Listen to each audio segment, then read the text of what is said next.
Previously on the Bubba the Love Sponge show. But as of January 1st, 2025, Florida will prohibit anybody under the age of 14 from having a social media account. Good. Social media platforms would be required to delete existing accounts for people under 14. Now, I kind of like it. I kind of do like it, but then, there's probably some 13-year-olds that can handle. Too bad. Sorry about your luck. 14. Shut up. Wow. You're listening to the Bubba the Love Sponge show. Broadcast rights for the Bubba the Love Sponge show have been granted to this station by the Bubba Radio Network and is intended solely for the enjoyment of our listening audience. Any rebroadcast, retransmission, or other use of this production without the express written consent of the Bubba Radio Network is prohibited.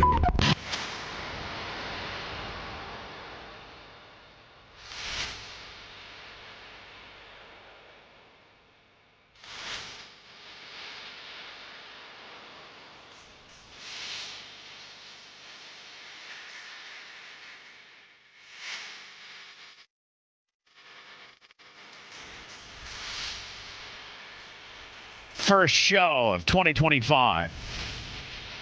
The Bubba the Love Sponge show.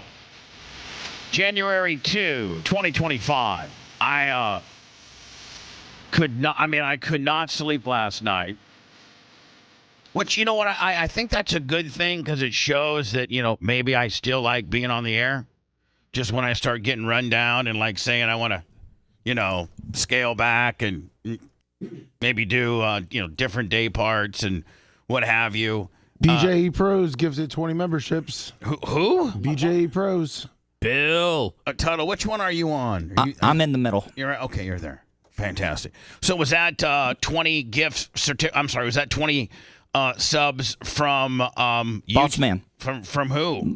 Bill. What forum? YouTube. YouTube. Yes. Yeah, Lummy, we got to push those subs. Yankee Jeb, $10. Lummy, you a little drunk today? No Shadow Panda, $20. You seem a little slurry. No? Kicking the cobwebs out. No? No, sir. Anybody play the Friday drawing of Powerball? I did. Nothing. Yeah, me too.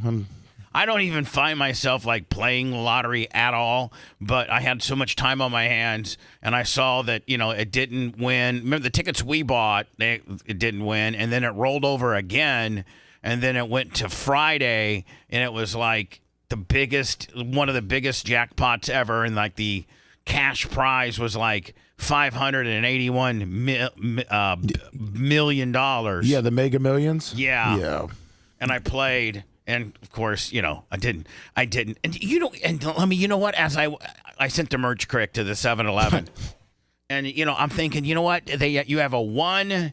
This is my reasoning as to one of these days, Lummy. I think I think I have some good luck in life, and I think I got some really, really bad luck in life. Keith Mauser, $10. But my bad luck in life usually is either I've caused it myself, or I've got myself into it, or somebody's stabbed me in the back, much like Shannon Burke did this weekend. But anyway, we'll get into that later. How much later? Because I'm ready right now. No, a little more towards prime time. I mean, we got 120, Bubba. I mean, let's just dig right into it. People can, No, we'll wait a little bit. Why are all the big winners of the $1 billion lottery pots, and people are bringing this up in the chat, why is it always California? Because there's a lot of people there. Well, I don't know. Shady, probably. Yeah, it is. Here I'm thinking. So let me. My reasoning is this: there's 300. Isn't there like 330 million people in the United States? Yes, something like that. Yeah. Well, if you look at just a little stupid guy, I'm not a little guy. Look, if you look at an uneducated, barely graduated high school fat ass like myself with no skill set, I don't know if I hadn't gotten lucky into radio, I don't know what I'd be doing. Maybe, I don't even know. Parks department? Probably working for Larry Plummer at the Parks department. Nah, you'd be like your sister's secretary or something. That's a great gig, though. Yeah, but I mean, she just, Tara just hit it big like 5 years ago. So what would I have done till, You would have been there on the come up, Bubba. That way, when she's a millionaire now, you'd be getting handsomely rewarded for sticking with her when she had nothing.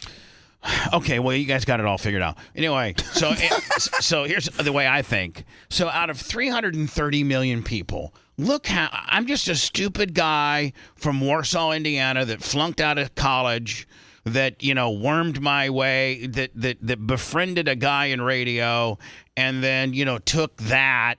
You can be, I was just the overnight guy on a top 40 station, Rockin' Bubba Clem. 103 PFR, Rockin' Bubba Clem. Here's Falco and Rock Me Amadeus. Before that, it was Fog Hat and Slow Ride. 67 for the high today. Low tonight, 42. It's currently 51 rockin' degrees on 103 PFR. That's as good as it got. I mean, you were living the American dream while it was still a thing, Bubba. So what I'm saying is, I've been able to take that and parlay it into, the levels of radio that I've achieved, syndication, working for Howard Stern, global, being able to digitize my content now so that it's self-sufficient in a template that no other radio personality can figure out except us, where it's listener base. And Lummy, I got to and we got to listen when the Trump gets into office. I hope like within his first 100 days, he turns that, no tax on tips deals. Because that could be big for us. That's going to happen just like he's going to shut down the Ukraine war in 2 days. Sure, whatever. Go Trump, go. We would fall underneath that then, wouldn't we? Potentially. So, but Lummy, so when I buy a lotto ticket, I'm like, here's a stupid, fat ass, barely graduated guy from Warsaw, Indiana, who has now done what I've done, made millions of dollars, blown them all. Listen, lost it all, but made a lot. But I mean, who would have ever thought, Lummy, that some stupid ex-football guy from Warsaw, Indiana, would be good friends with Larry Bird? Yes. Good friends with Tony Stewart. Good friends with Deion Sanders. Good friends with. There's a lot of people. Did you say you're an ex-football guy? Yeah, he is. He played football. You say ex-football player if you play Tampa Bay Storm legend. I didn't play college. I made the spring squad, and but the second practice blew my knee out. So, listen, did you put a helmet on? Yeah. There you go. You're an ex-football player. So I was a two-way starter in high school and the captain. You were the original Travis Hunter. I'm the original Al Bundy. Okay. Yeah. My hand in my pants tell me that I scored 4 touchdowns, okay? You almost scored a touchdown on Rick Meyer. I almost did. So anyway, I was, pretty good in high school and not good enough to make it in college. Now, Larry Plummer, on the other hand, was, Larry had a scholarship. Larry had a scholarship that he turned down over some ass. To where? It's now called the University of Indianapolis, but at the time it was called Indiana Central Division II.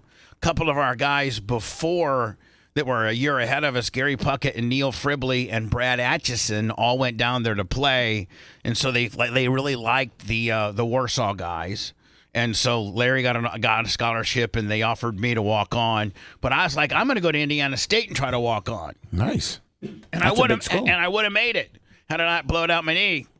Well, I mean, the 5.4 40 didn't quite impress him too much. No, and that probably didn't really help. help. I'm thinking, okay, there's 330 million people in this world. Who like one dude from Warsaw, Indiana, to become best friends with Hulk Hogan, best friends with some of these really, really, really. I've got to be a lucky person somewhat to be able to have positioned my stupid self to be friends with these people. So I'm as lucky as the next guy. But who are these people? How many wrestling fans would love to have been Hulk Hogan's best friend for 15 years? About 99% of them. About 100 million. But Bubba, when you strip all like the fame and everything away, and you just get down to the guy Terry Bollea, I mean, he's a POS just like everybody else. I know, but what I'm saying is I was lucky enough to position myself to be his best friend. I was lucky enough. You wielded power, Bubba. That's why guys celebrities want other celebrities. They use each other for things. He wanted you because you had the power of the media. You wanted him because he was the biggest star in wrestling. All right, great. There was some luck involved. And so I got to think that I got a little luck. One of these days, I think I'm going to win. I think I'm going to win Powerball. I think one of these. You laugh now, bitch. Don't think I wouldn't take care of you. Oh no, I know you would, but I would still take like to such laugh. good care of you. I would. What do you mean? I would just send me some money and let me be on my way. I don't need a rub down. I would just dap your ass up. Be like, hey, here's $1 million, buddy. Damn. I want you to come in, and we're only doing 3 shows a week. And we're just going to have fun, hand out money, hand out cars. Cash Cube will be loaded. Lummy, can you imagine? Listen, this is in parody, and I'm not doing that right now. But we'd be like the Mr. Beast of radio. Yeah. And we'd be like, hey, Lummy, guess what I got today? Oh, what do you got? I got a brand new Tesla Cybertruck. Oh, yeah? Who you giving it to? Call her 50. All right. Whoever comes and gets it out of our parking lot first. I mean, seriously. Gates open. I'm like, call her 50. We wouldn't do any of those things where, like, putting their hand on the Cybertruck, the last one to lift it? No, that's stupid stuff. I'm just going to, first shit. No more radio stunts, Tuttle. Just giving stuff away. Just taking the Mr. Beast model and, exactly. just becoming insanely popular for somebody from Star Wars got I got 3 people died. Jimmy Carter, how about Greg Gumbel? Yeah, that's he was a sad kind of out one. of nowhere. Yeah, that was. don't forget we lost Ricky Henderson too. That's true. Oh my God, the greatest of all time. At 65. The greatest leadoff batter of all time.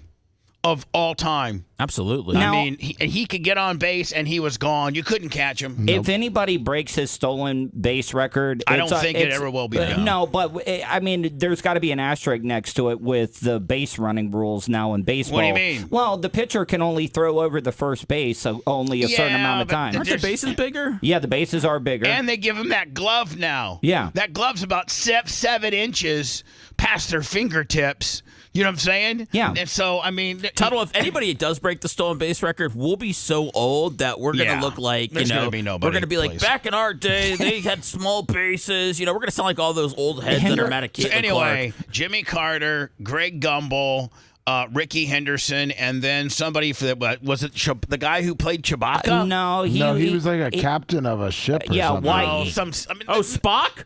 No, No. he was a commander that flew a Y-wing who died in Episode 4, A New Hope. Yeah, Angus or something like that. Some stupid...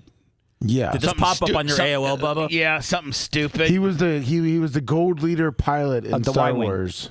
He was what? He was the gold leader and a pilot. Yeah, I think Vader took him out when he was trying to kill the Death Star. By the way, over the holiday, we got some Bubba Army merch. If you'd like to go to Bubba Army store, Bubba Army shop, BubbaArmyMerch.com. We have upped on the tactical bags. Oh, nice. You can get them in the black python, or you can get them in the solid black. I carry one every day. It's a nice way to carry your gun, Yes. to carry your knife, to carry your wallet, to carry your glasses, to carry your car keys, and it's kind of an over-the-shoulder sling kind of deal. It has all kinds of different compartments. They're pretty much really, really badass.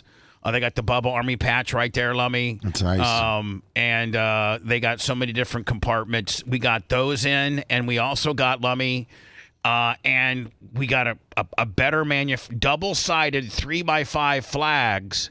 And I think we were regularly selling them for like $41.95. I thought it was $39.95. It was $39, like that, and we're selling them now for $29.99. Nice. And so when you're tailgating, or if you have a flag, like Larry Plummer, for instance, he's got a flagpole at his house. Of course he does. He's old school, and he's got the American flag, but below that he flies the Bubba Army flag. So does Gene. Gene flies the Bubba Yes, he Army does. flag. So flags are cool. 3x5 double-sided. 3x5 double-sided Bubba Army merch, Bubba Army shop, BubbaArmyStore.com.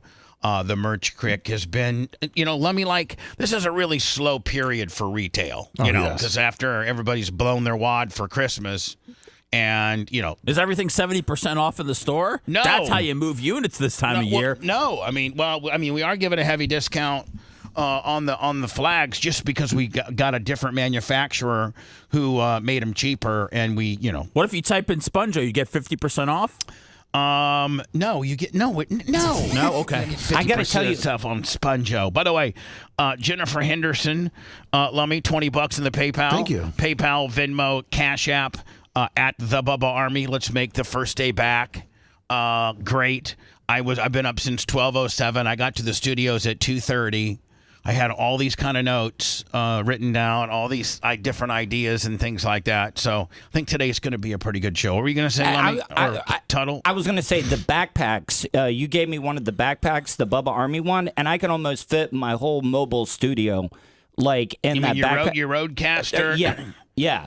So, I mean, you wouldn't believe how many different compartments. That's a $60 by most people's standards. That's a $60.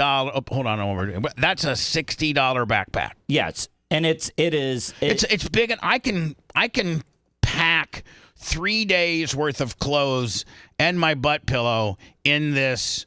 And my phone. When I travel to Warsaw, Lummy, I have a no check-in luggage policy. Right. Yep. For all my women that I've been with, we're not checking in. We're not going to be the schleps that are down there waiting for our luggage to get on one. Do you know only take what you can carry? That thing also does have a USB charger thing that you can. Yeah, it's great. What do you plug your US? Tell me how this works. I should know. It's my backpack, but I don't. You can you can get batteries that will charge it, as well as it'll play music out of the backpack. Oh, it will? Yes. So this is a USB connection to Yes. either charge or to Bluetooth something to play. Yes. Yeah, if you get those portable batteries, you can plug them into your backpack. And a lot of hidden compartments for drugs. Oh, we're not advocating that. I didn't say what type of drugs. So there's two nice side pockets that you can fit your Bubba Army cups in. That's a positive. Right. Okay. So, as most people know by now, there was a New Orleans New Year's Eve attack, and it canceled the Sugar. I'm sorry, was it the Sugar Bowl? Yeah, Sugar Bowl. Yes, Yeah. Georgia. So, listen, I think the college football playoff thing has been unbelievable. It had some good games. I don't think it could have gone any better. Other than the first round, there were mostly blowouts for the first round, which just goes to show you, that maybe a conference champion, getting a bye or something like that might not be. How about Arizona State, man? They came back. Nobody gave them a chance against Texas. Texas damn near choked that. That was an awesome game. Do you think we'll ever get like a true Cinderella like you do in March Madness during the basketball? No, not in football, because I don't think you'll get the first round. I think you'll get the first round upset. Yeah, you could get maybe that, but I think football is just such a more physical sport than basketball.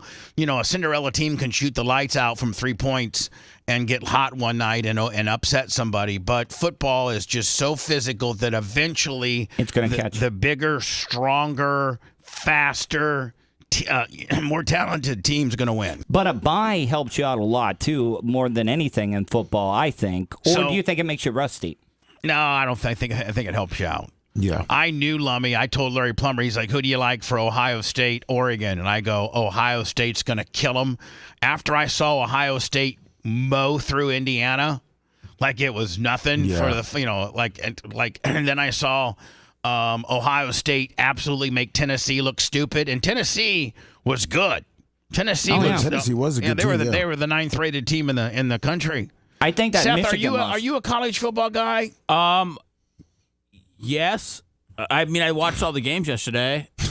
Yeah. I mean, Tuttle asked me yesterday, I don't like any teams. I like players. I follow players that are going to be into the league next year. That's Skataboo from that Arizona State. Me and Seth were talking about this. Why does the Pac-10 produce white running backs so well? Because they had a white running back for Arizona State that was just running his ass off. Yeah. He's like a mini Mike Allstott, but he had like 1,500 yards. He had a throwing touchdown yesterday. He ran the ball for like 150. How about Josh Daniels from the Commanders? As all you Bucks fans were absolutely freaking out. Jaden Daniels. I mean, Jaden Daniels. He's a stud, That man. guy is is unbelievable. Sure is. He is the truth. Oh, he is.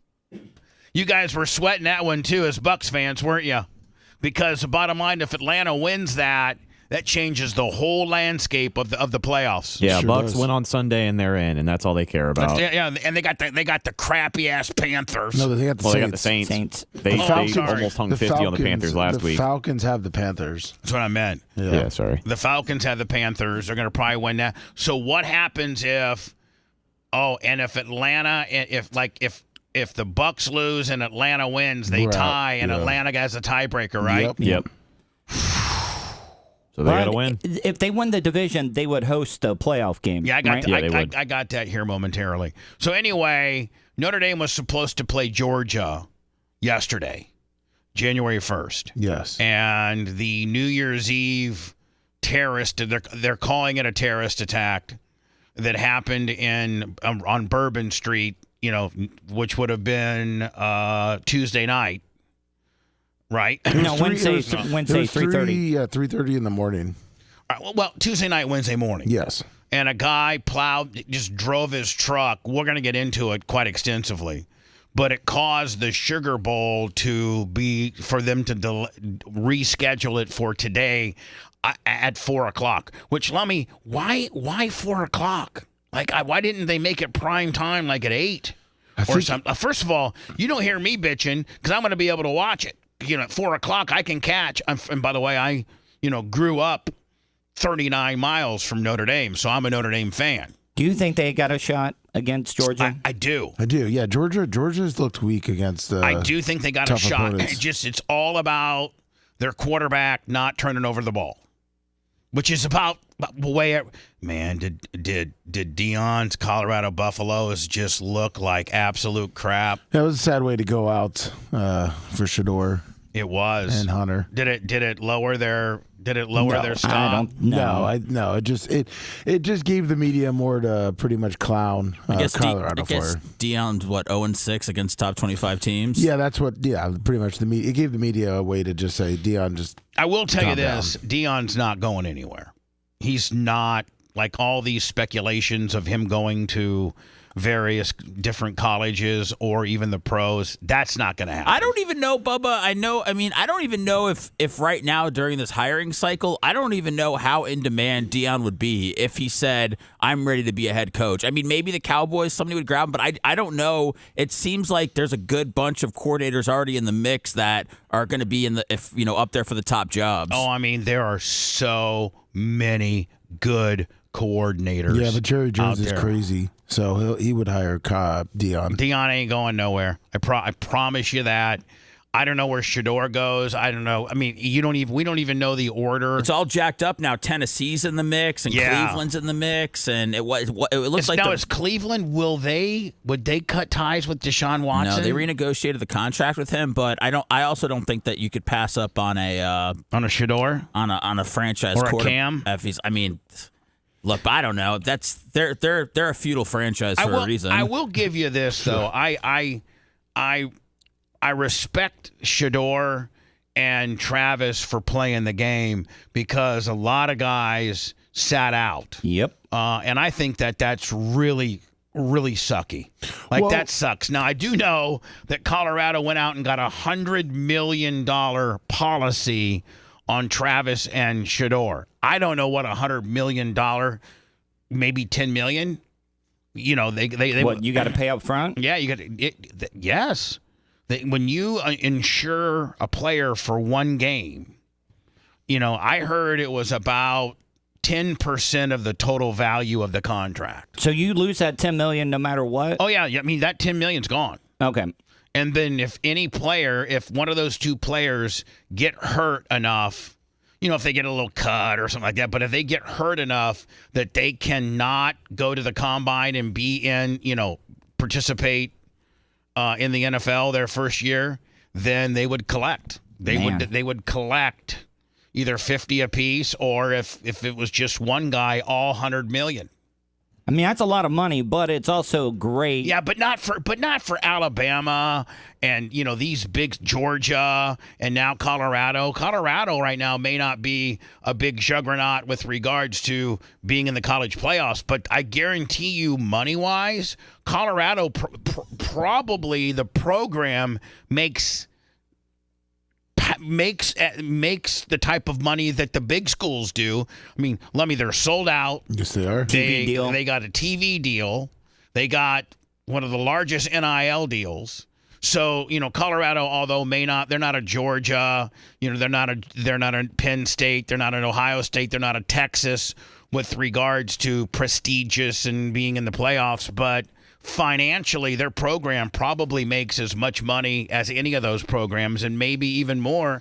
So scratching out a $10 million check to protect and ensure that two of your, most high-profile players that are probably, I think most people, you sports guys can jump in here, but I think by most people accounts that Travis and Shedeur probably will be gone by the 7th pick. Both. Oh, yeah. And it looks like, I guess, Colorado's had it for the whole year on both of them. Oh, really? Yeah. That's even better. Yeah, it looks like for the whole year they had that protection. So now, Seth, Atlanta, I'm sorry. Well, I mean, the Giants won, the Raiders won. I mean, it looked pretty clear. I mean, I think Shedeur, there was like audio captured of him, people asking him about being on the Giants, and he was wearing cleats that. Oh yeah, Giants. Yeah, giant colored cleats, everything like that. And Bubba, I don't know what's going to happen. I don't know if Shedeur is worth moving heaven and earth, like if he's an Eli Manning type guy, or if he's just the best that college football has to offer as far as a quarterback goes. But I mean, to me, he's going to be a top 3 guy, whether it's one of the 3 teams that are up there, or whether someone's going to trade up to grab him. Man, I gotta tell you, Cam Ward's good too, though. God dang, he's good. Yeah, they're saying he needs to sit for a year, though. Do they? Yeah. So anyway, the college playoffs have all shook down to there are 3 teams left. There'll be a 4th one tonight. It's a 4:00 game today. Number 7, Notre Dame taking on Georgia. Number 2 in the Sugar Bowl at New Orleans. That game was scheduled to be yesterday at Wednesday, but that was obviously a day after this big horrific attack on Bourbon. A terrorist attack. Now, are they officially saying it was a terrorist? I mean, the guy had an ISIS flag. There were other he's people. a sympathizer, probably. I mean, but it's still a terrorist attack. There were How other many, people involved. how many people? And so they delayed the bowl game, and a lot of people are really bitching. I think it was the right thing to do. Yeah, 15 people died at that point. I mean, 15 people died, less than 3 miles from the stadium. Well, I also think the reason why they postponed it was because they were looking for other, like, IEDs and stuff. Yeah, I mean, again, 15 people died within 3 miles of where the game was going to be played. And so the cops have to, at this point, kind of go through the event that happened on Bourbon Street, then go over to the Superdome and, go investigate and scan and look for any. I mean, you're talking about 70 to 80,000 people being gathered there. So, you have to ensure their safety. It's a whole nother situation now. I wonder if anybody left town yesterday. I wonder if anybody goes, I'm not waiting for tomorrow. Screw it. I'll sell the tickets. I don't know if tickets are cheaper for today, but I got to imagine somebody's like, I don't want to hang around tomorrow. Well, not only that, those that left, but think at those that stayed. Every one of them was probably flying out. Oh yeah, it screws up plans. I mean, it's but, 2 more days of hotel, 2 more days of now you're changing your airfare. Are you going to be? I got to imagine some of those companies it got to be easy to work with when they know that you just went through, or you're in the area that this happened. I mean, this is. I don't know. Some of those airlines are real dicks when it comes to changing your ticket, regardless if it's an act of terrorism or whatever. Right? You know what I'm saying? Listen, I want to change, and... Oh, they're charging you. They're upcharging you for everything. Oh, yeah. Yeah, and then the hotel. I mean, hotels, if you're going to go to the Sugar Bowl and you're going to stay in a hotel that's close to the stadium, within walking distance or Uber distance, I mean, you're probably looking at $400, $500, $600 a night. Wow. Easily. I mean, hotels had to put up sheets on their windows because they didn't want their guests to have to see the bodies that were outside. I know, it was bad. We're going to get into that. Georgia plays Notre Dame today at 4. That's just kind of an odd time, is it not? After a terrorist attack, I'm not questioning when they do the football game. Maybe they want the sun to be out for a little bit when people are going in. And I don't know. Maybe they don't want it to be, 11 o'clock at night when everybody's getting out of there. Or give another 4 hours for people to get beard up before they go. Yeah, there's got to be some reason to it, but I think people being at work right now is probably the least of their concern.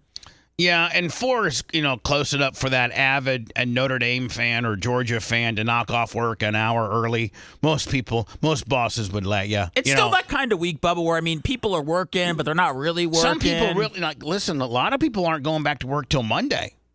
Back in the day when I was a big slinging D and I had a guaranteed contract and Lummy didn't need to get on here and start begging for money, I would have started on Monday. I would have not even thought about coming back today. Are all the radio shows back today, or do you think they're waiting until Monday? No, most big-time radio shows that have guaranteed contracts, they're not in here scratching and clawing like we are. They're sitting fat and sassy waiting until Monday. We're the jobbers that are here on one day after a national holiday. Let me in here just with our hands out, just shaking our cup. Please. I think I had a PayPal. Did I say I had a PayPal Yes, earlier? you did. Oh, okay. Because it I think it was a flashed up. female. Was it? Oh yeah, it was Jennifer Henderson or something like that. So anyway, 4 o'clock today, I should say. Georgia, is it on ABC? Or is it on I don't know, ESPN. ESPN. Texas in the next round is going to have almost kind of like a home game almost because it's going to be in Texas. It's the Cotton Bowl. Yeah, but right. they don't play it at the Cotton Bowl anymore. No, they play they play at Jerry Jones' stadium. Yeah. Yeah, the Cotton Bowl was built like in 55 or something like that. Yeah. Isn't that where SMU plays there?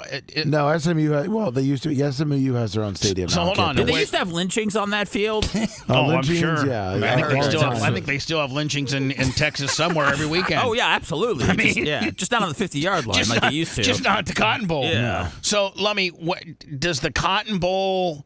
Is it like the Camping World Orlando facility where? Oh, the old one.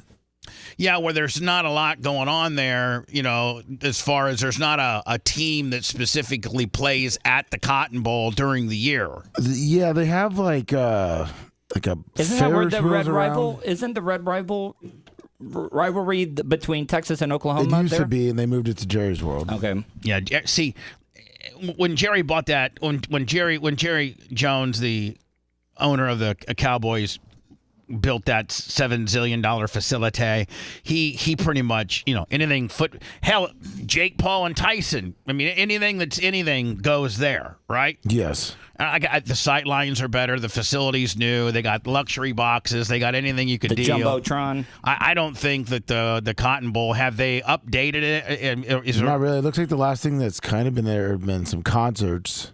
Right. That's about it. Speaking of the Citrus Bowl, they're about to do more renovation. What? Nobody even plays there. They're going to close in the top upper deck. They're replacing all what that. happened? So let me ask you a question. Other than the Citrus Bowl, a lot of concerts. A lot. Okay. They have a lot of concerts there. Monster truck. Yeah, Monster Jam. Oh, and it looks like Dallas put $140 million to renovate the Cotton Bowl, and they're going to try to bring back the Red River rivalry. But they're putting $140 million into All right. it. So You got a lot of money. On the 10th, God, they're waiting until the 10th. What is that? Monday? When is the 10th? It should be next week. Next weekend? Mm-hmm. The 10th. That's Texas. That's next Friday. Texas, Ohio State is Friday at 7:30. On ESPN. Yeah, Penn State's that's that Thursday night game. And so Thursday night, so Notre Dame's playing Georgia tonight, and the winner of Notre Dame Georgia today at 4 o'clock on ESPN takes on Penn State Penn State's looked pretty damn good. It's over, man. Ohio State's one of this whole damn thing. I Everybody think said I that they agree should with have. you. Everybody said that they should have, executed Ryan Day after the loss to Michigan. They said he had weird tatted-on facial hair. That he was a moron. That he should have been fired. Yeah, they mowed the hell out of Oregon, and I don't know, man. To me, it'd be one of the best stories in college football from a month ago to where that guy where they were ready to kill that guy in Columbus. I think even Stephen A. Smith. There was a bunch of very powerful sports people. They did Shannon Sharp a lot. Yeah, they were calling for this guy to get fired. Well, you know, a lot of people are saying that Chip Kelly's, kind of behind Ohio State and how good they're playing because he's their offense coordinator. Oh no, I'm sure he is. It's not like anybody wants Chip Kelly back in the NFL. I think. Oh God, no. I think Ohio State wins it all. I really do. They are so powerful. Dude, to blow out Oregon on the West Coast, man, they were possessed. I looked at it. It was 14. It was 14-0. Well, I think it was. I was still watching the ASU game, and by the time I switched over to that, it was like 21-0. Yeah. So anyway, tonight, Notre Dame, Georgia today at 4. The winner of that game takes on sixth seed.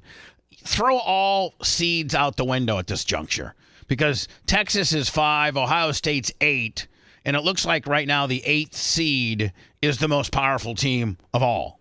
You had the 6th seed in Penn State left. They're obviously it's going to be the Capital One Orange Bowl. But the seeds were garbage, Bubba, because the conference champions got high seeds. So like Boise State, right. You see, was a 3. But they weren't better than a lot of these other teams. But Arizona at 4, Arizona State, I should say, man, they gave Texas a hell of a run for their money. They sure did. They really did. So right now, 2 teams that didn't get a bye are in the Final Four. Right. Who do you like with Notre Dame, Georgia? Georgia. I think Notre Dame takes them because Carson Beck's out for Georgia. Yeah, I think you're right. I think Notre Dame takes them. You think then what about Notre Dame? What about Notre Dame, Penn State? I think Notre Dame beats them. Really? Yeah. You think it's Notre Dame, Ohio State, the championship? Oh man! And I think Ohio State kills them. SEC country's gonna hate that. Big Ten, boy, man, talk about well represented Big Ten, huh? I mean, Big Ten.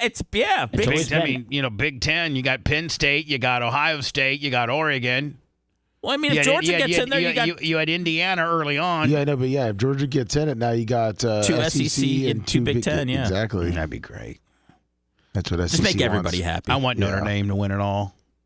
They haven't won since Rocket Ismail back in '88. Get in a damn conference, though. I can't. No way. They never will make Tuttle, it. Here's the deal. You know why? Because right now they don't got to share their TV money with anybody. But if you're in a conference, you got to split it up 12, 14, 18, 22 different ways. You know what? Right now they just cut a deal with NBC. Money, yeah. NBC's like, we'll give you, $40 million a year. And they don't got to share it with nobody. And then there are other programs like basketball and girls softball and men's baseball, all that. They're all in the ACC. Yep. But not football, because football's got its own deal. Anyway, 4:00 today, Notre Dame, Georgia. Go Irish. And then they'll play Penn State if they win. That's a 4:00-er. Where is the championship game this year? It says championship 1. It's the day of the inauguration. It's Monday night. Houston, right?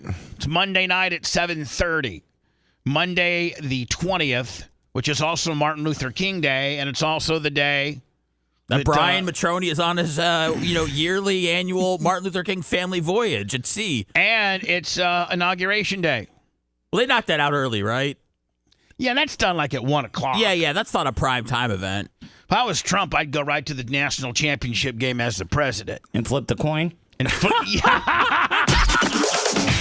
you liked that segment, then you'll definitely like the new redesigned BubbaArmyHQ.com. We'll be back to the Bubba the Love Sponge show after this.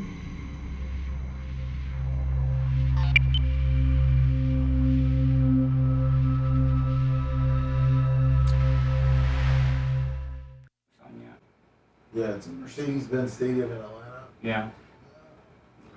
Good morning, everybody.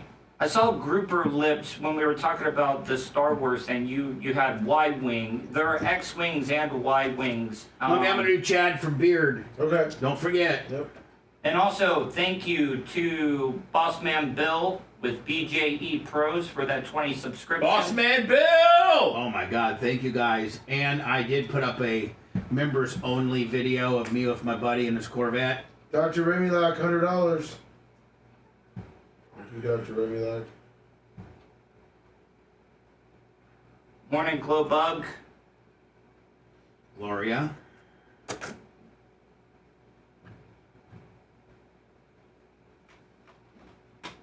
Good morning, Dave. How are you? Attack of the Dog, good morning. Organic Gene, glad the show is back. I've had subpar morning entertainment. Oh, glad we're here to entertain. Organic Gene, good morning.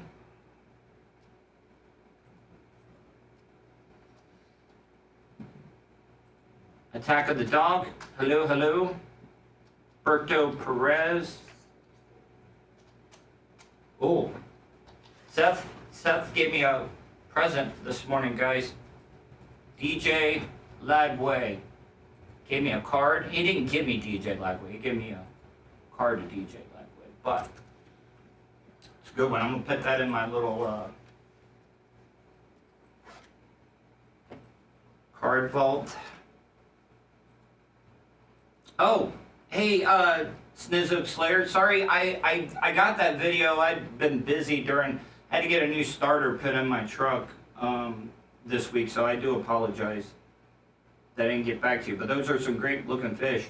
Need to get out there and rip some lips with you. You're on Twitch. Rip some lips. Yep. Is that what you call it when you're fucking fishing? Yeah, you're ripping the fish's lips. Uh-oh. Man, how much would that suck if you're just fucking swimming around and all of a sudden you get something, they fucking yoke you right out of the water with your lips? Or I'll do you one better. I was high one time fishing, and I saw a big osprey pick a fish up out of the water. What do you think's going through the fish's head? 1 minute he's swimming, and the next he's flying. I'll do you one better. At the fucking track, we got these big fucking hawks. Yeah. And it came out of nowhere and picked up this little squirrel. Oh. And took it up about 300 foot and then dropped it right on the field, which kills it immediately. And then goes down and eats it? And then goes down and eats it. How'd you just be walking around, something picks you up, takes you 200-300 feet, then drops you, kills you, then eats you? It'd be my luck I would just be paralyzed and he'd be eating me alive. Why, because the fish in the pond with You alright over there, Sethy? Yeah. Huh? There's a fish in the pond with a hook. Oh, yeah. Hey, those fish right there, man, that's why I use the metal hooks, because like if a fish does swallow the hook, most part if you cut the line, the hook will eventually rust out. Yeah, he's still I haven't seen a dead one. Yeah, but the hook eventually rusting out a year or two. I know. That fucking poor fish has to have that goddamn. Well, he shouldn't have swallowed the. Well, maybe you know what I mean. Like, well, Bubba, we have a fish in the pond with a hook in it. Tuttle left his in ours. I did. He swallowed it. You saw it. I have it on video. He Tuttle, swallowed what was it? It was a brim. Big or little? It was good size. Oh yeah, about hand size. I mean, how's our water? Are we getting bad on? I mean, It looks low. It looks. I mean, yeah, it wasn't. The rain helped a little bit, but yeah, we're low. We could just go pick off some fish now. I mean, are we too low? Are we? No, we're still okay right now. As long as you have that aerator going, but Yeah, I moved the bubbler over the break. but what's going to be great Is it now that working, you the got bubbler? Yeah, I moved it to help the shoreline. and now that you got that bass in there, he'll keep the numbers down if the water does get too low. Oh, he'll keep them down all right. We don't need him to keep him down. Yeah, but if you're overpopulated and not getting enough air, it's a. We'll send you up there to kill some with the hook. You've never had a fish swallow a hook before? No. Whatever. It's. Actually, you've been out there fishing with me. I know. Do we actually got pretty good fish in there? Yeah. I mean, I got.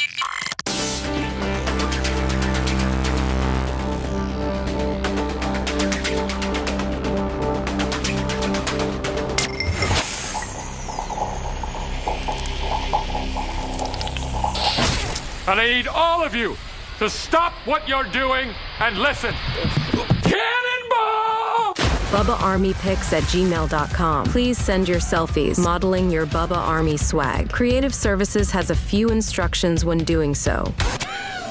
Please do not just screenshot your pic and then just send it, wasting valuable screen space. Please crop your pics and frame them correctly. This is the year 2024. We have faith in you, Bubba Army. Also, you must have Bubba Army swag or someone from the show in the picture. This is not your photo wall. It's the Bubba Army photo wall. Get with the program. If you can follow those simple instructions, we will see you on the wall. Again, send your pics to BubbaArmyPics@gmail.com. Now back to the show.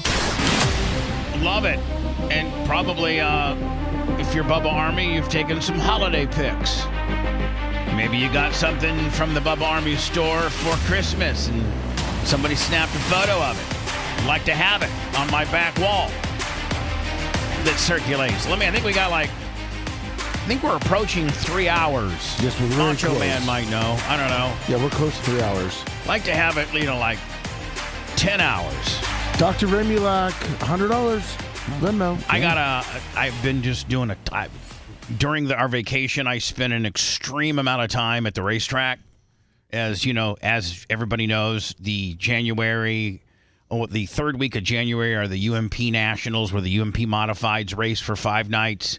And then there's a couple weeks off. And then come the Lucas Late Models. They race for 6 nights. 7,000 to win on Tuesday, 7,000 on Wednesday, 10,000 on Thursday, 12,000 on Friday, and 25,000. It's like $300,000 in purses. Don't think Tom Bean isn't really nervous right now. So I've been, doing. How's the track looking? New fencing. Yes. New material. I've laid about 600 yards of new material. And I've been spending a ton of time up there. Buck, my fencing crew, we're doing another fencing gimmick this Saturday. I think Buck's coming down. I think Buck is coming down tonight. Oh, wow. Lummy. Nice. Because I might be getting a John Deere 650 dozer from Beard Equipment. And Buck's going to get on that and try to level out. You know that back where the go-kart track used to be? Yes. I'm trying to get all that leveled out. Vibratory rolled and leveled out and grade so that we could put more camping back there. But it's going to require, obviously, a badass dozer. And I think my buddy Chad from Beard Equipment, which, by the way, convenient look. Go to beardequipment.com if you need to buy or a new one, a new John Deere, or a pre-owned John Deere, or you just want to rent one like me.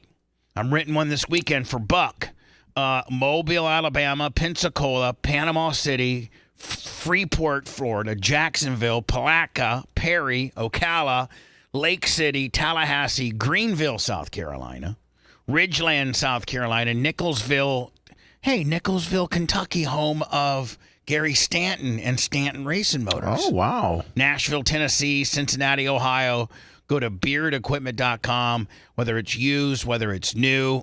I think I'm getting a badass John Deere 650 for Buck to go crazy on and get all that smoothed out for me, Lemmy, so we can do some camping. That's awesome. How's your clay pit looking? You still got plenty of material in there? Yeah, I got plenty of material. It's a little rocky, so we've my buddy Augie up there knows this temporary place that has people from the rehabilitation, that are formerly drug addicts, and they're trying to get back on their feet, and you can hire them, Lummy, for day laborers. So now I'm hiring day laborers to pick up rocks that are ex-druggies. Yeah, nice. But those crackheads, man, can pick up rocks. The crackheads will pick up the rocks. They know what a white rock looks like. Yeah, like $10 an hour, a pack of cigarettes, and a 6-pack.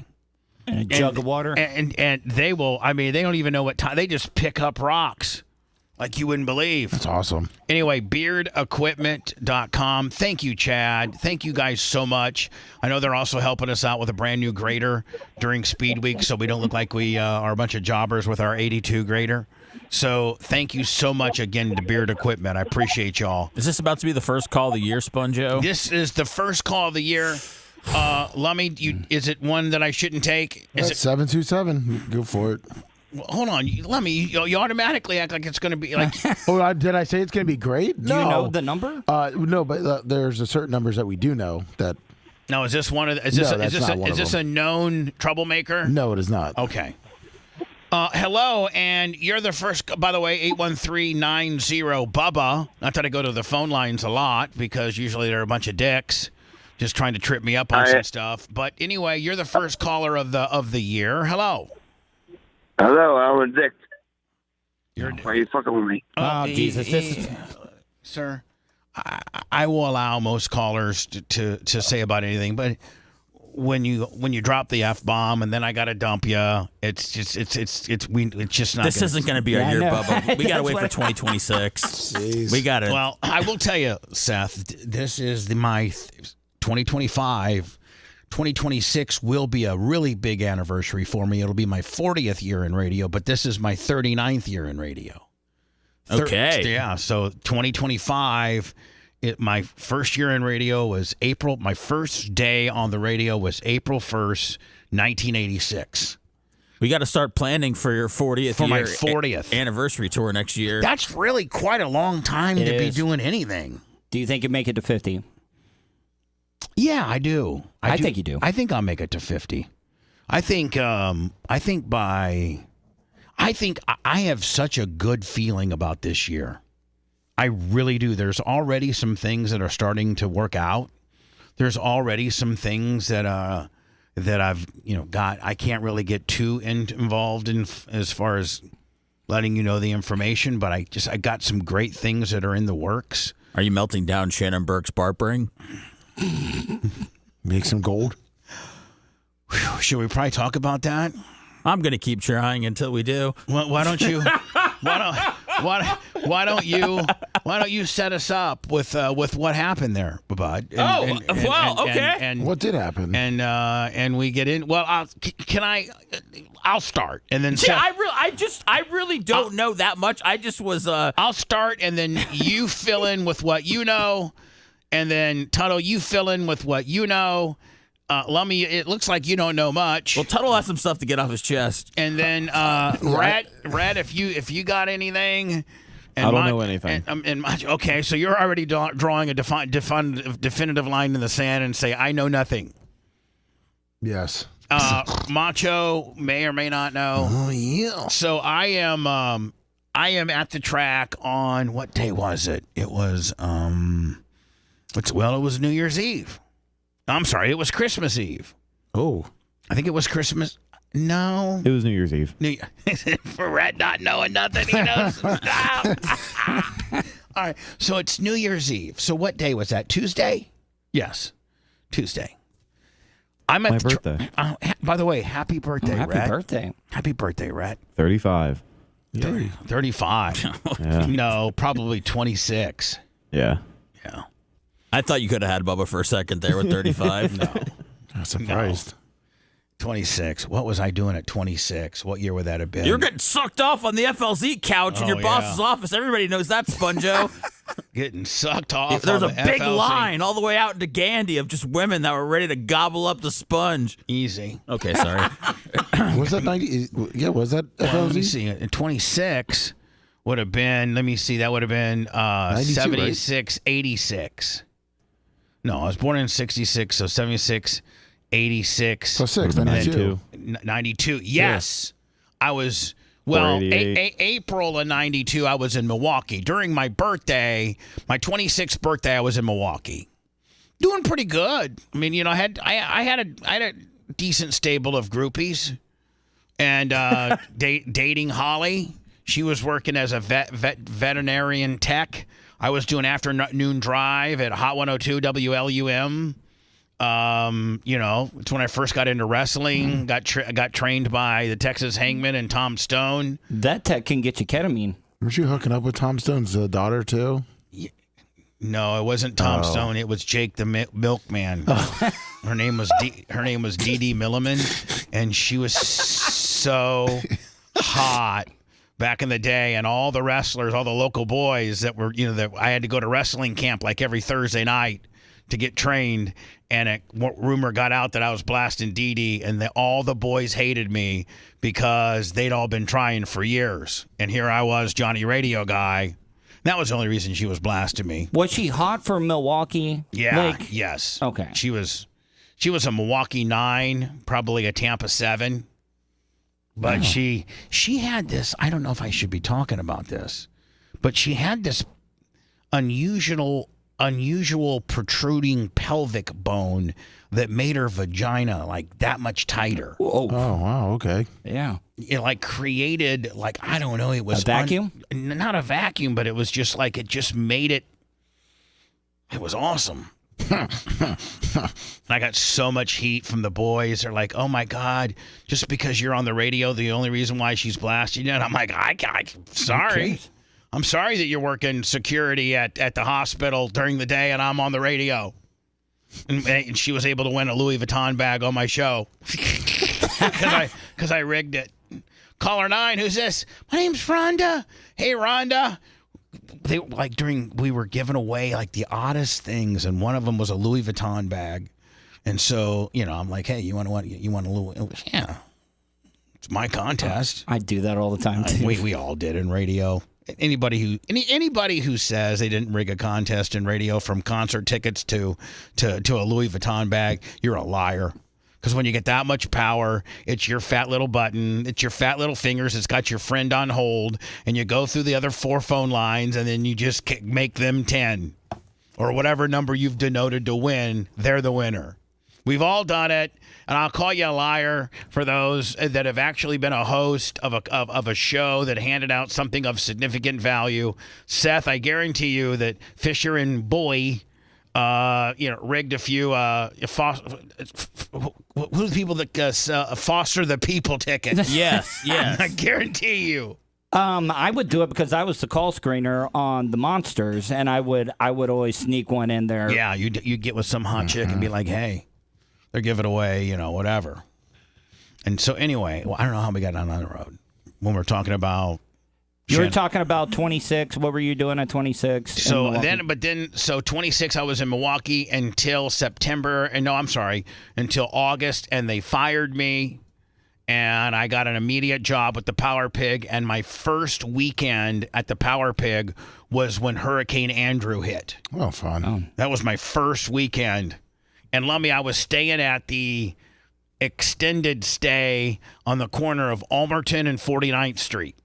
Oh, wow. And for the longest time, for like my first 10 years in the market, I would go get a room over there on that Friday night and spend Friday night there at that hotel in the same room to commemorate me, because you got to think, in radio, I'd been fired from every place and never made it a year.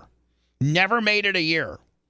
I mean, except for my very first gig, 103 PFR, which I worked there for 4 years. But Grand Rapids got fired in 3 months. San Antonio didn't get fired, but left for a better job in 10 months. Chicago made it right 11 months, and they fired me. Then Philadelphia was my shortest stint, 73 days. Then Orlando, I was right at getting ready to celebrate my year, fired me. At XL? At XL. Then went back to Chicago and did mornings on Hot 94.7 and got fired, though they flipped formats after 92 days. Then Milwaukee, it was 9 months. And then I went to the Power Pig. And worked there for and been in Tampa and worked at I've worked at every damn radio station in this town for the most part. But prior to getting to Tampa, I'd never made it any longer than 11 months. So on my 1-year anniversary, I went and got a room. It was called the Residence Inn at the time. I don't know if it's still called that or not. And I was with Holly. No, it's like the extended. I think it's back to the extended stay. It's still there though. And I would go to the same room. I could tell you exactly where the room is, and I would call weeks in advance and make sure it was that room, and then we would go over there and have sex all night long. And then there was always a Checkers right across the street. So I'd send her to Checkers across the street to get some, hamburgers. Then we'd watch some TV and then maybe go at it again. Oh, I know exactly where this is now. It's down there by the pizza place, right? Yeah, right across the street. So that's when I was 26, Rat's age. I had just made it to Tampa, and the rest is history. So it's Tuesday, and it's New Year's Eve, and I'm such a romantic person. I tell Merch Crick we're spending New Year's Eve at me moving dirt at the racetrack. Oh, nice. That's going to be fun. Maybe you can work on the new awning that we just bought for our RV that the wind ripped off. So she was working on that. I think she fell off the ladder. Oh, no. Poor thing. She's like, will you help me with this? I'm like, I can't help you with this. I got stuff to grade and everything. Have Drunk Dave help you. And having Drunk Dave help you, you might as well, having a guy that's completely drunk by noon. And fall off a ladder. Yeah. So I'm out back, Lummy, and I'm working on this big pile that potentially Buck might be working on with the bulldozer, but I'm trying to use the skid steer to try to even out what I can and, move some dirt around so that it's a little bit easier for Buck. And because Billy's on the track, because Ocala got so much rain that the track, I wasn't ruined, but it needed heavily tilled. That's the only way to dry a dirt track out is to till it. Even Seth Kushner can tell you that. Yeah, everybody How do you dry a track out, Seth? You till the land. Yes, till the land. There you go. So Billy was on his John Deere tilling with our Lily tiller, tilling up the soft track so that because it was sunshiny and windy that day, and it was drying out the track nicely. So I'm out back working on these big mounds of dirt, moving them. And when I'm listening to 102.3, US 102.3, flipping back from that to Wind FM. Oh. Because it's got a radio on my skid steer. Oh, that's nice. And I'm working, and she knows, like, when you're working on a skid steer and you're in the zone, and you're out there. I'm in the back part of the track, and I know I'm by myself. There's nobody out there, so you don't expect anybody to roll up on you. And realistically, people shouldn't roll up on somebody working heavy equipment because you could get hurt. And so I'm moving dirt in my own zone, listening to 102.3, flipping back and forth between it and 95.5. Whatever station's playing the best music at the time. Next thing you know, I turn around and there's Merch Crick. And I automatically yell at her, like, "What in the hell are you doing out here?" She's like, "I needed to show you something." Oh boy! And so she said, "Somebody sent this to me." Oh. And I go, "What?" And she goes, "Well, I'm going to send it to you on your phone right now. I think you should look at it."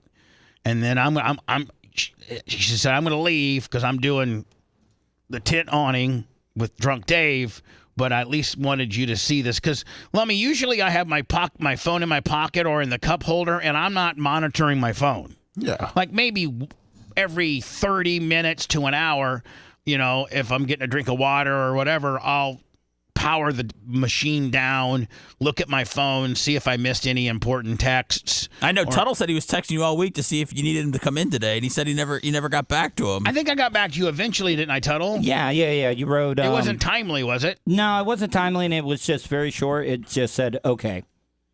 Yeah, I think it's like, do you want me to come in on Thursday? And I was like, yep, okay. And that was it. That's all I needed? Yeah, that's all I need. So, Lummy, I get sent this text from somebody in the Bubba Army crew of Facebook or somebody. And T-shirt will, 20 bucks in the Cash App. Cash App, Venmo, PayPal, all at the Bubba Army. Trust me, we would hope that we were a big-time contracted radio show with guaranteed money, and we wouldn't have to come in here and with our empty cup, shake being a little monkey grinder for money. But we have to, Lummy. Maybe we'll sell a few tactical bags as well today. Please go. So she sends this link to me that is looks like a Facebook link or an on-air link to a radio show out of Philadelphia. And she's like, just hit it. And so I turn the machine off, and I open up this link, and it looks like it's an AM radio station out of Philadelphia. AM like 1320 or something like that. Is that what it was? And there's this show that is on vacation, and Shannon Burke is filling in. Shannon Burke's filling in for this show in Philadelphia. WPHT or something like that. I don't know what the hell it is. WJAS? No, I don't think it was. I don't think it's WJAS. So I'm like, oh, there's Shannon. Okay. Next thing I know, it's like it's the Shannon Burke with you, filling in for Jimmy Jobber and Rhonda, and along with my co-host Anna Hummel. Jeez. And I'm like, what? What? And by the way, they did mornings, 6 to 10, and this is like 1 o'clock in the afternoon. So I'm like, I'm not catching it live or anything like that. I'm getting it after it's been completed. And so I immediately text Shannon, and I kind of cut a promo on him. I'm like, what in the hell are you doing? I always, Shannon, if I ever, like, Tuttle, before I would have you on, before, when we were heavily on Florida Man and on Florida Man Radio in Orlando, now we're still in Fort Walton Beach, and we're still, Shannon is the afternoon drive guy, and we're the morning guy, and I don't want any heat with Shannon. I respect Shannon so much. In fact, I'm not mad. I'm hurt. And no. Did you talk to him? And so here's why I'm mad, Seth, here's why I'm hurt. Is because out of respect, old school, before I had Tuttle come on, I got a hold of Shane and Shannon and said, listen, I'm going to I'd like to start having Tuttle in occasionally. How do you feel about that? And they both we don't like him. We don't like Tuttle at all. There's nothing he can do or say. We don't like him. He's a piece of shiz. We don't like him. And Tuttle's been great, and and he had to get put through the ringer because of those two guys. Right. I know. And so I'm like, okay, but as long as he doesn't talk about you guys, and as long as whatever you're upset about, he doesn't go there. I think Tuttle's pretty damn good. He does well and bounces off well with me. I've been a big Tuttle believer. I'm going to have him on the air. And they're like, okay, thank you for the heads up. Appreciate the heads up. So, no, listen, chat. No, we're not boycotting Burke. No, I'm not trying to say an ill word about him. No, I don't control who he has on the air. None of that. I just would have liked. Well, what's the point of doing a show that he's never worked with before, of somebody that you had to let go because they were seeking employment outside of these walls here? What's the reason? What's the reason to get her? So he tells me, which I have every reason to believe him. He tells me that the program director and him are friends up there, and that she applied to be a co-host or do something with the radio station. And the guy asked Shannon to see if he could put her as a co-host so the guy could get a feel of how she sounded, which makes sense. Well, because she's a big hot commodity now in radio? No, it makes sense. It makes all the sense in the world if that's the truth. Well, I mean, and two, I would have liked to have known about it. I would have liked to have a heads up on it so that I'm not reading it from a Bubba Army crew forum in on Facebook, which will lead to a bunch of hate to Shannon and cause an adversarial, reaction potentially between him and I. Let people. I mean, I don't think anybody's really gonna, be too passionate about it either way, where they're gonna go burn anything down. But if people that are loyal to you are upset that Shannon did that, I mean, let them. Well, I guess supposedly she's on again today, so I don't know if I guess with someone else. There ain't nothing better than free programming, Lummy. Well, then waiting for the big dogs to come back. And then here you go. Well, then that makes Shannon's story makes sense. But I just would have appreciated Shannon blowing a text to me, so I'm not hearing about it through a Bubba Army forum and just say, "Hey, Bubba, the program director of this radio station in Philly wants me to fill in and do morning drive on New Year's Eve. He also asked me to include Anna Hummel because they're looking at her as a possible co-host and wanted to see how she sounded bouncing off of me." And I would have given him my opinion. I would have said, you know what, I don't really like that. He still would have had her on. But thank you for the heads up. She just applied for her second year of unemployment on me. So, she's costing me money to have her. Here's what I don't understand about unemployment.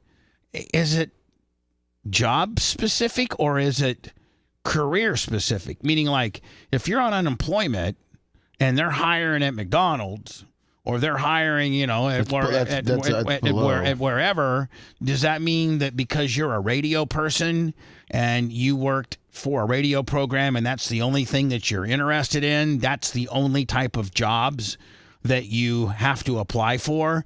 And until you get a job like that, you're going to continue to get free money?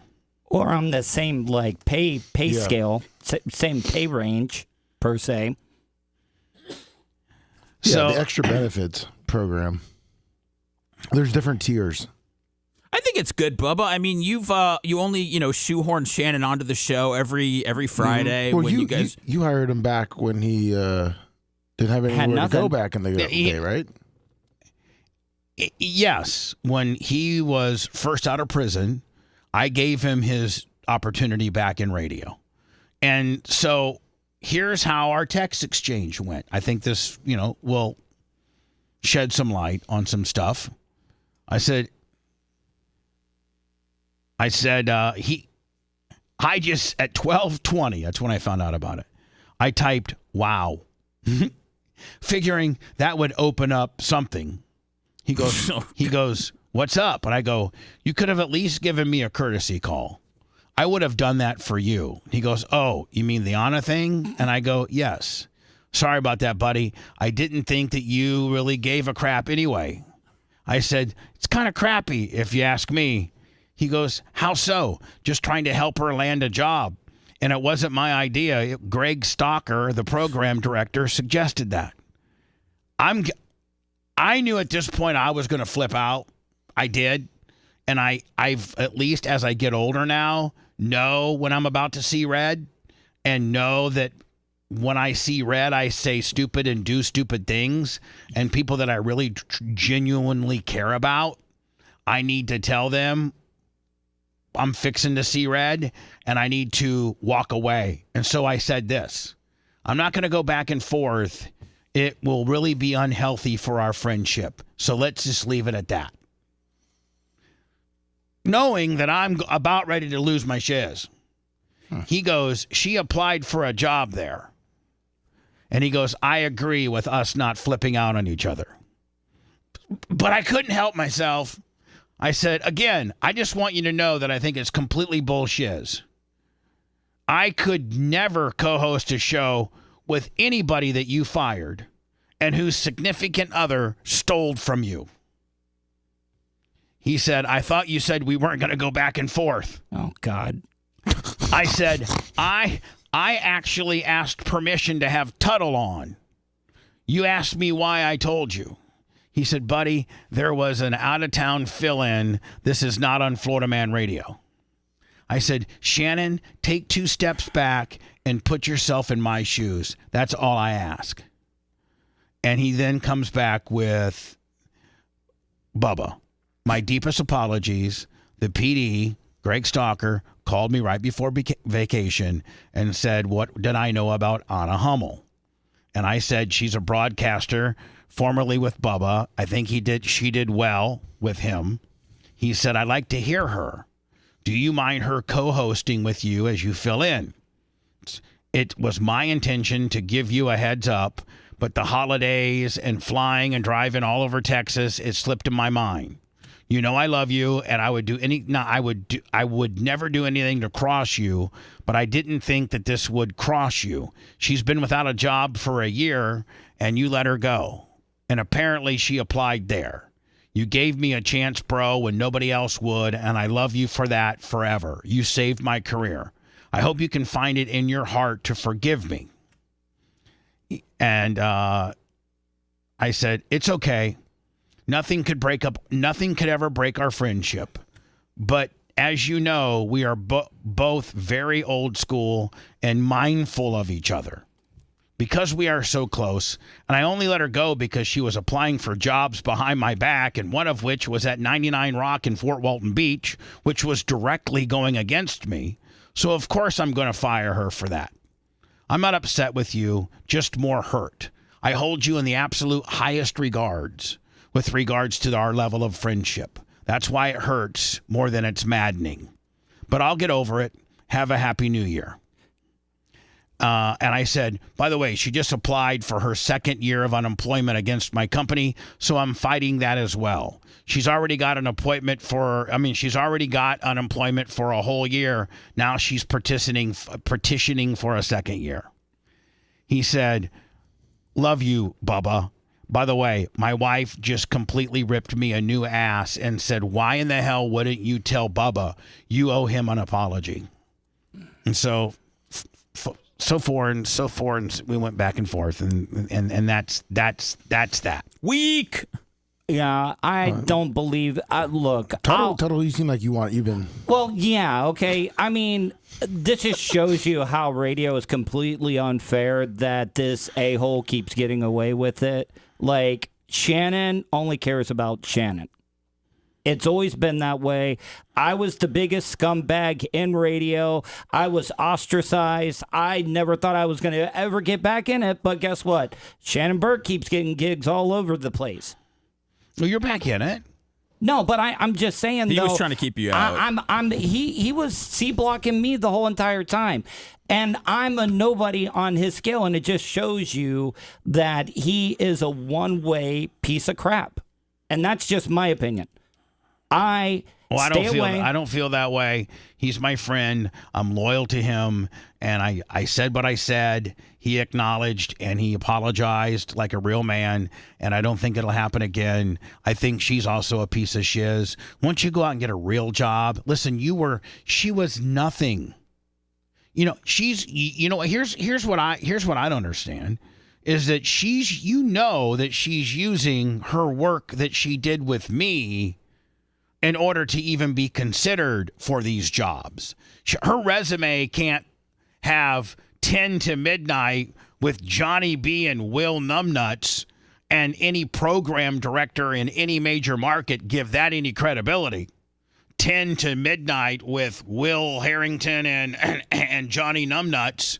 That's not going to get a program director's attention from Fort Walton Beach or Philadelphia.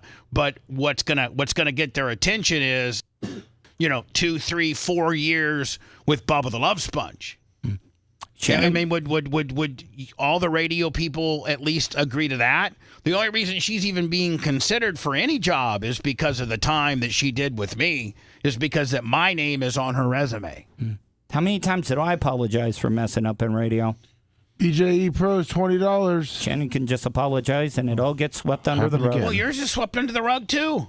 You're back on with me. It took forever. Took forever. All right, just stop. Everybody can form their own opinion. Okay? The whole situation stinks and sucks. And I would hope that the radio station that's getting ready to hire her call me for a recommendation. Call me for a recommendation, because the most disrespectful thing she could have done to me, she did. Your boyfriend is a thief and should be in jail. I should have put him in jail. But I just... Did he give any? Was he on the show? Did he give any tips on how to steal during the holidays? No. Okay, because I could use that. I don't even know they're still together. I don't know any. Oh, don't tell me that, Bubba. I don't the year know. of love. I don't know of anything. 2025. But for her, and listen. So after I fired Blitz, I went a year with her being my co-host. Being, sitting right down there by Tuttle and contributing to the show with an open mic. She did a great job. I liked her work. I had no plans on getting rid of her at all until I get a call from Shane Reeve from Florida Man Radio. He's like, "Hey, did you know that Anna is filling out applications for 99 Rock in the morning in Fort Walton Beach?" I said, the Cumulus station, 99 Rock, my competition. Yeah, their program director is good friends with Wolfie. Wolfie are the operation guy over there. One of the main head dudes at Florida Man Radio in JVC Florida Man Radio in Fort Walton Beach. Wolfie, one of the main dudes over there, used to work at 99 Rock and still has friends over there. And they're calling Wolfie asking for a recommendation on their current morning, on the current morning show girl. So while she's gainfully employed by me, going on her third year, fourth year? I don't know. How many years was she here? At least almost 4. I think, yeah. Going on 4 years. Her boyfriend created, ripped off enough to be a felony from me. I was able to separate that from her job and not let it affect her job. And you're not happy or miserable or don't like this job or for whatever reason, that you're going to go to by the way, 99 Rock, they play about 6 to 7 records an hour. So you're going to go be a co-host on a music-based rock station in Fort Walton Beach, directly my competition? They're really old school if they're doing records. Yeah, well, you know what I'm saying. Screw you, rat. Songs? They're playing 6 to 7 songs digitally, and that's gonna be a step up from what you're doing now on an all talk based, that's syndicated at least on 3 terrestrial radio stations and globally, digitally everywhere. You're so miserable here that you're going to apply for that job? Now, I could see where if you were applying for a talk show host job, and it was, similar to what you're doing here, and you obviously don't care for me or don't like the direction of the show or like the people that are here, or for whatever reason you're applying for jobs. To me, if you're applying for jobs and you still work here, then you're not happy here. I'm thinking. Now, listen, if Seth would come to me and said, I love it here, but there's a station in, Atlanta that does talk that's offering me $120,000. I'd say, Seth, let me call that guy up and make sure you get that gig. I can't pay you that. You're worth that. Don't let me hold you back. Thank you for the heads up. But Great. Seth, now everybody knows I'm not making 120. Thanks, Bubba. Okay, you're at 105. Okay, you got room to grow, bud. Work with me. If you want a deep dive into the Bubba the Love Sponge show from the past, go to BubbaArmyHQ.com. We'll be back after these words.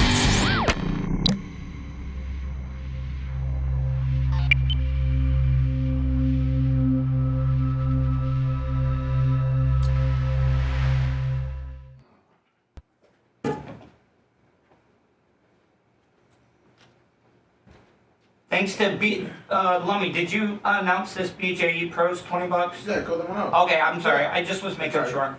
Thank you. Sorry. It stays up there for a little bit. Okay.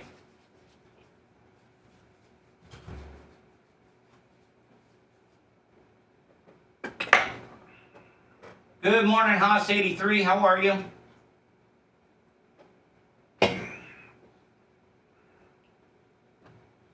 Night Rider 12, he said, dude, you could cut the tension in the studio with a knife when she was at the BRN.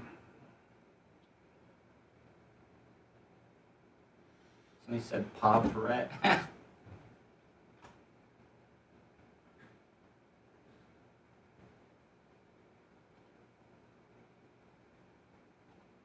Big Lunger, Happy New Year. Thank you.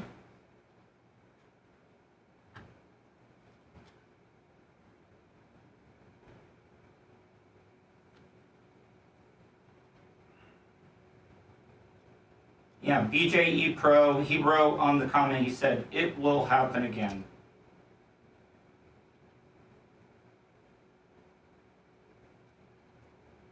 Hi, everybody.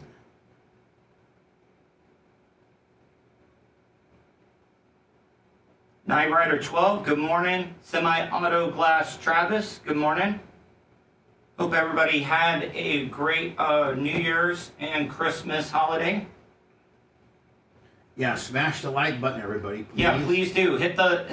Give us a thumbing, hit the like button, give us a thumbing on all of our streaming platforms. Harry D says, hey Tuds, you're doing great on the show. Thank you.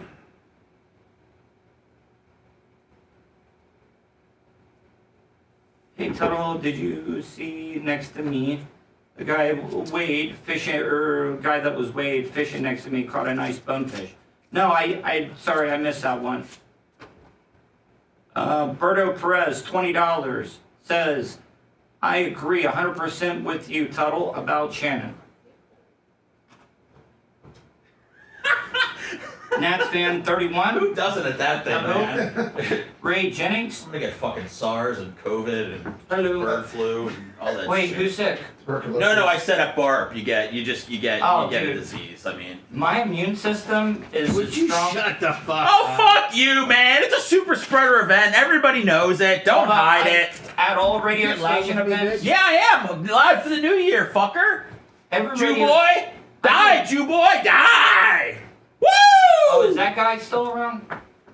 I'm gonna punch him in the face. Oh, I'm sure. What's up, girls and boys? What a fuck boy. You're a fuck boy. You're all mad because they're playing the Notre Dame game at 4. We just had a terrorist attack by a guy named Mohammed who served this country in a red state. A red state, Bubba. New Orleans is a red state? Mm-hmm. Yeah. And Nevada, too. Don't forget that. Oh, yeah. And Nevada. They're a red PayPal, Red state. Venmo, Cash App, at the Bubba Army. Get it in. Let me. We need to get our subscribers. We're about 600 away from 121 on YouTube. Put that in next week. Oh, man. Woo! Macho Man's wearing sleeves today, but I'm really starting to think that, honestly, sleeves don't make that big of a difference when it's cold out. No, not really. Especially when you're wearing basketball shorts. Is it supposed to get cold tonight? Well, Yeah. you're going to love it in a couple days when it's an Arctic freeze. Well, that's going to hurt my races Saturday night. Oh. What up, Lunger, It's gonna be in the Xerxes, 30s. Boss? Thank you, Lenny. I think we filmed that one. When did we do that? A couple weeks ago? Yeah, that was fun. What up, Berto?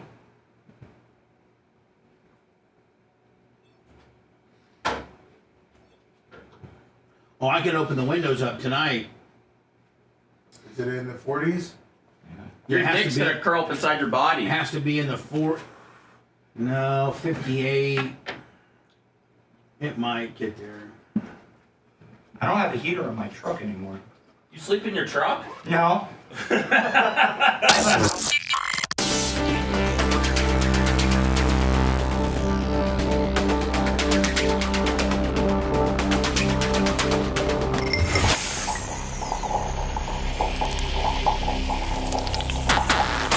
broadcasting live from the Aquabito Studios. Aquabito.com/Bubba. It's the Bubba the Love Sponge Show. Don't forget all your weekend warriors. Like Lummy's a weekend warrior. Yes, I am.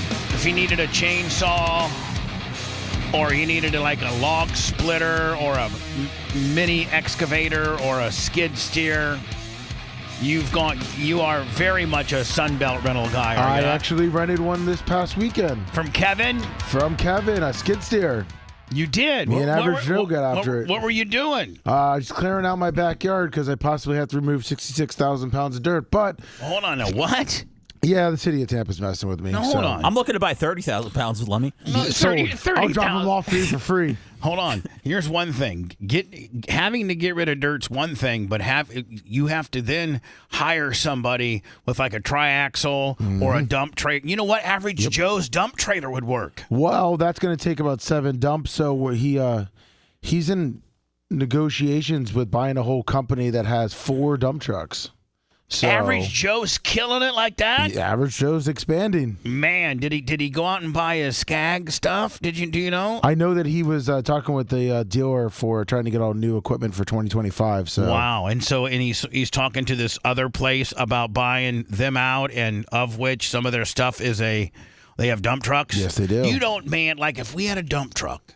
I could rent an excavator, from Beard or something like that, and we could dig out the pond. Excavating the pond and making it deeper, Lummy, would only make it more healthy. Is that your dream, to have a dump truck? But Lummy, as we're excavating it, you have to be able to put what you're taking out of the pond, all the silt and all the dirt and all the stuff like that. You have to put it somewhere. You just can't throw it over the fence. That's right. Like we do everything else. That's a lot, too. What if we scoop out fish? No, when you excavate, you have your big bucket there, and you're not the fish aren't dumb enough to get in the bucket. Okay, you might get a couple. But Lummy, if Average Joe had a dump truck, we could back that bitch right on up there, and he could take it away for us. That's right. So, Bubba, why are we focusing in on this hypothetical with the pond? Oh, I mean, I'm no real man. I'm somewhat curious why Lummy needs 60,000 pounds of dirt removed from his backyard. Yeah, Lummy. What's going on back there? Is he building the trop? I mean, I don't know what. How do you even get all that dirt? Do you have a big pile of dirt? No, it doesn't make any sense what's going on. But you ain't pictures? No, I don't have it yet because I don't really want to dig it up. You building a sinkhole? They want me to build a 4,800 square foot, a 4,800 square foot retention pond. Why? It doesn't make any sense Hold on, because Lummy. So in your backyard of your Tampa rental. Yes. Well, not rental. You own it, but you might rent it out. Correct. Right. The one has no doors or windows, but that's where people stay when they come into town for barp and stuff. Airbnb, Verbo, rent it outright. You got several different options, and you're in the final phases. I'm on the final. Rugged weight mail, $25. So he's been on the final phases since my first run here. He has been. He's been on the final phases since Blitz stiffed him on the rent. Yeah. So, by the way, Blitz did stiff you on the rent, did he not? He did? Well, yeah. And he didn't let Lummy in the house. That's a good point too. He had it all cameraed up on stolen cameras, and then wouldn't let Lummy in or have access to the facility at all because he had something secret in there. Well, obviously he had all your equipment. He had all my stuff in there. Didn't want me to see it. So Lummy, I talked to Ashley at BRP. Yeah, we were doing good, and she was like, "Hey, we're getting our final CO. Yep, like we're close. Well, it's the only thing we have left now is to build a new pond in the backyard." So hold on, which department of Tampa comes up to you and says, "Okay, all the house construction that you've done is fine. Yes, it's great. It meets all code. You don't have any red tags." You know, the HVAC, the foundation that you poured, windows, doors, the roof, windows, everything. Doors, roof, all what you done's great. But I forgot to tell you, you need to build a little retention pond back here. That would be the. Who is this guy? He's the pretty much the head of. inspectors. He's the last guy. He's the final of the final. And what is his for the city? What is his reasoning? Well, that's what I'm trying to find out because he hasn't answered me since I found out last week, and I guess they've been out of town. Supposedly, yeah, for the most part, man, people don't life doesn't get back to normal till Monday. Yes. So, all bets are off. Even us being on the air, we shouldn't be on the air, but we're so desperate for money that we are. Well, if you tell a man that he's got to build an adventure island in his backyard, I mean, the least you can do is respond to his text messages. He's trying to figure out how to do that. 5,000 square feet of, you said 4,800. Yeah. So call that 5,000 feet. 2 feet down. 2 feet deep. Yep. By 5,000. And I have to have the swells too, coming from both sides of the house. For what? Too. So I don't know. No one's giving me an answer. I've had multiple architects. My I've had Lord, big hold on. That house is over 100 years old. Yeah. And spent over 100 years with no effing pond behind it. There was 2 hurricanes. I didn't get any flooding. Why all of a sudden? Do I got to be a goddamn pond guy? I don't know, but it doesn't make any sense. They're building 6 to 7 townhomes every couple blocks over and have 0 retention ponds, 0 anything, and I got to use up half of my yard for a retention pond. Listen, these real fancy townhomes we're doing. We won't make you guys build but the schlep boy down the end. We got him down there. We got him dialed in. He's got a big ass backyard. We'll do him a 5,000 square foot Willie, and that'll be your retention too. I mean, Bubba, if everybody owned a house on the show and you had to pick out one person that was being forced to build a retention pond in their backyard, it would be lovely. It would be 10 out of 10 times. This is so horrible. Lummy, can you hire an attorney to like a I don't know, some type of construction attorney or something like that to appeal his decision? Well, that's what I'm looking at, but I'm also seeing if it is. Which, by the way, costs more money. Oh, yeah, but no one's telling me if it's a Florida statute that I have to have that because my architect said that he doesn't know anything about it. Why they would force you to cause that with the drainage. So what did they say to you? Who said what to you So exactly? when I was sitting there during the final, because I was there when he was walking around, and he pointed out 1, 2 small things, nitpick couple here and little there. punch outs. Yeah, which pretty much we did it. It's easy. It's not a big deal. Right. And he goes, oh, by the way, so I'm looking here with your. The percentage of the property in this, it looks like you need to include these swells that come, I think it's 36 feet from both directions to a 36 by 19 foot, 2 feet down. Lummy, that's almost the size of our pond. I know, but it's not as deep, but it's 2 feet down, and then you got to put all sod in it, and then I'll clear it. I'll clear the whole place. So he's making you. They're not paying anything? He's making you go 36 by 16. 36 by 19. 36 by 19, and he wants it 2 foot deep. Yep. And then he wants it sodded on the sides. Correct. And 36 foot long swells. What's a 36 foot long swell? The ridges? The ridge, pretty much the flow. He wants it from both sides of the house, flowing. I think those are half a foot down. Which, by the way, is a ton of excavation. Yeah, and half a foot down, swelled back to the pond. So hold on, we were talking about our good friends at Sunbelt Rental. Yeah. And you're like, hey, I just rented a skid steer this weekend. So it sounds like you've already started this project. Well, no, I had that just to kind of clear out the backyard to make it, just level it out. Okay. And then that's when I found out I had the skid steer, and then the guy told me, and Average Joe was like, well, I could dig it out, but we have nowhere to put the 66,000 pounds of dirt. Right. So that kind of held up the project. You're going to need a dump truck. Correct. So I don't really want to do it because the dumping fees is going to cost me about $3-4 grand. Oh my God, Lummy! Just the dumping fees. Just like I said, it's one thing to have dirt and that you need to dig out, but then somebody's got to take that dirt and dispose of that dirt. And chances are they're going to sell it, but they're not going to. So they're gouging you to haul your dirt away. They're getting double paid. They're getting paid by you to haul the dirt away, and then they're getting paid by somebody who's buying good dirt. That's right. Why can't you just take that and dump it out in the woods somewhere? I already thought about it. 66,000 pounds though. I told that to Average Joe. Tuttle, you can't get rid of that kind of dirt. You can't get rid of.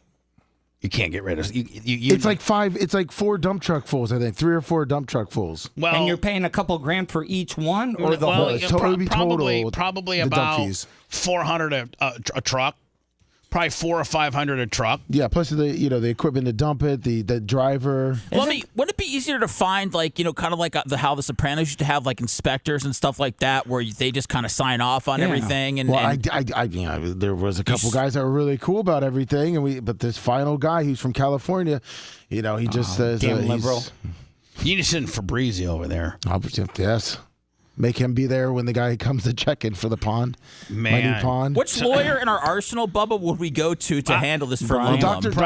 Dr. Dan sent me a name that. Yeah, there's people that are specifically like this is what they.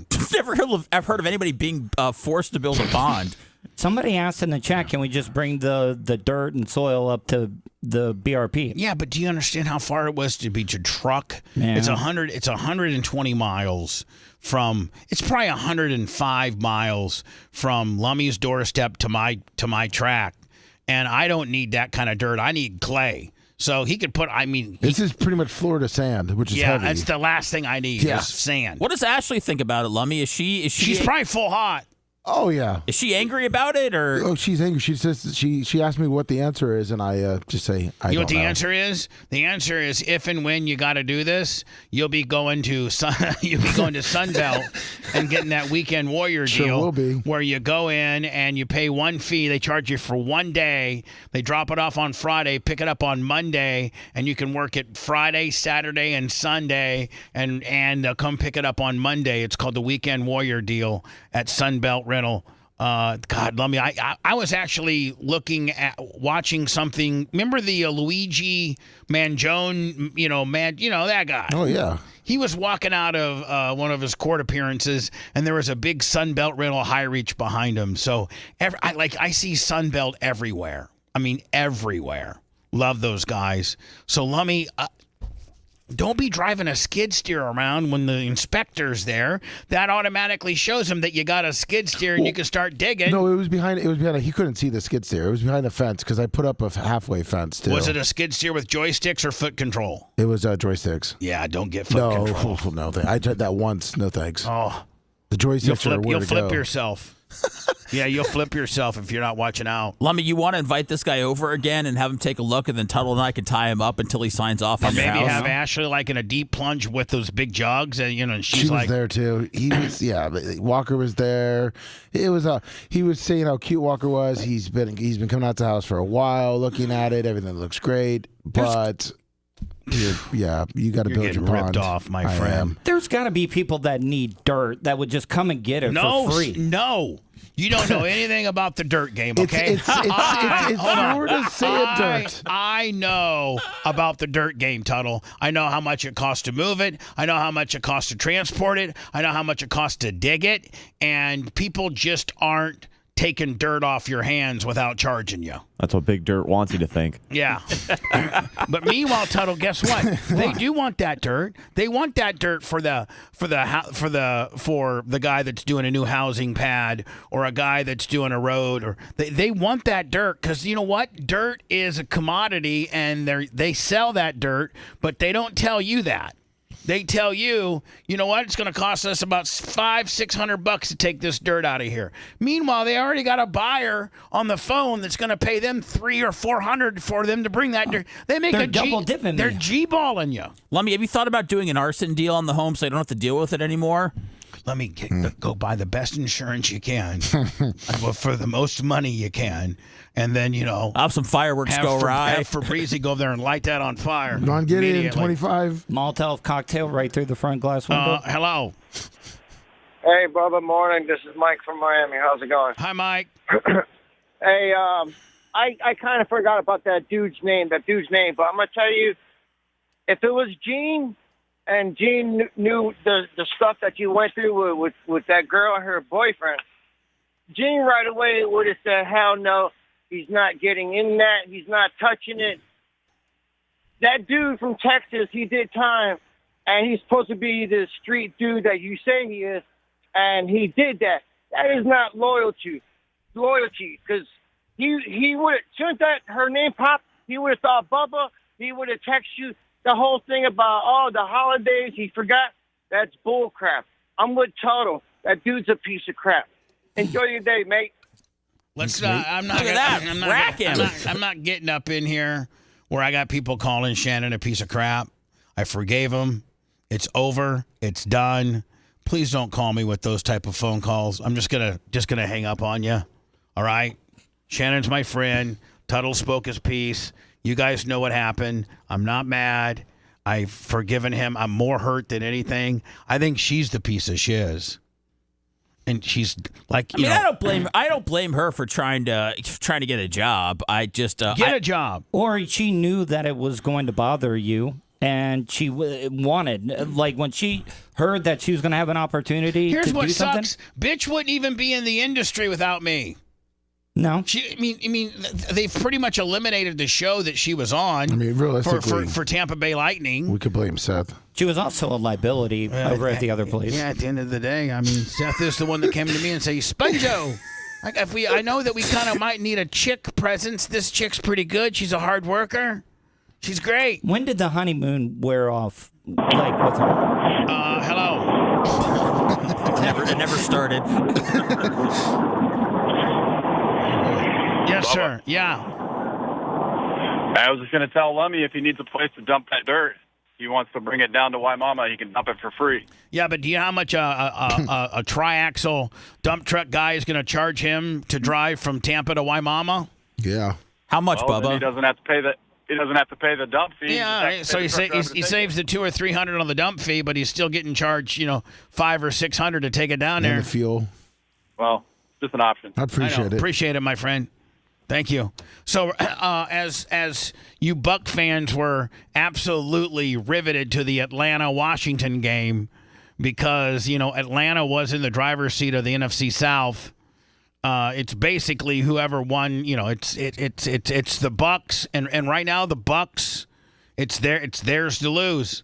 If they beat the Saints, they're in. And I think if they beat the Saints, they're the 4 seed. Well, if they beat the Saints and the Seahawks beat the Rams this week, then the Bucks will be the 3 seed. But worst if the case Rams scenario, win that the game, 4 Bucks seed will be the 4 seed. Right. So worst case scenario, if regardless of what the Seattle Rams, the Bucks are at a minimal, if they win this weekend, a 4 seed, which has them hosting Minnesota, which has got a great record, which is crazy. Yeah, and then that could be Detroit or Minnesota. Right, that's going to be Detroit right there at the 1 seed on my screen right here. That's good. It could be Detroit. Detroit could be coming to Tampa, or Minnesota's coming. One of those two teams are coming to Tampa. I'm curious which team they would want more because they already beat Detroit once this year. I think it would be a tougher matchup than Minnesota. I don't. I think Detroit's a little banged up right now. I think they match up well against Minnesota, despite the weapons that they have. Like the Bucks have an offense that can keep up. I think the difference is Bucky Irvin. I think that Bucky Irvin can keep Minnesota from having to blitz and put pressure on as much pressure on Mayfield. I think Bucky Irvin is the deciding factor as to how they can beat Minnesota. He's the first 1,000-yard rusher the Bucks have had since 2015, and Doug he's Martin. Just so fun to watch. You don't ever get him on the first hit ever. He's got unbelievable balance. And, the Bucks have got a tough road ahead. If Rookie of the Year wasn't a quarterback award, like Jaden Daniels going to get it this year, if it wasn't a QB award, Bucky should be considered for sure. He's been impactful this year. Agreed. So it's looking like the Packers play Chicago at Green Bay. Do the Packers just lay down and take the 7 seed, or do they got a chance for the 6 seed? What has to happen for the Packers to get the 6th seed? I don't know. I think Washington has to lose. Don't they play the Cowboys? Yeah, it would be a tough. I think for I'd rather have Green Bay go to Los Angeles, but they've already beat the Rams once this year. They were banged up though. But you know what? Don't forget the Packers only lost by 3 in Brazil to open the season up this year. Green Bay, Philadelphia in Brazil. They only lost by 3, but I think Philadelphia has vastly improved since week 1. Yeah. Do you think Saquon gets? No, he's resting this week. This week. Yeah, so Philly's going to rest their starters. Oh, they are? They're resting Saquon for sure. I don't know how many other guys, but Is Green Bay resting anybody? Or are they trying to win? Are they trying to beat Chicago? I think they're going to try and win. I think they're going to try to beat Chicago. Yeah, I don't see why they wouldn't. So, anyway, it's looking like it's going to be Detroit or Minnesota traveling to Tampa. Is that not unbelievable? Tampa's going to win 9 games. 10. They're going to host 10. Hopefully 10. 10. It would Tampa's be going an to win. improvement for Todd Bowles to win 10 games. He hasn't done that yet in Tampa as a head coach. They win 10 games, and they're the home team against a team that's won 14. That's right. So anyway, it's going to be Minnesota or Detroit. And Lummy, guess what? This isn't going to be the weekend of BARP. No, it's the weekend before, It's the right? weekend before That's BARP, right. which is awesome. So it's looking like it's going to be Minnesota or Detroit at Tampa Bay.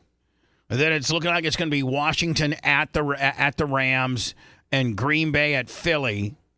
Kansas City gets the 1 seed over on the AFC. Pittsburgh at Houston. Chargers at Baltimore.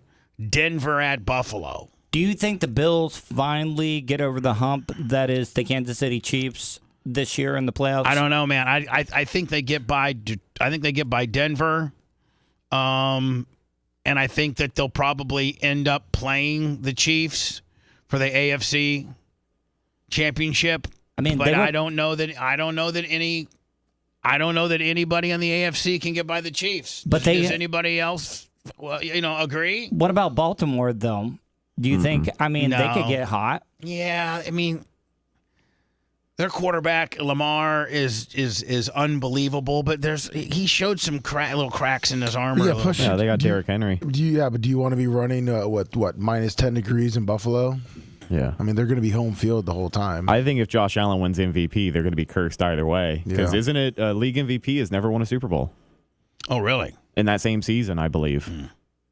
Yeah, like Brady every year didn't Tom win it. Brady won MVP, So they did not win. What's the dream? I know you guys are going to say Bucks, but what's the dream Super Bowl? I'd love to see Detroit finally. I would too. I'd like to see Detroit, KC. Detroit, Buffalo. I think the NFL wants Detroit KC simply, Taylor Swift, money, all that. So. I just want to see Now, is Detroit, it Buffalo, true? 2 teams that haven't won the Super Bowl. Yeah, that's true. Detroit, Buffalo. I love that matchup. Now, is Travis Kelce talking retirement? No, Aaron Rodgers is. Well, no, I know. I think Aaron Rodgers talking waivers is what he's talking. Him and Devontae Adams. Do you think Rodgers walks away and we never hear from him again? No, like he he's says? so goddamn narcissistic that he's going to try to catch on with somebody. I don't know, Bubba. Man, the wheels are gone. Yeah, they are. I mean, if someone could bring in like a Kirk Cousins or something like that, if they needed to bridge the gap or somebody, I don't know if you'd go all the way and mess with Aaron Rodgers now. I think Aaron Rodgers has gone from being good to being bad with baggage, right? Yeah, liability. But Kirk Cousins might be a more attractive quarterback option for needy teams, I would think. Could a team sit Rodgers down and say, "Listen, you're the quarterback." Yeah, in his dark cave. And that's the only thing that you are. We're not bringing your guys in. We're bringing you in. In fact, we're killing Randall Cobb and Al Lazard in front of you. Right. So go ahead, Lummy.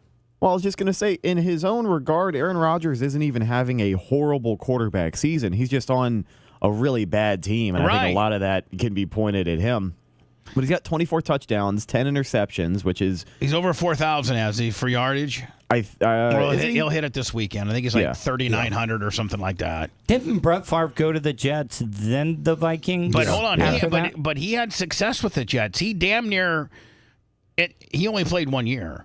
But they started out like 5-2 or something like that. Yeah, they started out 8-3, and then lost 5 in a row because he broke his ribs or something. Yeah, he got hurt. And then Favre was one pass away when he was on the Vikings. Hold on, he went to the Vikings and took them to the NFC Championship game. It was an interception. Detroit, man, this is the Super Bowl. And the Saints had a bounty on him. Yeah, they were killing him. And they were killing him. So it looks like Rodgers is rumored to be considering 4 teams if he has to leave.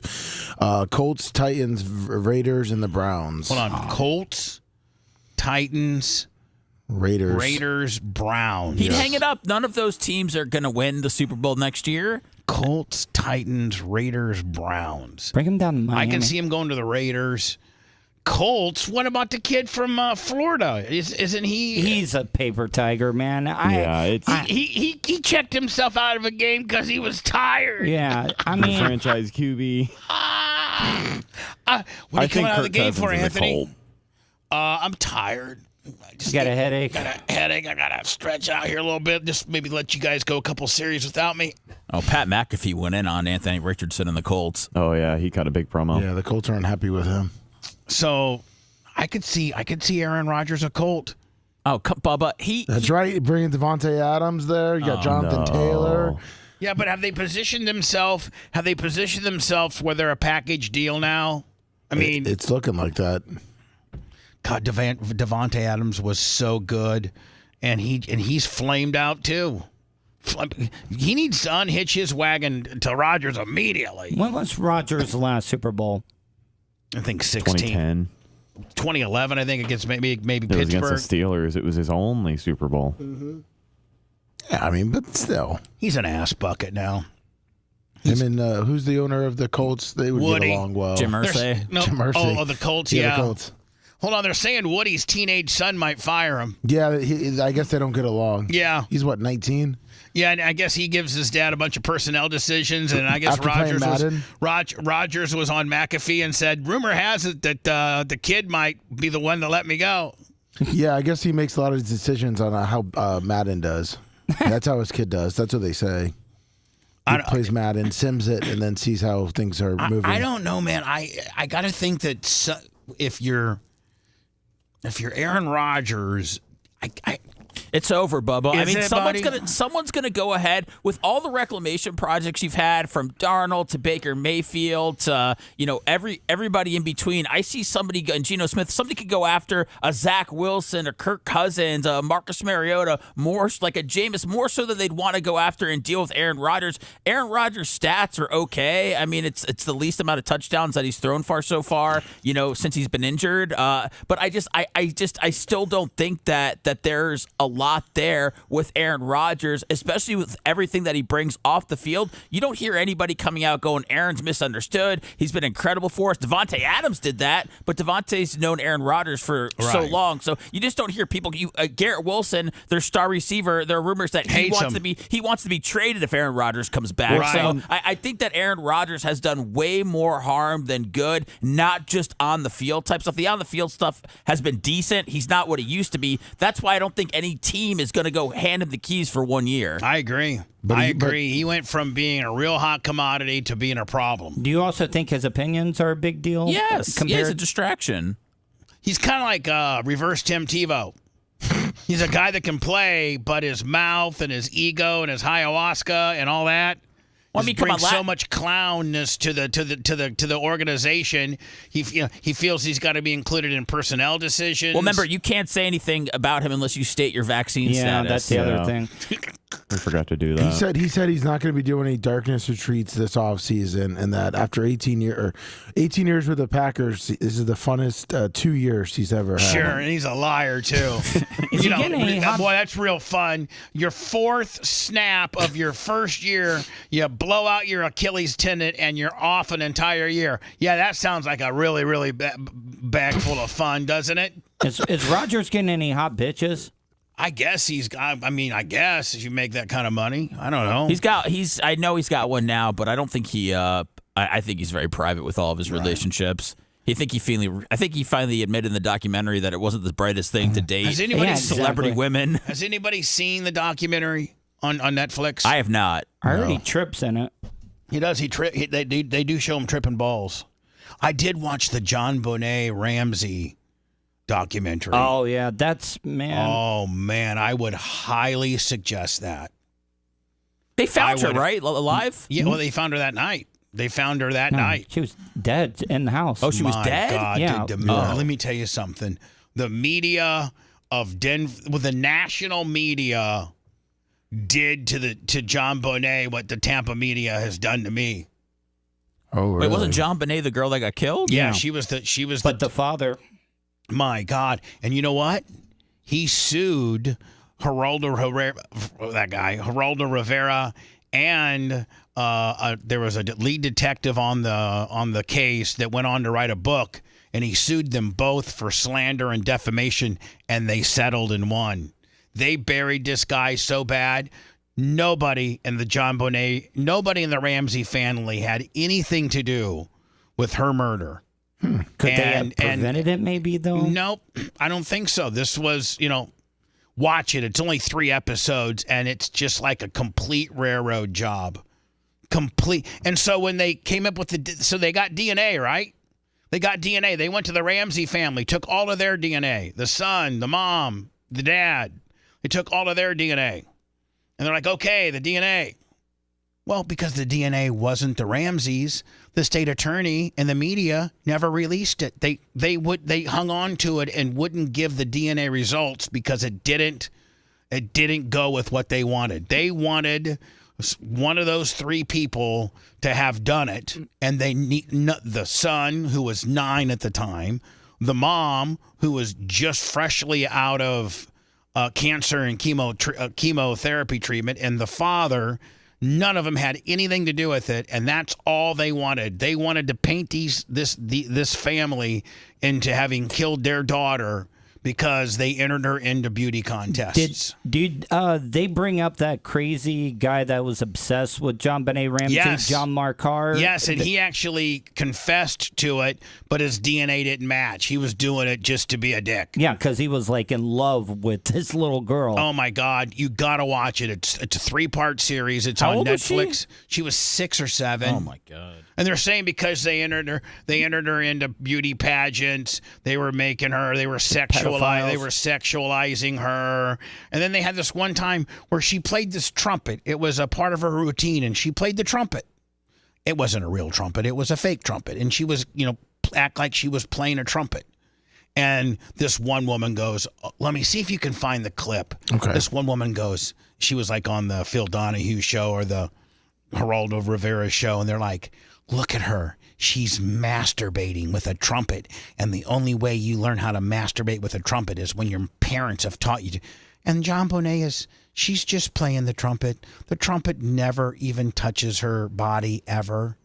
But they just so wanted the family to be buried on this. I feel for them because I've been railroaded in the things that I've been involved in. And it just really, but people need to realize this. John Bonet won a lot of money on the civil deal. Remember, Lummy, they didn't get Conor McGregor on the criminal deal. Yeah. They got you on the civil deal. Same with OJ, right? Same with OJ. But Same with the guys that beat the hell out of Rodney King. Same with, a bunch of people. You might have got away with it criminally, but civilly, it's a whole different ballgame. Yeah, if you got an opportunity to watch the John Bonet Ramsey, it's on Netflix. The father's still alive, right? Yeah, he the mom died of cancer. The son's, I don't know how old he is now. They tried to blame him, said that he did it. And then this lead detective was like, I'll tell you what happened. John Bonet, Peter Pants, wet her bed at night. And the mom, who just got out of chemotherapy, she flipped out and lost self-control and smashed her head onto the bathtub and then took her down to the basement and choked her out. Well, guess what? There was no DNA blood evidence on the tub they tested. And guess what? Her bed wasn't wet either. They tested the sheets. And that guy went with that theory. Geraldo Rivera, they went through a whole fake trial where they had a defense and a prosecution and six jurors and test, and they did all this testimony, and the jurors was like, yep, the dad did it. They sexualized her, and the dad did it. Only sued the hell out of Rivera. Good. And won. If you got a chance to watch it, it's the John Bonet Ramsey Netflix documentary. It's only 3 episodes. It's a must-watch. You're listening to the Bubba the Love Sponge Show. If you want 24/7 on-demand Bubba and the crew, go to BubbaArmyHQ.com. The Bubba the Love Sponge Show will be back after this.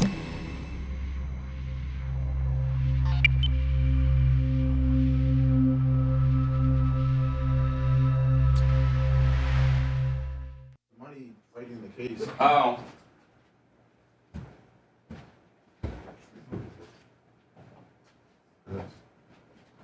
Which remote? I don't want to start messing up the other ones. All right.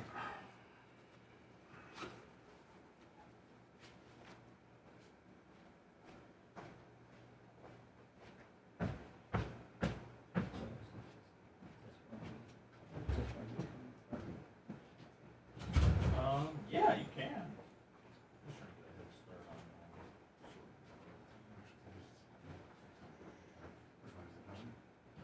Oh, those are some cool looking ones. Yeah, that's different Fox. CBS, right? Hey, Lummy. Sir. Travis, my welder buddy, says tell Lummy that hello everybody. His customer, which is not far from the Steps Towing, takes clean dirt for free. Oh, okay. And Brandon? It's called Acasa Crushed Concrete. Okay. Oh yeah. Thank you.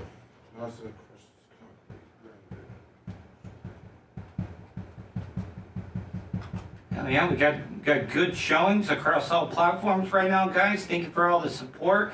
If you guys could smash that like button, give us a like, everybody. Give us a thumbing, subscribe if you haven't already.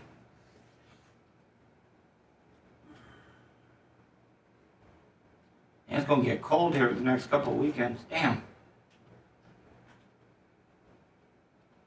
I bless the rains down in Africa. Oh, are we getting a Seth concert? Oh, no. Oh, come on, man. No, we're getting a PP concert. The explosive device is related to the... Good morning, Paul Rogers, Xerxes, Big E, Thomas Gilson. Good morning. Thank you for joining us. Guys, make sure you hit that like button if you're just joining us right now.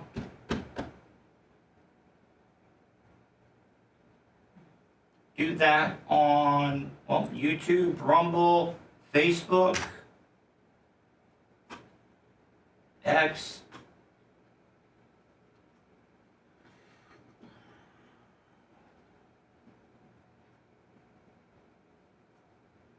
Heck yeah.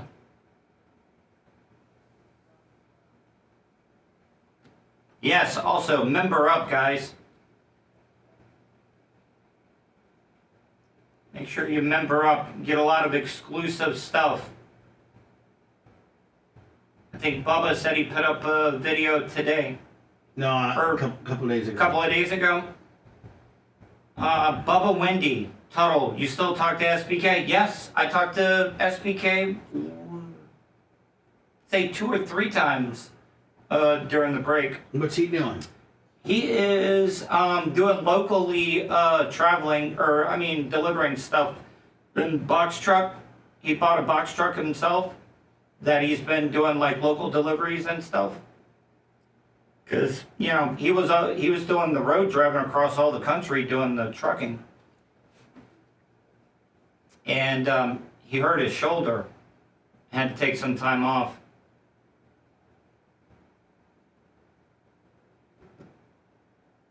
Yeah, Kevin's great, man. I love Kevin to death. But was the best man at my wedding.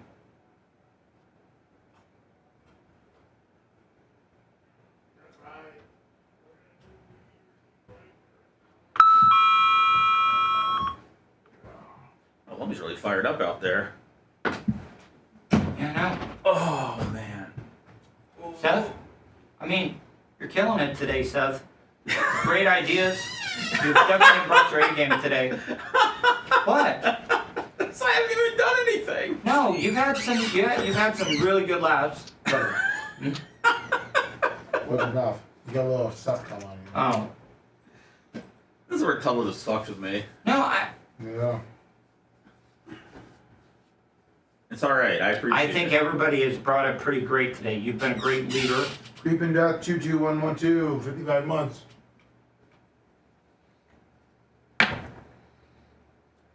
You know what, Seth? You've been shit.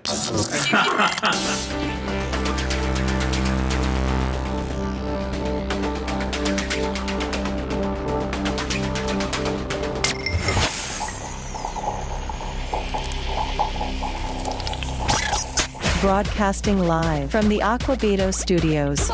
Aquabito.com/Bubba. It's the Bubba the Love Sponge Show.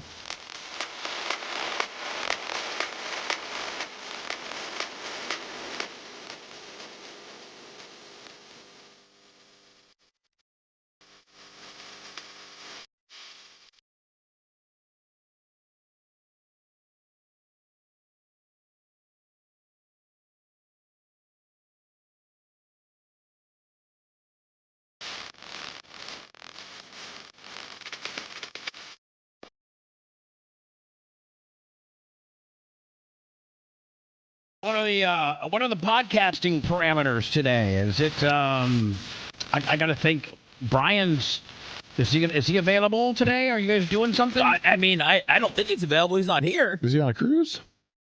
I don't think he's on a cruise. I don't know where he is. I don't think he's a big time lawyer. He's probably not going back to the office until Monday. Right? Yeah, I didn't know if he was coming in today. Yeah. No, I don't think he is. Yeah, well, that's why I figured I probably wasn't doing a podcast with him today. Right. Yeah, so... Now, as of January 1st, there are some new laws that have taken into effect or here in Florida and other places as well. Like, I think California passed a new gun law. Florida has all kinds of laws. The most, I wouldn't say sexiest, but the one that people are talking about the most is the social media restrictions for children. Now, are we the only state to have implemented this? House Bill 3 bans children under 14 from having social media accounts altogether, though the law allows 14 and 15-year-olds to have accounts with parental consent. Now, how is that going to work? Man, I don't know, Bubba, but I know Pornhub's banned now. Yeah, it is. Pornhub is definitely gone, which is a sad day. Well, it's not banned. You just gotta sign. You gotta sign up. You have to upload your driver's license. Yeah, don't make sure you? that you're 21. Are you serious? Yeah. So I don't know about when did they now hold on. When did they pass that? Because I would have vehemently, campaigned against that. Well, I mean, clearly you haven't been going there in the last 2 weeks because there was a countdown: 13 days, 12 days, 11 days, and now you can't get it unless you give them your identification. Man, that proves just your Big Brother, telling me how to parent, telling me how to porn. I want to porn and parent. Well, you can responsibly, of course. You can let your kids on social media. You have to. You have to set their phone up, or you have to set their phone up. So That's under the law, social media is defined as online platforms with all the following properties: allows users to upload content and or view content from others. At least 10% of daily active users under 16 years old spend an average or a minimum of 2 hours per day over the prior year.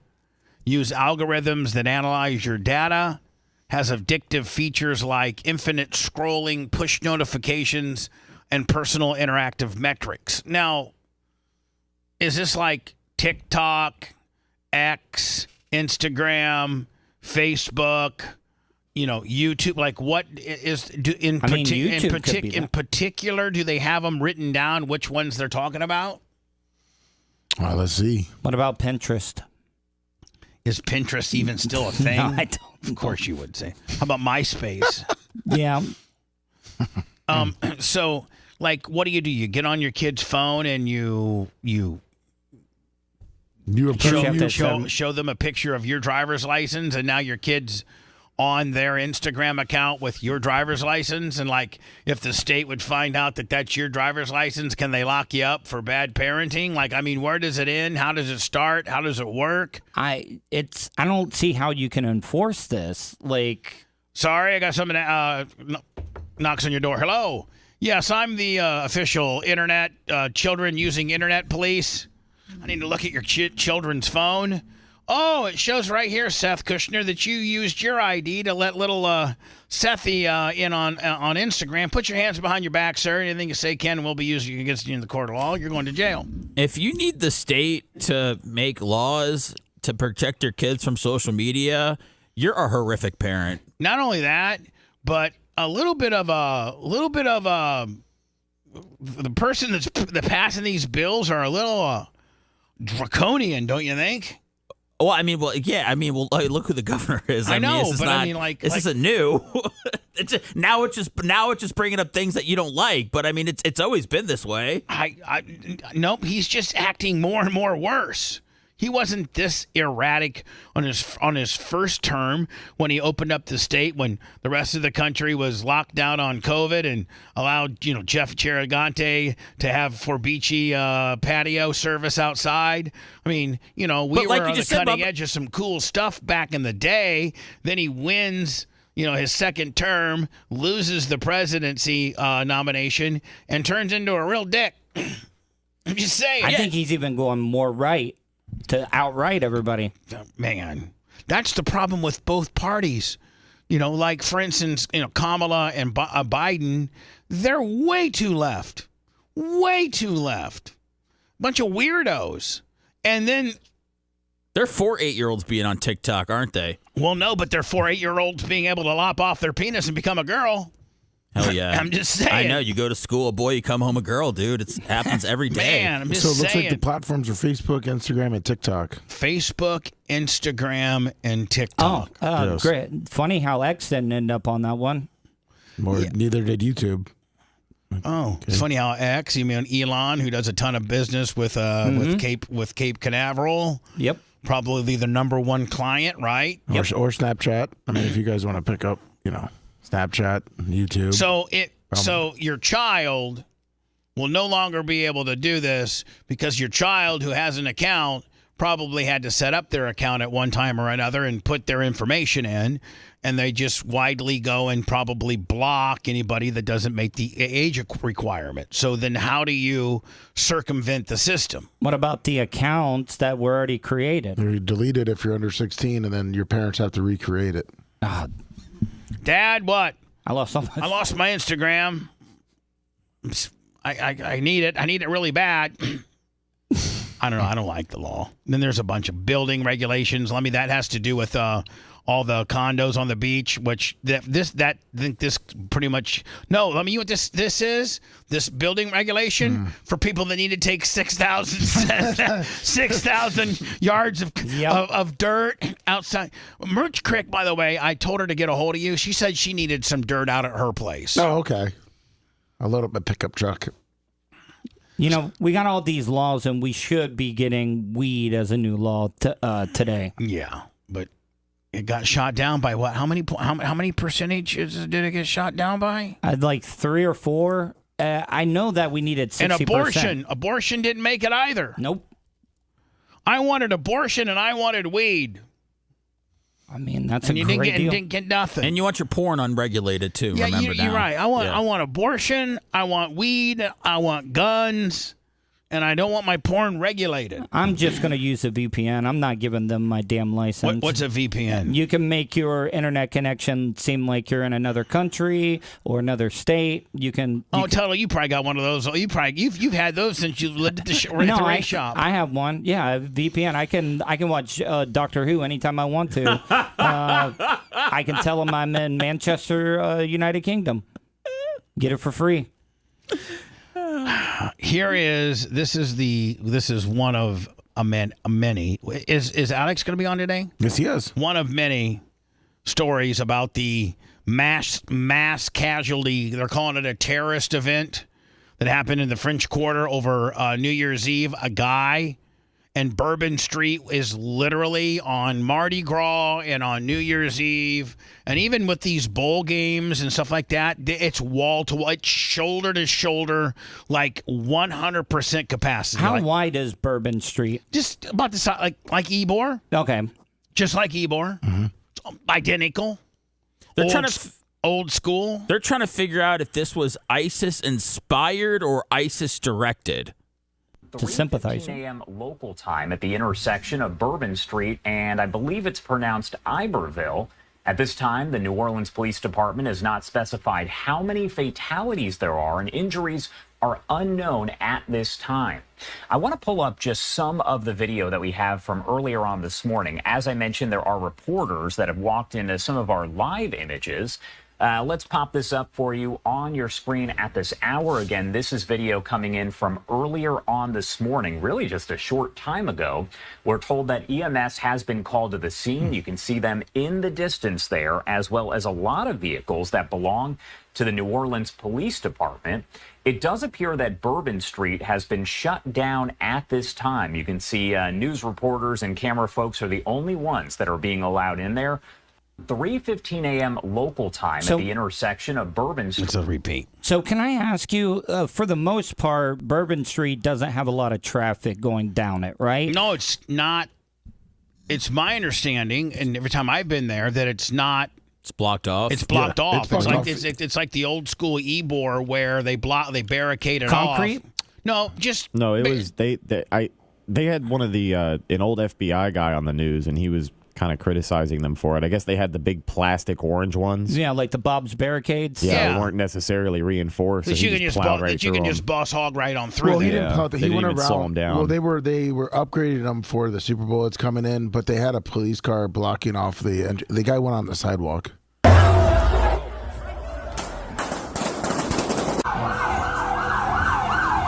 Now, was that gunshots Yes. too? Yeah, he died in a shootout with the police. cops. So now is the white pickup truck here? Yes. The bad guys? And he ran into that snorkel lift. And he ran into this jib, snorkel lift. Now is this how the body? You can see the bodies are all. I mean, this is. I can't believe we get footage like this these days. We shouldn't probably play this. Well, it's on the news. I don't understand. The faces are blurred.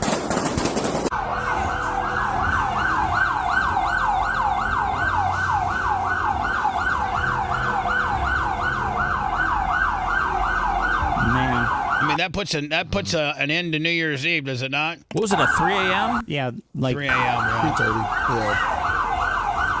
Yeah. Oof. Oh man.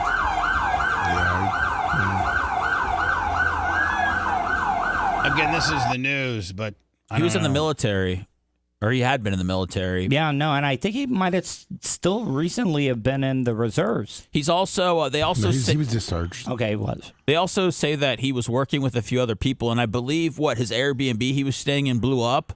Yes. After yesterday or something. Yeah, like 4 people were planting IEDs around New Orleans. Something that happened. So, I don't know. Again, Well, like I said, was he? So are they saying that there might have been him and then others involved? Yes. That he was maybe the person that drove the truck and got caught for this and killed inevitably in a shootout with the cops. But there's more infrastructure and people behind a planned attack to do other stuff? So I heard, and there was no direct connection, but this car was rented from the same company that the Cybertruck that blew up in front of Trump's place.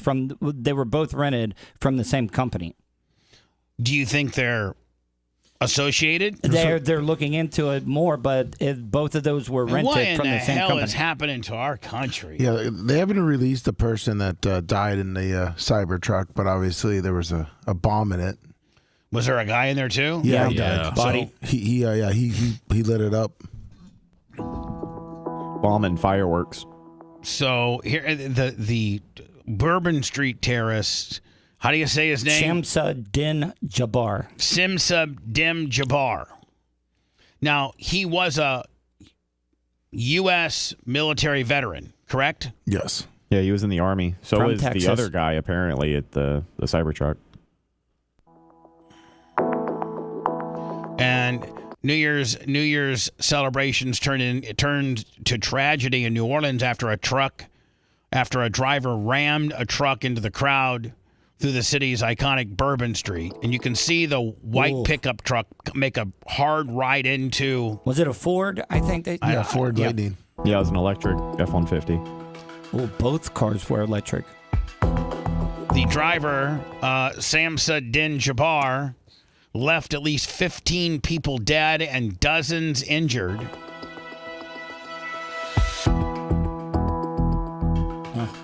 Din Jabbar, 42, was shot and killed in a firefight with cops just moments after he plowed into the crowd. And they lit him up. The FBI, who earlier revealed it was probing the carnage as an act of terrorism, said the ISIS flag was found inside of Dim Jabbar's vehicle. Or the one on the back of his truck. What's that? The one that's on the back of his truck. Yeah, he had the flag. Oh, right here? They covered it up. They said he'd been acting erratically and wasn't like allowed to see his children. Well, and he posted a bunch of things on social media, I think like yesterday or the day before, saying he was ready to kill for ISIS. No, shouldn't we be having some type of law enforcement or something like that to be monitoring social media? Well, they can get AI to do that stuff. Well, they said the FBI is just busy going after January 6 people. That's what. Yeah, they're too busy going out the guy with the horns and the electrum. Yeah, they're sniffing out more important stuff. Authorities say that Dim Jabbar, a U.S.-born resident of Texas, may not have acted alone. Responsible. We're aggressively running down every lead, including those of his known associates. Is that him? Yeah. Looks like a regular dude, right? Regular Army dude. Yeah. He had served in the military for a decade. Law enforcement have told the so he's a 10-year veteran of the U.S. Army. You said, right? U.S. Army. Yeah. Yeah.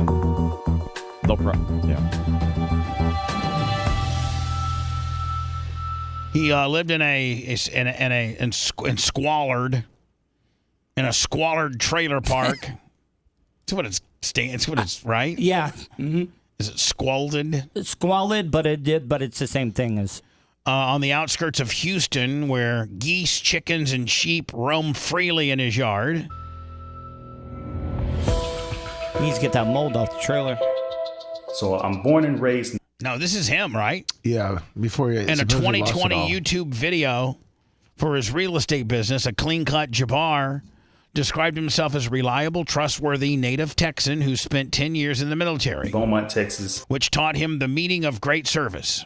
And now live in Houston. And I've been here all my life. Regular dude, man. I mean, buy a house off this dude. Not now. With the exception of traveling for the military, where I spent 10 years as a human resources specialist and IT specialist. What was he like when you talked to him? Like pretty quiet, like just walking, like, hello, hola. Hola. What kind of person was he? He was walking. He was a walking Yeah, person. I said hola. Jabbar had been arrested twice, once in Katy, Texas, for theft in 2002, court records show, and then again 3 years later for driving without a valid license.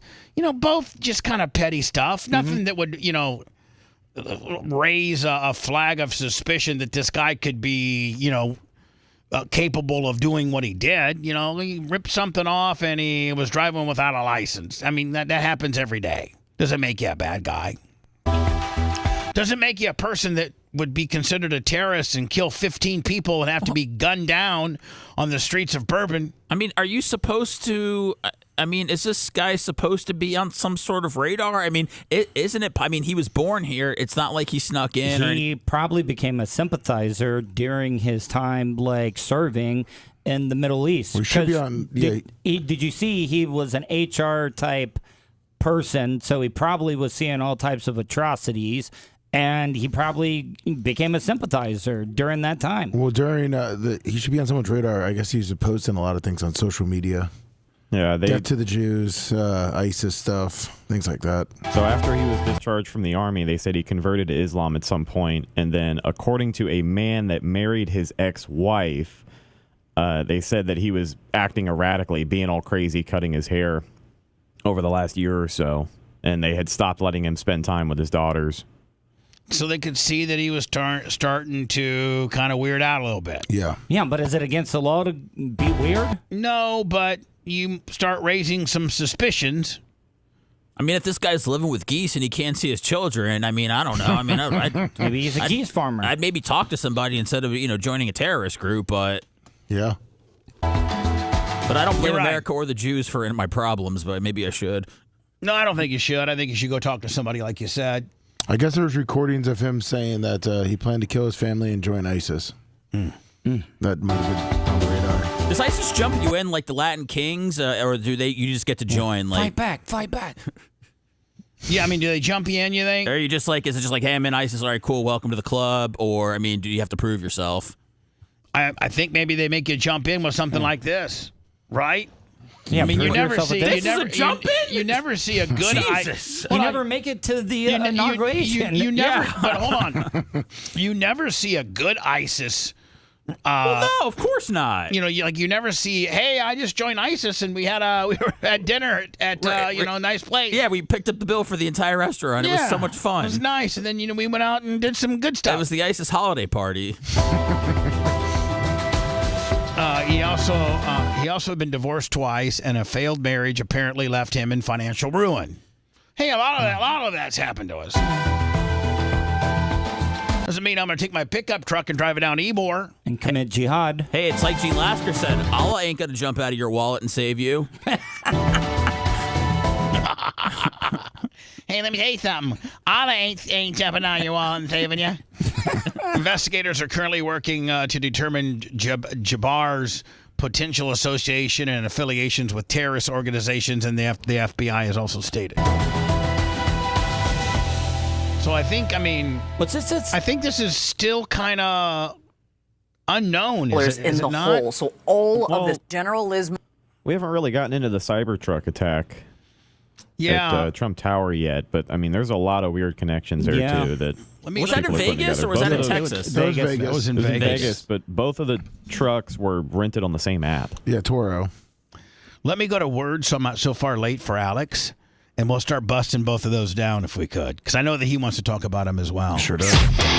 If you love that segment, then check out BubbaArmyHQ.com and do a deep dive on past shows. The Bubba the Love Sponge Show will be right back.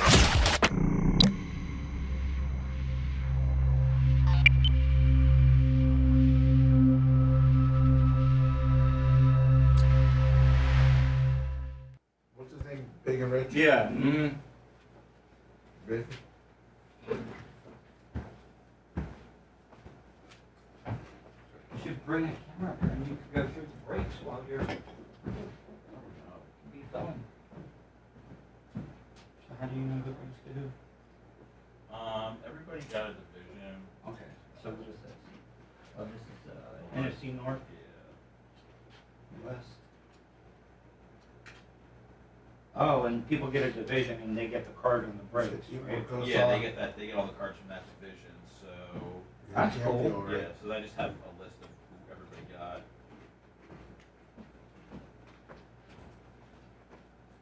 What you eating, mommy? Anything good? Huh? What you eating? Anything good? No. You know? What about you? I was just asking if you. What about you? Oh, I got my little charcuterie board I bought this morning. Papa Louie, 60 months. That's what I'm saying. You do that 212, 55 months, 77 skills, 77, 72 months. Do that for Publix or 7-Eleven.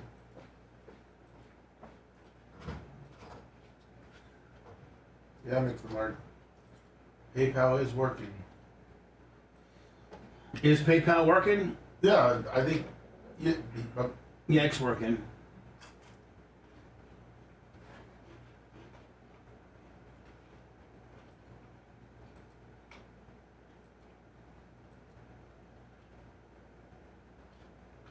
New York Don Savage.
See?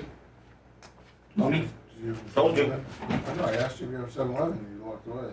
No, I got one this morning, but So on my charcuterie board, I have.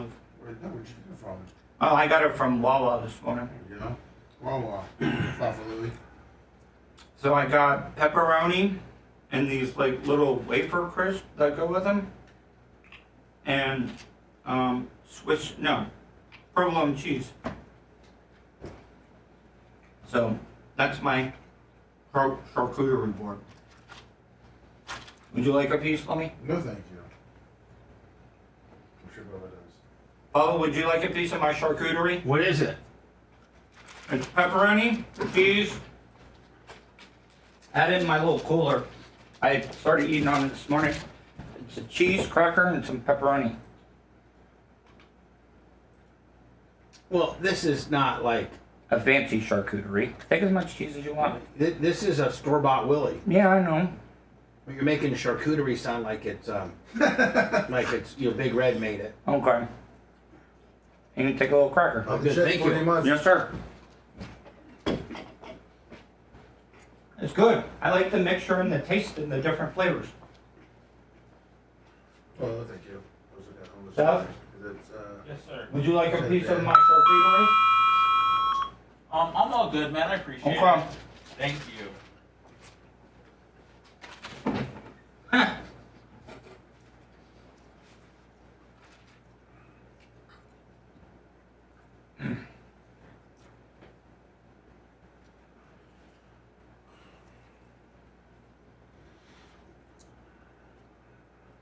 Yeah, it is good, Thomas Gilson. I'm eating it now. I got my Let me little give me that air check when you can. Which one? Both, but. Well, beard's in your email. Oh, it is? Yeah. Okay. Way to be on it, Lummy. Everybody is on their A game today. Not this much.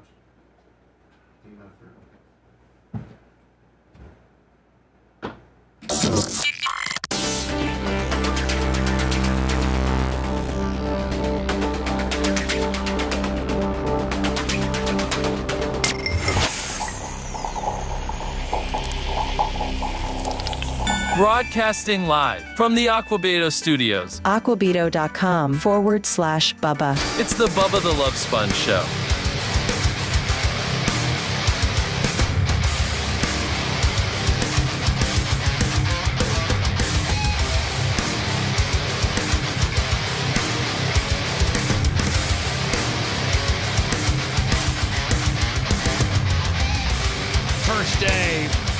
First day back. A lot of shows don't come back till Monday, but they don't live show to show like we do. PayPal, Venmo, Cash App, all at The Bubba Army. Appreciate you. I didn't know that Shaquille O'Neal and Ludacris were both in Tampa. Yeah, DJ Diesel. Over New Year's. Armature Works, DJ Diesel. Shaq actually came to Tampa? Yeah, he came here last year, too. Dude, honestly, he's there like once a year at this point. Yeah. They keep booking him at Armature Works. They usually do a little pop-up music festival. And I wonder what he charges. Got to be 100, right? Oh, at least. Probably. I can't be more than 100. You don't think? I don't know, man. To come in and spin for a few hours, I mean... Just for his name, but, I mean, Ludacris is still, like, he can still do it, man. Starting range is between 150 to 250,000, depending for on... Shaq? Yes, on the event. And 250, Seth, is probably, New Year's Eve is high demand, But you know from Livestock, and I know from Next Big Thing, you could put a whole bill together for $250,000. I mean, I don't even know if we ever paid a band $100,000, albeit we didn't have the biggest bands like guys had, Linkin Park and Disturbed and Ozzy. The most we ever, I think, paid was Motley Crue. For real? 300. 300,000? Damn. Yep. Oh my God. Yep. And then they played what Clear Channel would do then is they would have them for the JRR Earth Day, Earth Day birthday. So they would play Friday in Tampa and then Saturday in Orlando, or vice versa. Saturday in Orlando, Friday in Tampa. And they got 300 for the package, right? No, 300 for the show. Wow. 6 for the package. Yo. And we happen to have Motley Crue when Tommy Lee was dating Pamela Anderson. So she flew in on a helicopter. We didn't cost us nothing. Tommy Lee paid for it. She came in on a helicopter, and I actually got to I golf carted her to the stage. What kind of conversation was that like? It was like a 2-minute conversation. Hey, how was your flight? You know, but just nothing of substance. Was that pre or post tape for them? It had to be post tape, right? Yeah. Post tape. We paid Creed $200.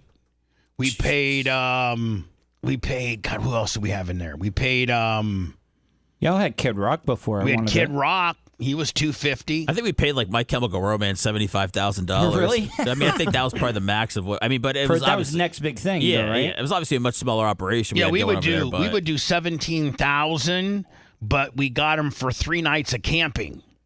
So and camping was like $60 a night, and then the ticket to the event. And listen, in order to camp, you had to have a ticket to the concert, and a ticket I think was $120. True. So it was like $600 to go for the weekend camp. And they were probably making all the money off of the concessions too, right? Yeah. Oh, I mean, it was. Listen to this. The guy's name was David Sierra, and he would hire Pasco County sheriffs to escort him to the bank. And I'm not kidding you. I saw it firsthand. He would have 6 to 8. The bags that you get to, not the regular garbage bags, but like the contractor bags? Yeah, the black ones. He'd have 6 contractor bags full of money. Those things are, they're like 55 gallons, aren't they? Yeah, he would have, he would do like, I know 98 Rock's portion would be 300,000. 98 Rock would make 300 grand. And we got like 25% of the deal. He was making like $3 or $4 million. Jeez. So anyway, Shaq and Ludacris in Tampa over New Year's Eve. Shaq was at Amateur Works, and Luda was in somewhere in Ybor. When I worked for Hot 101.5, they had Nick Cannon come in to host a party for an hour. He just got paid $10 grand, but I mean he was in and out. Now that looks like nothing compared to what Shaq's possibly getting to spin for the night. Probably 100. Let's get him for Barb. Actually, you guys know I'm working on something for Barb. Yeah. You guys know that. I cannot let the cat out of the bag. I got to make a few phone calls. Did I mess up? Is it Shaq? Yeah. Yeah, just for everybody knows, just walking to Barb. I couldn't get a ring because I wear a size 27 ring. Bubba's working on getting the Tantric reunion together. Tantric. The Louisiana Attorney General Liz Murrill says it appears that explosive devices related to the New Orleans attack appear to have been manufactured in an Airbnb that was rented out, quote, for that purpose. We're learning this as we're also learning some new details about the 42-year-old suspect identified as Shamsu Din Jabbar. He was a divorced father of 2, grew up in Texas, and previously served in the U.S. Army. He has recently experienced financial problems, the suspect revealing in a recording that he planned to kill his family, but changed his mind and instead joined ISIS. Oh. President Biden tonight also saying that the suspect posted videos on social media indicating that he was inspired by ISIS. Let's go now to Kyung. I mean, it's easy to say that if you know you're going out and you're going to do this and you're going to be killed because you know you're going to get killed. It's easy to, not saying that he's not part of ISIS, not saying that he's not a terrorist, not saying that any of this is not a terrorist move, but it's all, I mean, I would have to see some more proof that he was actually part of ISIS than just saying I'm part of ISIS. Just to further, I don't know. You could be a mark and do something on behalf of ISIS. True. What I'm saying is like, what to really get people lathered up over you and to make you go out like more of a gangster or more of a whatever. Well, what does being a part of ISIS really mean if you're willing to kill 15 people and run over, 50? Well, I mean, I feel like whether you're officially in or not, you're representing ISIS, and therefore, I mean, this is a crime of a terrorist. Right. I mean, you're right. Do you ever think? I guess you don't know. I mean, I understand. I don't think ISIS gives you a membership badge. Well, I or understand anything. if they want to see if he's connected to other people and, that they could get their tentacles on. But I just feel like with what he did, to try to figure out if he's an ISIS or, I mean, the guy is clearly a terrorist. Do you ever think ISIS gets tired of these people doing stuff on their behalf? No, they love it, man. Oh, they love it. Learning. They love the copycat effect. They love the fact that they've put zero effort and get all the credit of being the bad guys. See, you can forget they're in the bad guy business, right? They're in the wreck as much havoc, kill as many people under our name business because it just makes people more worldly and globally makes more people scared of us. More about the suspects. We want people to say they did things in the name of ISIS. Background tonight. Hyung, up until several years ago, the suspect's public profile suggested a fairly typical life. When did that start to change? It's a change that's tracked through some of the court documents our investigative unit has been able to cull, and you really see a turn there, generally in the financial marital space. But you mentioned that... hey, I've had some trouble in that space, too, and I ain't ISIS. By the way, whoever took this picture, that's when they should have called the police. Yeah, I don't know what this dead eyes. I don't know what this is a picture of, but somebody should have been alerted immediately after this photo was taken. I don't even care if that's from his friend's birthday party. Call the authorities immediately because this guy's got dead in his soul, right? Yes. You take a look at that, and you're like, that guy's not all there. He really appeared to be very normal up until that point. He served in the Army. This is not a normal picture. So he was an Army veteran. He went to college. He worked in real estate and in IT. He posted a YouTube video as recently as 4 years ago, and he looks dramatic. As recently as 4 years ago? That's not very recent. No, not at all. Well, she's not in the digital content world like we are. Dramatically different than this picture that we're showing there. It was a video for a real estate company. He titled it Personal Introduction. He talked about his life, where he was born. The video has since been taken down, but we do want to play the short clip. What? I was going to ask, why would they take it down? And number two, I wonder how many views that video got after he was connected to this tragedy. What video? The real estate video? Yeah. Mm-hmm. Because it does give you a Is it still up? No, they just took it down. But like 4 years ago, it probably had a couple million. Of who the suspect is and his background. Here we go. So I'm born and raised in Beaumont, Texas, and now live in Houston. I mean, if you just look, if you just look at that guy. Yeah.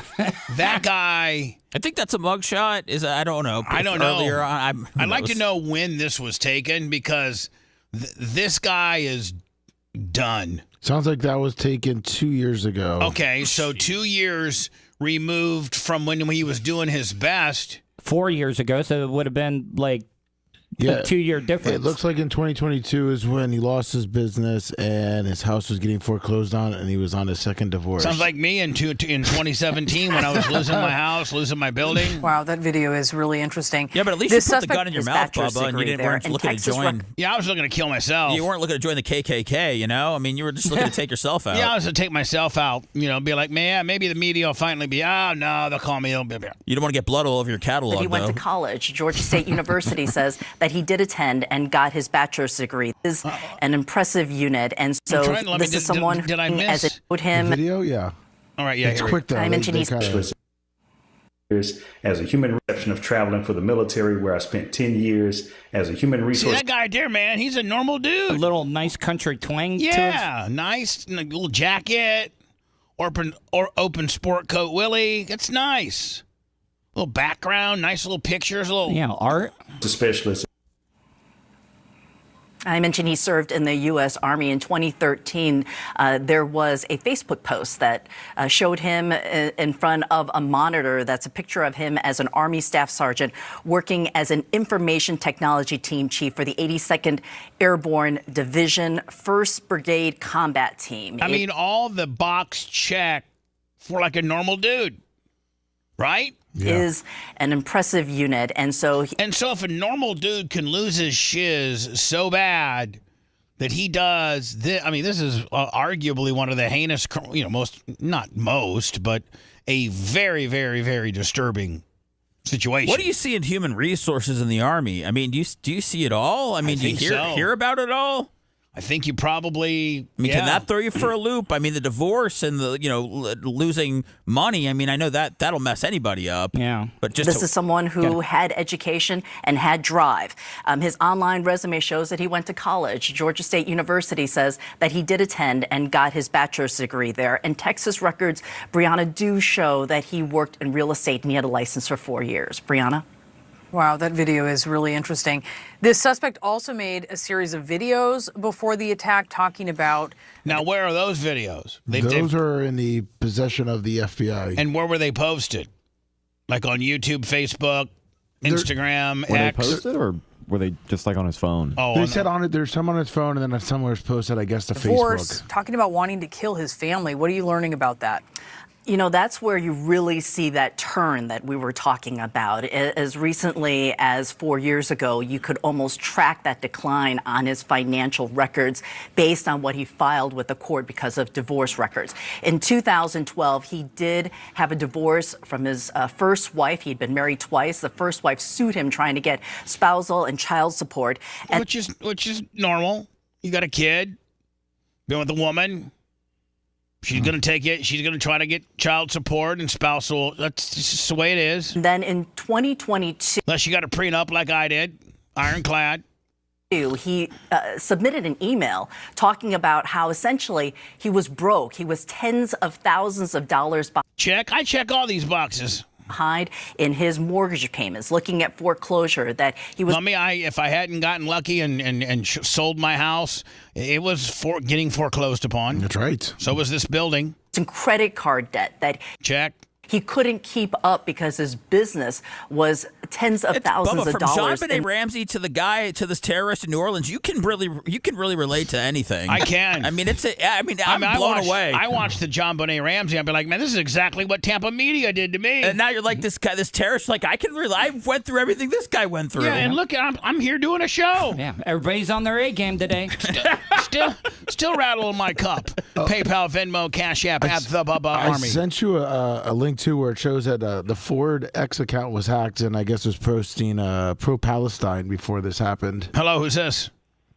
Good morning, guys. It's Longwood. I just want to say Happy New Year to everybody. The show's on fire today. And Bubba, I just want to know, I'm going to be spending some time with Tuttle for like the next 4 or 5 days. Is there anything I should know when he starts getting weird to get the hell out of the place? Oh, Tuttle is harmless. Well, I mean, Tuttle will try to act like he's going to initiate the plan. The grass is green, all this kind of stuff, just to screw with you. But he's as normal and as happy and doing as better as he's ever done in life. Just lock your doors. Yeah, I will try to break into your room. When you sleep at night, if your doors do lock, and he's a pretty good lock picker, realize that he could wake up in bed with you, but it's not a gay thing or nothing. It's just friendly. It's the way I exert my dominance. Right. So he will not dominate you by killing you in the middle of the night or poisoning your food. He might just end up in bed with you in the morning. That's it. It's friendly. You'll wake up and you'll see his jut and those goggles of him like the Trailer Park Boys, and you think that guy's right in bed with you. Where's he going to sleep, Tuttle? I have an extra bedroom. Oh, do you? Okay. Yeah. Sir, it's not the one Sally died in, is it? No, it's not. No. My mom died at the hospital. So anyway, Tuttle's a great dude. Just lock your door at night. That's it. All right, bud. See you later. In the hole. So all of this pressure was happening on him in just the last few years, Brianna. Listen, everyone's got pressure. Everybody's got pressure. Everybody's got pressure. Just like Hogan used to say, the only easy day was yesterday. Brother. Now, where's your wife at? Anybody else find it strange that Ford's X account was hacked a day before the Din Jabba drove a Ford through a group of people carrying an ISIS flag? So, Lummy, what's this? This is a Ford. So that's Ford's main account. This is Ford's main X Twitter account? Yes. And it says, Ford Motor Company, all eyes on Gaza. Israel is a terrorist state. Free Palestine. And it was a Ford truck, right? Yes, it was. Yeah, that's a stretch. Well, no, they're just saying because, like it was hacked, so they had, Have they addressed it? Yeah, Ford did. Did they? They Okay. said their account was hacked. I hope. And then finally, before I go into words, we'll talk about this too. This is the Cybertruck that was rented through the same app. Was it Toro? Yeah, but see, and here's the thing: people are trying to tie this to that. Toro, Sumo uses Toro. Like, there's a bunch of people I know that use Toro. Well, let's not call them all out, Bubba. I mean, they might be up to no good here. No, what I'm saying is, like, you can really rent cars cheaply. Could you Toro out all your Crown Vics back in the day? I guess I could. And you know what? I have a great Toro staging area here at the here at the studio. That's right. I mean, let me Toro. Toro's about to get some business. I could rent out the smart car. That's right. I could rent out my Crown Vic. Close to the airport. I could rent out Merch Crick's mom's old Taurus. There you go. Like, I could have three cars on the road at all times, Lummy. Let's do it. Better than going to the airport. Surveillance video reportedly shows a Tesla Cybertruck explosion at the Trump Hotel in Las Vegas. Now, this is Scarface stuff. But only one. I mean, the only person that died was the guy in the truck, right? A lot of people injured though. From that guy with the suitcase. But Elon said this guy right here. Yeah, he gets blown. He gets blown back. But Elon said, luckily, it wasn't his Tesla because that actually held the explosion. Yeah. Oh man, that's how strong it is. Wait, Elon's saying that held the explosion? Yeah, because how strong the body is. Oh God, I see that guy flew away. Elon's the master marketer, saying, I can't even do my Elon impersonation, but saying, the reason why it wasn't as bad as it was is because Cybertrucks are so tough. So the only casualty was the dude that suicide bombed the deal. He burned up. Yeah. Now, Bubba, watch the guy get blown away. I know. You see him fly. I mean, oh my God. Now let me ask you a question. Was there?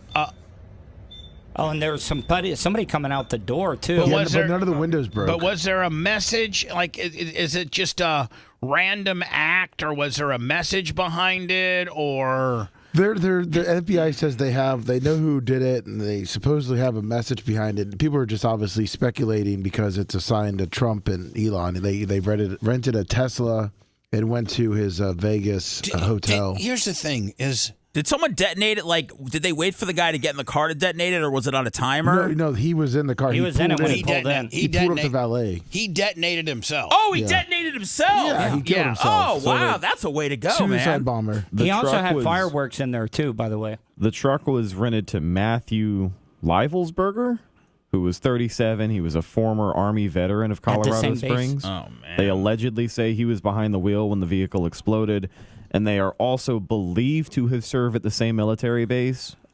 This guy and the New Orleans guy. Wow. Leivelsberger and Jabbar, when they were both serving in the military at the same time. Now, see that? That's what sources say to, I guess, a Denver news station. I don't know how true it is. That's more than just a coincidence. If they're both in the Army, they both were at the same base, and they both do a terroristic act within a day of each other. There's reports that the FBI is, probed an investigation to look into it, or to look into connections and see if there's actually something there. You know who the happiest in the world, all this stuff? Joe Biden? No. P. Diddy and Jay-Z. Oh, yeah. Well, no, this guy was at a Diddy party, Bubba. Yeah, he was. That's not good.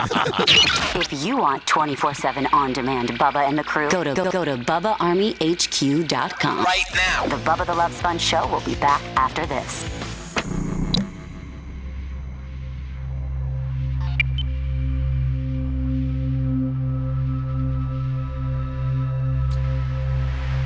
Did all the drones just go away all of a sudden? I'm guessing. I didn't see it in the news anymore. I stopped caring. Did the news just move on from it? I think they probably went away, didn't they? I don't know. Once we found out it wasn't aliens, it just became really less interesting. Oh, God.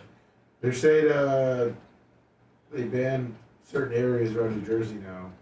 Hmm.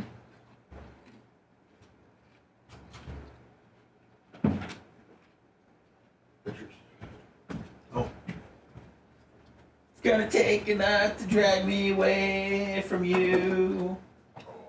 There's nothing than 100 men or more. Yes. Come on. Cody, anything? No, I'm good. Thank you, man. Circuitry? No, I got my water jug is all filled up.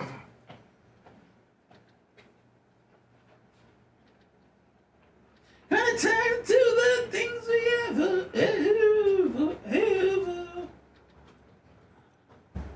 Do, do, do, do, do, do.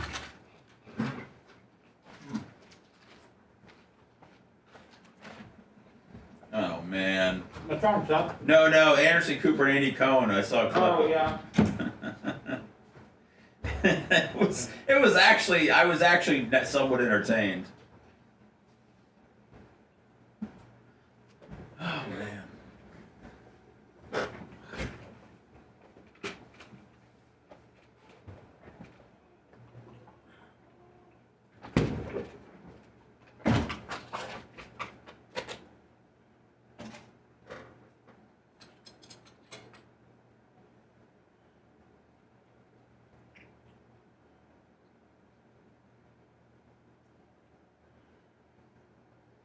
Dude, these angles of people running to get in front for at Times Square. Oh, dude, I got him. No, I know. It's like it's not. It's out. It seems like it's out of a movie. Like it just seems staged. Dude, do you realize? I don't know why you would put yourself through that. Like you literally have to shit and piss in your pants. Yeah. No, I don't know.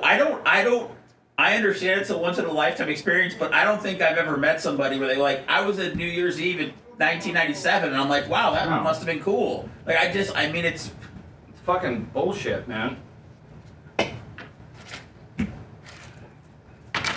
In your front row. No, well, how long do they have to say? When do they? All open day, up? like 12 7 hours. Is it? I can't tell what time of day it is when these guys. We're gonna talk about it. That's why I got it out.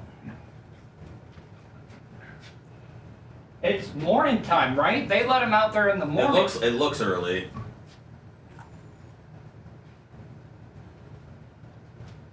I mean, I want to support people's rights to have any experience they want in life, and it's okay if I don't understand it, but at least... But you can call it fucking dumb. Well, at least when people are doing this on Black Friday, you're trying to get a deal. I mean, save a few bucks. This is... Because there's no way you could hold your piss. You have no life. No. All day. Dude, I don't even care if I mean, where do you even fucking park? Like, I mean, it's not even about you the take piss. the subway in? Yeah, it's true. I guess, yeah. That or you fucking rented a Times Square hotel. But oh, God, how much are those, man? Like $1,200. $1,200? I mean, I'm guessing more than that for New Year's. I would say so. When we used to work for SiriusXM, it was 12. We stayed at the Crown Plaza, which out your window you could see that big. It was right there in Times Square. Was that the one that was on Home Alone 2, the Crown Plaza? No, that was. But this, I mean, literally is from here to. Did they pay for everything for you guys? And back then, and so in 06, when we would go, our rooms in 06 throughout the week were $450 a night. Yeah. Did you ever do that? No, Be the I person don't. to run to the front? No, I don't. I mean, I can't even. You gotta piss and shit yourself. I can't. I'm telling you, I'm Who's not. pissing and shitting themselves? They can't leave once You you're can't there. leave. Once There's you're no there. bathroom. Yeah, you can't move. If you move, you lose your spot. That's right. So they wear diapers and shit in IKEA bags. Yeah, I swear. No, Mommy's not fucking lying, man. Yeah, they shit in the bags and usually just piss in the diaper. What a fucking community they got over there. They do. And you gotta sit there and smell that, and Well, they all smell. What a way to bring in the new year, man. Well, it's so cold usually the shit freezes quick.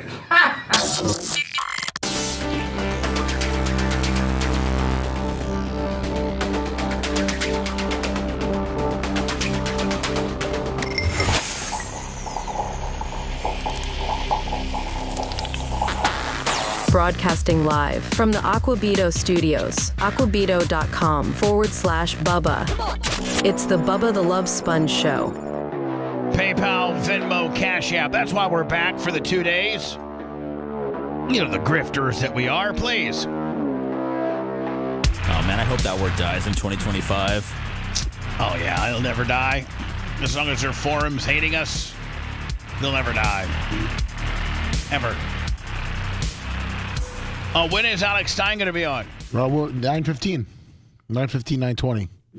What'd he do for New Year's? Do you know? No, I don't know. I saw he took his dad out to like some all-you-could-eat. Like on his Christmas, they usually go to Red Lobster, but is Red Lobster not cool anymore? I think they're actually closing most Red No, Lobster. they're a guy bought it and they're rejuvenating it.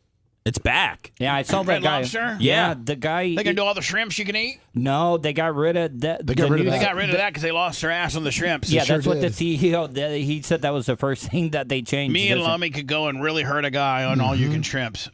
All the shrimps. I think that was the first thing he got rid of when he bought it. Yes. What about the cheddar biscuits? They still got those? They kept pretty those. damn good. Yeah. So we were looking at this various footage, and I have two stories that show the same thing, but here this is a better people. So if you were like all of us, most of us probably didn't go out for New Year's Eve, or if you did, you went early, but you came home and then you found yourself either watching Anderson Cooper and Andy Cohen on CNN, or you watched the Penn State. Wasn't Penn State Boise State? Wasn't that New Year's Eve? Yeah, but it got done early.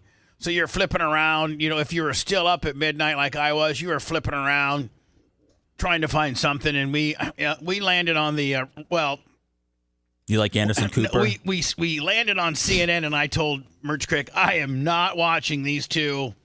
And I said a word, but you can't take your eyes off. You said this, and I said, let's flip over to something. So then I flipped over to Ryan Seacrest, who's doing the New Year's Rockin' Eve. That's Steve Harvey? And she had, who's that country singer that's married to a... Carrie Underwood? Yeah, they had her on there, and she was pretty damn hot. Yeah, she is. So we stayed there and watched that. But I tell you what, did any of you guys see the footage from Dubai on how they on the Burj Khalifa, the tallest building in the world? Yes. It made Times Square look like a complete jobber fest. Dude, Paris was going crazy too. There was because we were keeping her entertained by showing her all the different time zones. Yeah, even every hour that they're having a fireworks celebration in Singapore over here. Like Australia was first, right? Yeah. Yes, I think Australia was first. I think it's tomorrow in Australia. Yeah, it's tomorrow. It's the third already in Australia. So various. For Times Square, these are the real people we need to deport, Bubba. Yeah, I know. So New York blocks off the main Times Square area, and they have within that little block, they have like four corners where they got CNN on one corner, they got ABC on one corner, they got Fox on one corner. So it's in the middle of an intersection. They've built all these stages. There's only really one way into that area. And so the New York City Police Department had to block off this area. They just don't let you stroll up in there. They keep you herded up like cows. This is at 3:45 in the afternoon. So you got to think, they really didn't start getting to. Well, when did they have to line up here? This is like the staging area. They say that you have to usually get there 7 or 8 in the morning. 7 or 8 in the morning. So a day before they have to be there to wait. Well, they're on the sidewalk, and then the police, when they barricade it off, then start shuffling to the front. Yeah. Bunch of diaper-wearing weirdos is who they are. They interviewed one of those guys down there, and he had a whole pack with him. Yep. Here we go. Longwood said 5:30 a.m., man. Yeah, there you go. This is at 3:45 in the afternoon after these people have been there for, in some instances, 12 hours, peeing and pooping their pants. Can we just say Democrat, Republican, it doesn't matter. We all come together when we say that we need to put these people somewhere outside of our normal society. Yes. I would think that that's probably something that could be bipartisan. Absolutely. I think we could reach across political lines and both agree that these people, we don't want either one of these. I think this is a purple issue that we can really dig our teeth into. I think Congress could actually, the first bill to show the unity of Congress and Senate would be, let's start, checking the hard drives of the people that will wait in line for a day and a half to be first in line for the Dick Clark New Year's Rockin' Eve. Did you see how Planet Fitness jumped in big time on all the sponsorship? Oh my God. Because like New Year's resolutions, coming and working out. Right. See if somebody can Google how much did Planet Fitness spend. Well, my God. So they're also saying if you wanted to get a table at Applebee's around Times Square, it's $850 just to get a table. At Applebee's? Yeah. Here is the police letting these goons that have been in these staging areas for 10, 12 hours. Back. It's like the running of the bulls. and it's not like, and hold on, it's not like you get anything. It's not like Seth was saying, it's not like a Black Friday deal because you're going to go get $100 off a PS5. That's worth getting kicked in the head for. Right. It's not like you're getting anything. You're not. These aren't the first people here get Taylor Swift front row tickets. Something that you might really want to stand in line for. This is, you get to be in the front row on network television that nobody's going to see you. Like, what is your problem?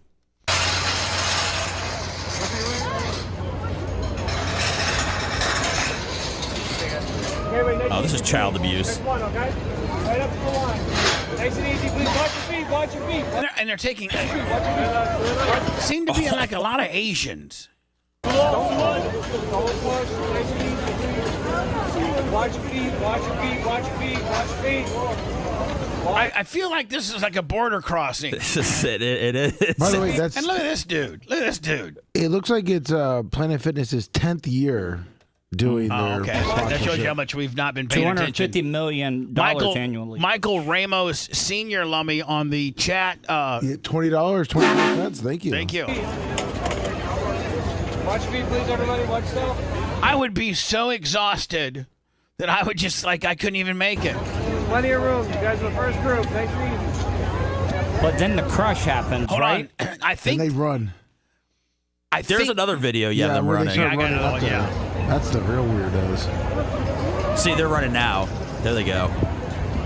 And what are they running to? Just the front, Bubba. To be in the front row to watch Andy Cohen and Cooper Anderson fret over each other. But they may talk to you. You might see a random famous person walk by. Hell yeah. Did they cancel this? These people have no life. Yeah, they canceled this during COVID. Oh, okay. That's what I was wondering about that. Do they let him drink at Times Square like that? No. What the hell? So here's another. I got to go to Word, so I'm not late for Alex. Here's another. Here's another view of it. This is Dabo Sweeney running out of the tunnel. Look at this guy. Yeah, the guy up front. He is. Look at him. Lost his hat. Come on. If I'm the Giants, I'm seeing if that guy can return kicks for me. I'm saying, hey, you want to do? Hey, it's our last week. This guy's got a third-round grade. It's our last week. We're not going to make the playoffs. You want to return kicks, buddy? Because you got some pretty good. It would have been an all-time clip if he had just laid a stiff arm on somebody. Yeah, he would. If he would have, because look at him. He is. If you would have given him like a Derrick Henry stiff arm, yeah. Look at him. All right, so hold on. Here you are. So there you are. Now you wait. Now what? How we doing today? Woo! And those are people you don't even know, right? No, but they're about to be your best friend when you're peeing down their leg. Look at this. There you go. That's the crush. I mean, so Lummy, you were saying a lot of these people wear Depends. Oh, yeah. And things like that. Here's what I understand. I got to go to Word so I don't miss Alex. But here's the deal.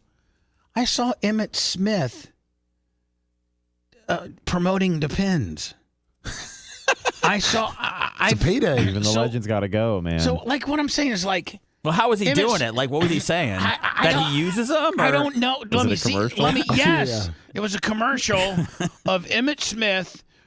Like, no. Yes, it was. Maybe it was for sweat. No, like if you sweat too much. Here's the deal. I'm probably the same age as Emmitt Smith, and I don't need a diaper. I mean, I've pooped my pants a few times the last couple of years. You can't trust a fart over 50, and I've had some sharts, but I don't have to roll around with diapers. You never have any leakage though after you pee? No, I shake the hell out of it, and no. Yeah, but you need Depends if you have leakage? I don't know. I got Emmitt Smith. I saw Emmitt Smith promoting a Depends commercial. I and I'm sent like, it to you. You sent it to me. Yep. Okay. Let me play it before I get Alex. Play it for Stein. He loves Emmitt Smith, I'm sure. And so, like, I'm like, how Why, Emmett? Like, why? Here we go. Oh, yeah. Stats matter.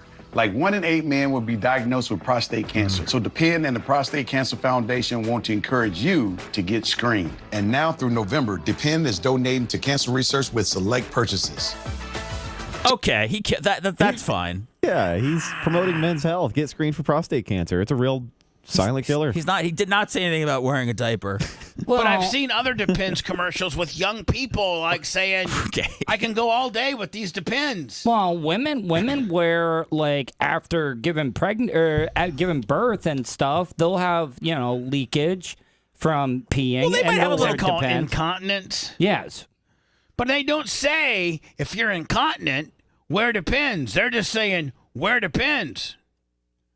I didn't think you had to wear a diaper until you're in the nursing home.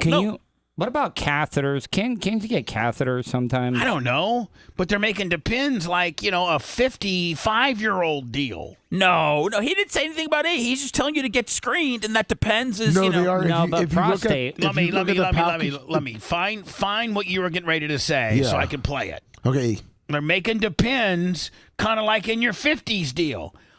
I don't ever pee my pants. Well, why are you so passionately against this? Because why are you marketing Depends towards people that don't pee or poop their pants? Well, don't you think that Depends? Don't you think they know what they're doing at this point? Don't you think if they're marketing to 50-year-olds that they are peeing? What if you're wetting the bed? When was the last time you wet the bed, Bubba? I don't know. Merch Crick would never tell him. She would just clean it up and change the sheets while he was sleeping. I don't wet the bed. She says otherwise. Everybody has. This isn't even real, Lummy. Probably. Come on. That's real. that's Heck, make them stylish. I would wear the hell out of those. Look at that. That's the box. What, you know what? Hold on. Is this the how lazy society has gotten in the fact that I don't want to go get out of my desk and walk down to the public bathroom and pee? I just want to pee my pants so I can just sit here at my desk and not have to go. Yes. Is that his hog? No, I think they come pre-bulged. Okay, yeah, they do come pre-bulged. Yeah. I mean, I'll wear Depends if it makes it look like I got a big penis. Well, there you go. Well, look at this guy. Emmett Smith was onto something. He's got a good little bulge. Yeah, I'm just saying. Why would they show his whole face? Laying nice to the left. He didn't want to be showed. But that's a young dude. Yeah, it is. That's a 40-some-year-old dude. He's a little hefty. Lummy, will you find me some Depends commercials as they are now marketing towards younger people? I just sent you one where they did a Tom Cruise slide across for for light bladder leaks. Yes. Yeah. Oh my God. Hold on. Wait till you see this. Want to listen to the show? Damn it. Demand and on the go? Enlist today at BubbaArmyHQ.com. Sign up and start listening. The Bubba the Love Sponge Show will be back after this.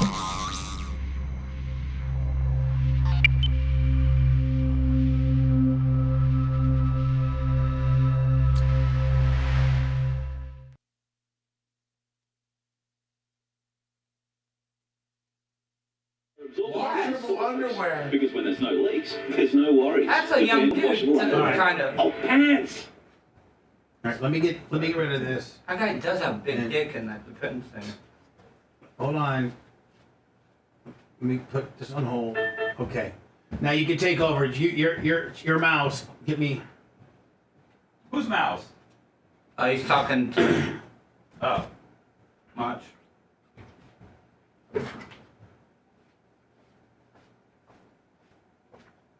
Can you go on, Tucker? Oh yeah. Who do you think had the best division this pool? Wow. Probably AFC South. For real? Oh, is that a good one? Yeah, it's numbered. Wait, out of what? That's a nice one. So if they're numbered like that, that makes them more valuable? Yeah. Yeah. Or there's less of them? Yeah. Yeah. Like, do they actually put like one-on-ones in like card sets? Oh yeah. For sure. And usually those are got like a piece of jersey or like a signature. There's so many different ones. I mean, like these all have one-on-ones, but see, those don't have jerseys in them. So. But are they? What are like some of the sought after ones? Like, do people like, hey, have they found that one card it's supposed to be in that deck yet? Like Jaden Daniels one-on-one just got pulled from Prism, which is like People were offering $35,000 for the card. For a brand new card like that? Well, there's only one, you know, and people think Jay Daniels is, you know, the next big thing. Not that he's not. That's crazy. All right, I'll get back down here. All right, sorry guys, I was watching Seth do the break and get those all settled. Hey, good morning, Buzzer Bob. How are you, sir? Hope you're feeling better. Are you still in the hospital, Buzzer? Sorry if you are. What's up, Lasker's mugshots? Herman Grom, hello. How are you? Good morning.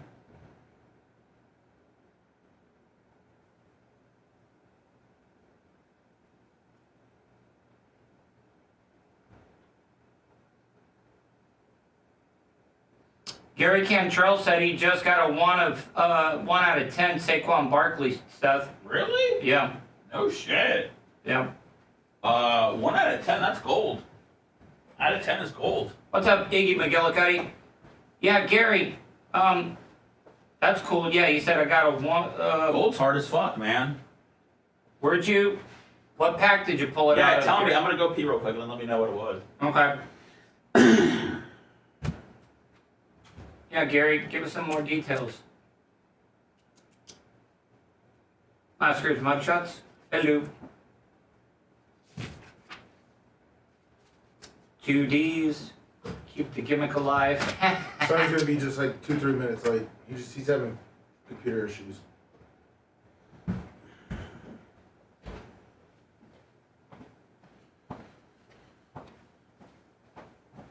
That is a good pull. It's number 1 of 10 eBay find not out of pack. Oh, okay. Sorry. I thought you meant it was a pull. Yeah, Caveman BTLS. What's up, Caveman? Hi, Cave. Bubba says hi, Cave. Say hi to Lil Cavey. Yeah, he asked the question, what do you all think about Saquon not going for the record? I think it's pretty cool. I think it shows that he's team-oriented? Yeah. He wants to win. But also, I mean, a lot of people are all going to say, well, we had extra games to do it in and stuff. Yeah, I know, but he didn't do it in the 16 game. Huh? He was giving it up for Eric Dicker. No.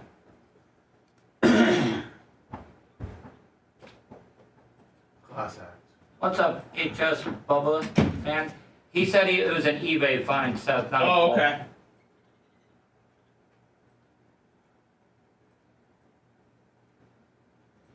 I'm going to do this Depends deal, then we'll wait for Alex to sign on. I agree, Heather. LOL, we market pills and diapers instead of having people...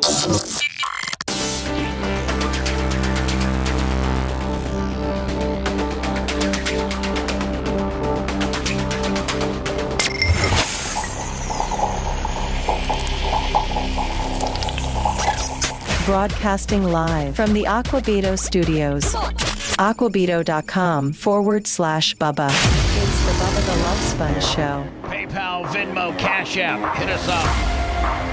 Last little, 40 minutes of the show. Alex Stein, prime time, Primp on a Blimp, will be up shortly. He's having computer issues.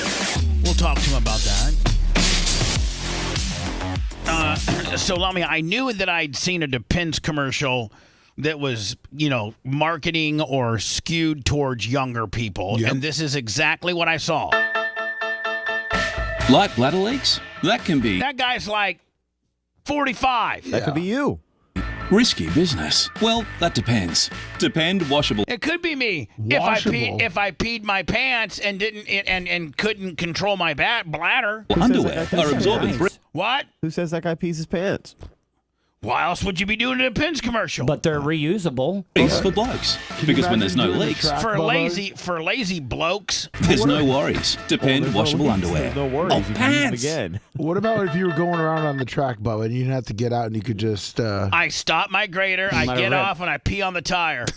Let her rip, man. Well, this is for drips and dribbles, Bubba. It's not just like full on. I'm gonna piss in my pants. It's more Did you ever pee your pants racing, Bubba? No. I was never any real long races, but no, I never peed my pants. You can also be honest and say that, like, you're prone to sharts. I have sharted probably in the How last... many times in 2024?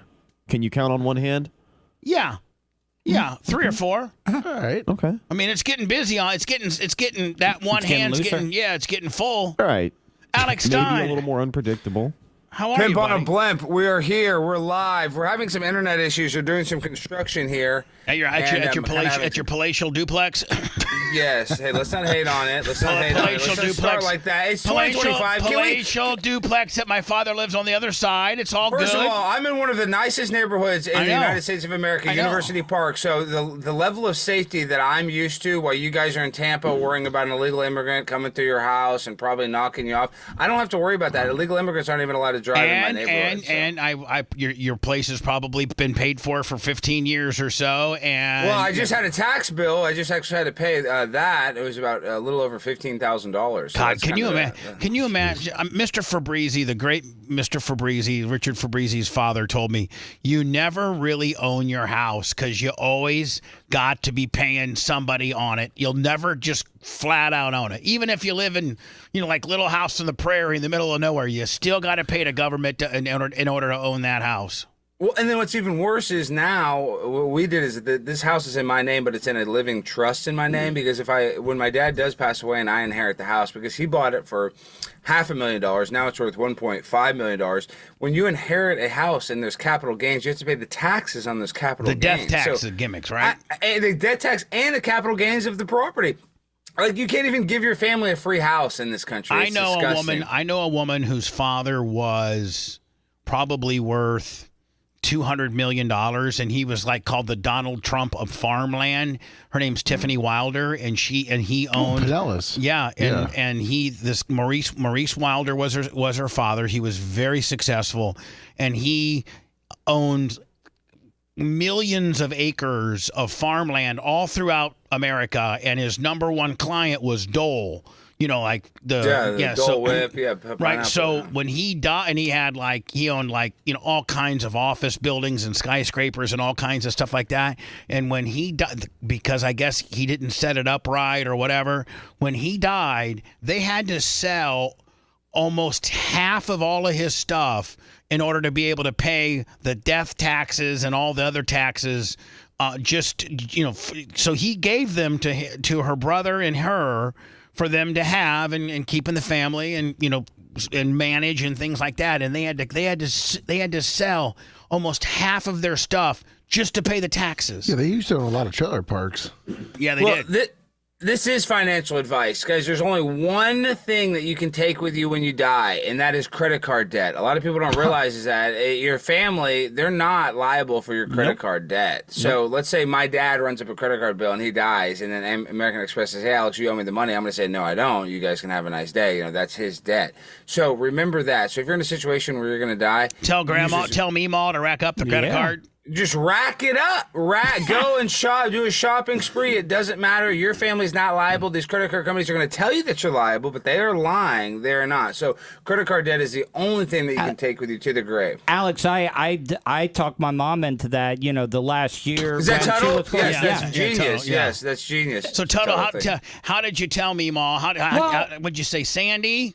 No, she was just stressing out about making her credit card bills on time and making sure that they even got them earlier. And I was like, Mom, why are you stressing about this credit card debt right now? Pay them what you can. I wouldn't really lose a lot of, sleep over it. And give them to me and let me go rack them the F up. Oh, we did. We did home improvement. Yeah. Rack City. So, but can they Wait, was this Tuttle when your mom was on her deathbed, or was she wasn't doing not well, on her deathbed, but she was going downhill quite rapidly. Did you rack them up? Oh, yeah, we did some home improvements on the house and everything before she did it. Now, what are you? Now, what are you responsible for as far as if somebody passes? What are you responsible for with regards to what if they may owe something? I think there are some debts, like with property and stuff like that, but credit card is not. Because let's say you're estranged from your parent, and your parent runs up credit card debt, and they didn't even raise you, so that doesn't, that wouldn't mean you're liable for their debt, if you weren't in their life. So there's gimmicks like this, but this is what we're going to talk about, because I know I'm so happy that you guys are back. You had the abbreviated schedule I've been watching. BARP this year, though, guys, is during one of the craziest times of the year, January 20th. We've already had 3 terrorist attacks on the first day of the year. Isn't that crazy? I don't even know if we're going to make it to BARP. I'm worried that we're going to make it. Oh, man, please. We might not even make it there. We're going to make it. I mean, none of these terrorist attacks were towards Trump. Just can we do BARP if it's martial law? Would you still have it if we're under martial law? If there's one group of listeners that are like almost borderline militia, would be Bubba Army. I'd have Walker here. I mean, we have people that listen to the show that make us guns. There's a lot of guns at the event. That is true. That is very true. I got a couple. There's actually 3 or 4 cops that actually attend BARP that are my friends, and they know what. But they don't.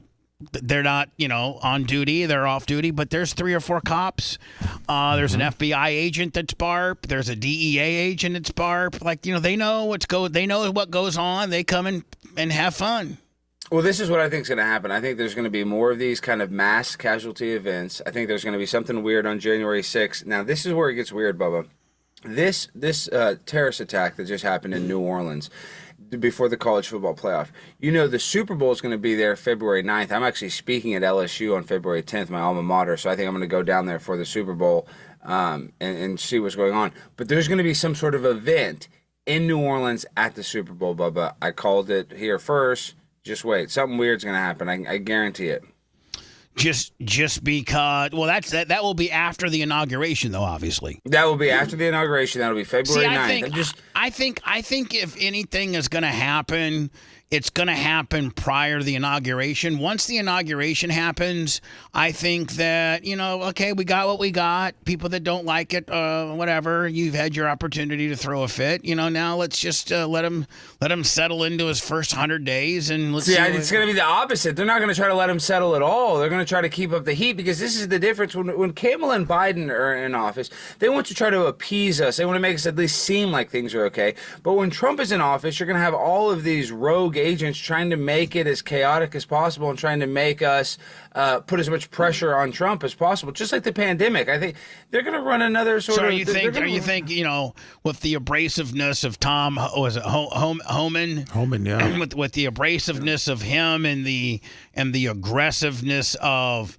the deportation and pulling up big mass buses, guarded buses to the jails of Chicago and going to get all the illegal immigrants, that's going to cause such a crap storm that a lot of people aren't going to be able to handle it. It's just going to be too much, and they're going to act out because of it.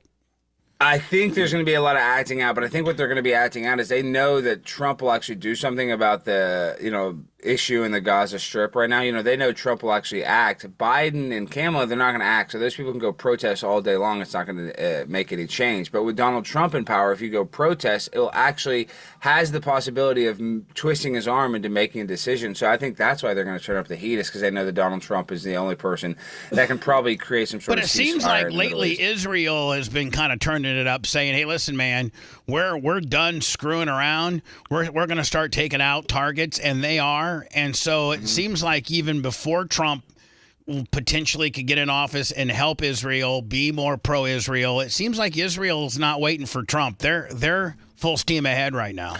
And that's good. That's what's going to even embolden the pro-Palestinian movement more, if they are, and they're already under the impression that Trump is, aligned with Israel, which he is in a way. But I also, even though Trump is loyal to Israel, I still think that Trump is enough of an honest man where he would realize that I do need to help out the Palestinians, or I do need to help out and make this situation where they're not killing each other. Yeah, but can't the Palestinians know that they got used, like they're being used as a pawn by, Hamas and ISIS and all these terrorist group, and that they're using the Palestinians as a pawn to, create terrorist acts? And at the end of the day, man, they're the ones that started all of this.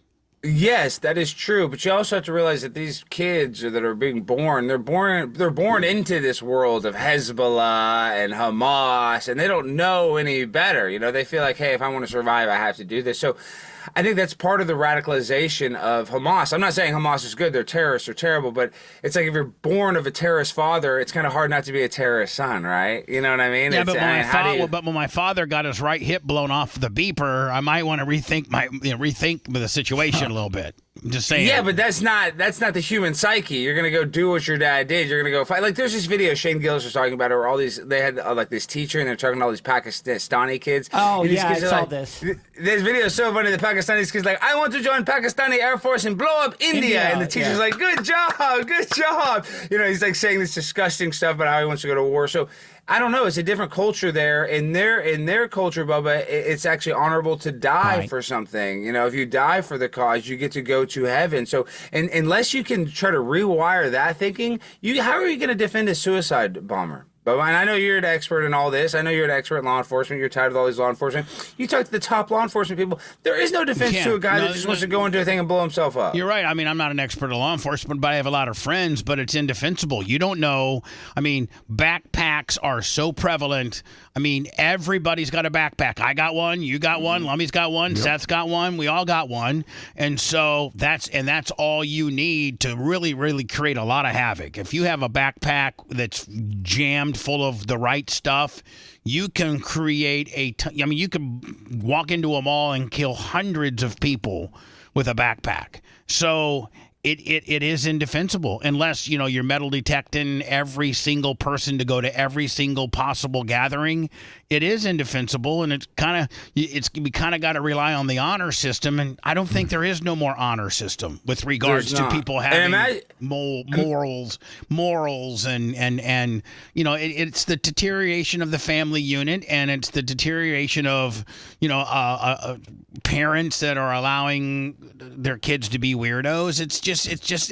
There's a lot of problems, and you're right. Suicide bombers are probably the most scariest potential stuff that could massively kill people. And that's basically what that guy was, is he was a suicide bomber. But you know who I was thinking of when I watched that Cybertruck blow up and it wasn't that big? I thought Gene Lasker. If anybody could make that thing blow up, Gene could have made that thing blow up better than anything. I didn't think that thing blew up that great. He even put fireworks in it. How could they not blow up a car better than that? Did you hear Elon, though, came out and said that the reason the explosion wasn't that bad was that the Cybertruck is built so well? It's so much stronger that it held in the impact from inside that it didn't cause more damage. I did see that. I still am like, why would this guy, if he was really trying to make a big explosion, why would he put actual fireworks in it? I thought that was very weird. That's very weird. Now, guys. are you tying the New Orleans and the Vegas deal together? So we have two ex-military veterans that worked in the military for I think 10 years, both of them, on the same base. And the same base, and then happened to rent a car from the same car rental company, Turo, which is a big car rental company, but it's like this individual car renting company. It's different than Hertz, or you know what I mean? Well, and it's kind of off the grid a little bit too. Like it is. Not everybody knows about Turo. Right. Everybody knows about Avis rental car, Dollar budget rental car. Everybody knows if you had two guys and they both rented the car from budget rental car, I would be like, oh, that's kind of weird. But now we're using Turo, which is even a smaller app. So I don't know why. I didn't even know about Turo until Sumo told me about it. So I didn't even know about it.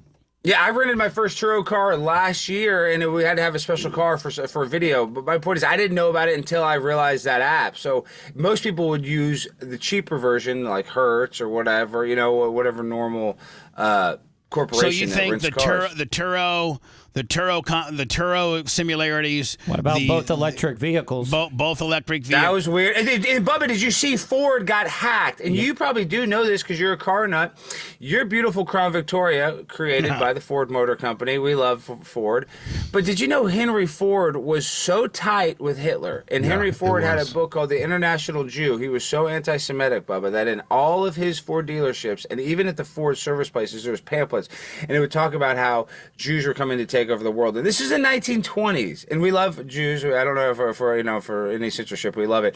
But Henry Ford did not. Now there was a journalist. Here's what I don't understand is how did how is Henry Ford able to be so anti-Semitic and have such a because he dealt with banks, and he dealt with people that lended him money, and I think that he didn't like some of those situations. No, but what I'm saying is to have such a successful company that's been around for over 100 years and is a reputable Fortune 500 company, to have your inventor be so anti-Semitic usually is a recipe for disaster. You know, I mean, like, I can't understand why he didn't get called out about it when he was alive.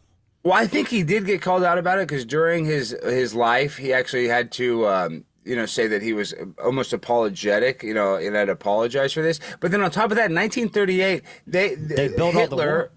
They gave him like the top civilian honor in the German military, Henry Ford. And this is how much the Grand Cross of the German Eagle. Yes, the Red Cross of the German Eagle. And this is how much Hitler loved Henry Ford. This journalist from the Dearborn from Detroit, he had the opportunity to interview Hitler before he was the leader of the Nazi Party. He said he went to his second floor office. It's in a small building.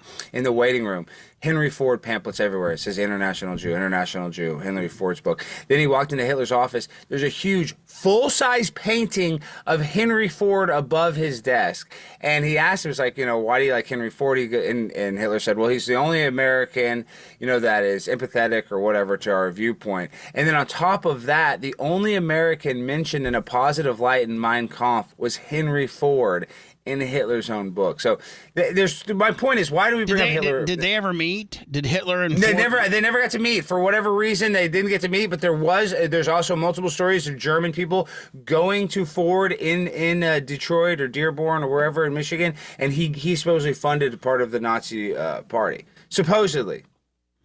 But listen to this. And here's the deal, man. And Hitler didn't even use Fords. He used Volkswagens. Well, I know he created his own car. He created his own. But he did that. Though. Hold on, he got the idea of the mass production from Henry Ford. Henry Ford did start the production line, assembly line, which every car manufacturer adopted. Mm-hmm. But he also helped build like airplanes and tanks and stuff during the Second War. But those Volkswagens, those bugs that they would drive were great cars. You could fix them for nothing. They purposely made the car so that they wouldn't have anything that hardly breaks. You could fix it yourself. So the Volkswagen Bug, or the original car that Hitler made, actually was a great car. But that's neither here nor there. Hitler sucks.